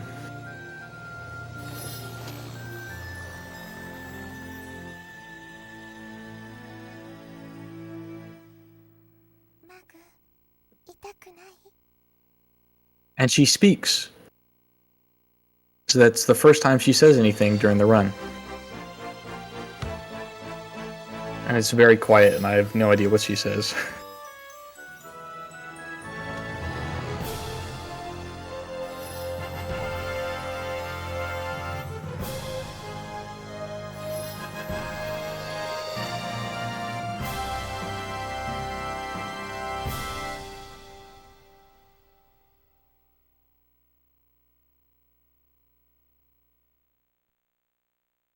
That's time.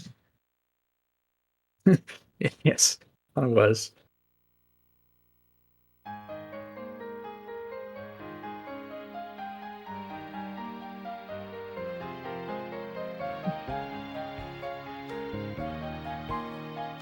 Thank you for the GGs. Okami, Ali Crumbia, Beastly Whale, No Diggity, Grimshams, Broby, PS, Cheeky Chunk, Underground, Liquid. Thank you all for the GGs. I'm sorry about going over estimate. This was just a case of really, really, really bad RNG. Typically, it's, you know, under 350 if you don't get terrible RNG.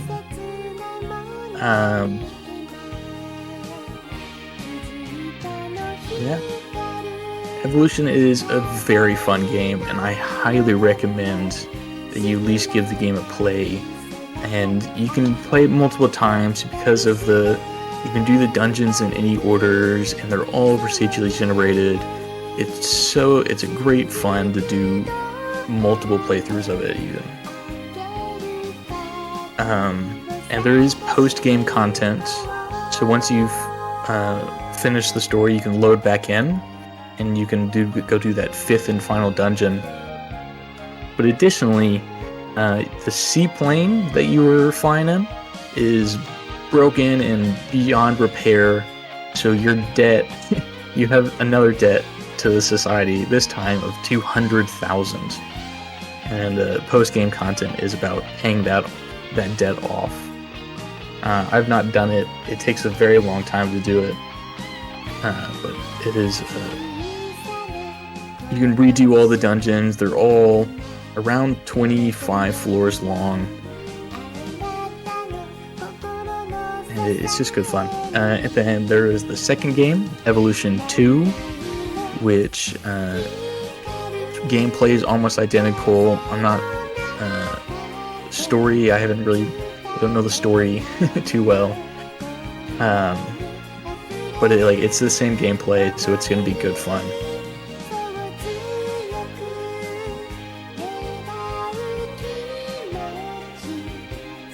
Highly recommend it.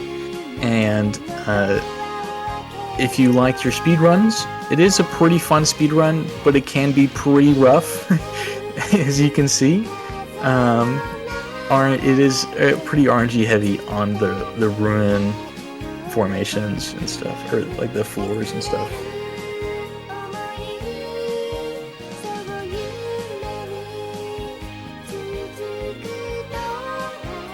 And if you... Yeah, go ahead. You can find me at GBsaysHi if you're curious and want to watch Evolution or PSO.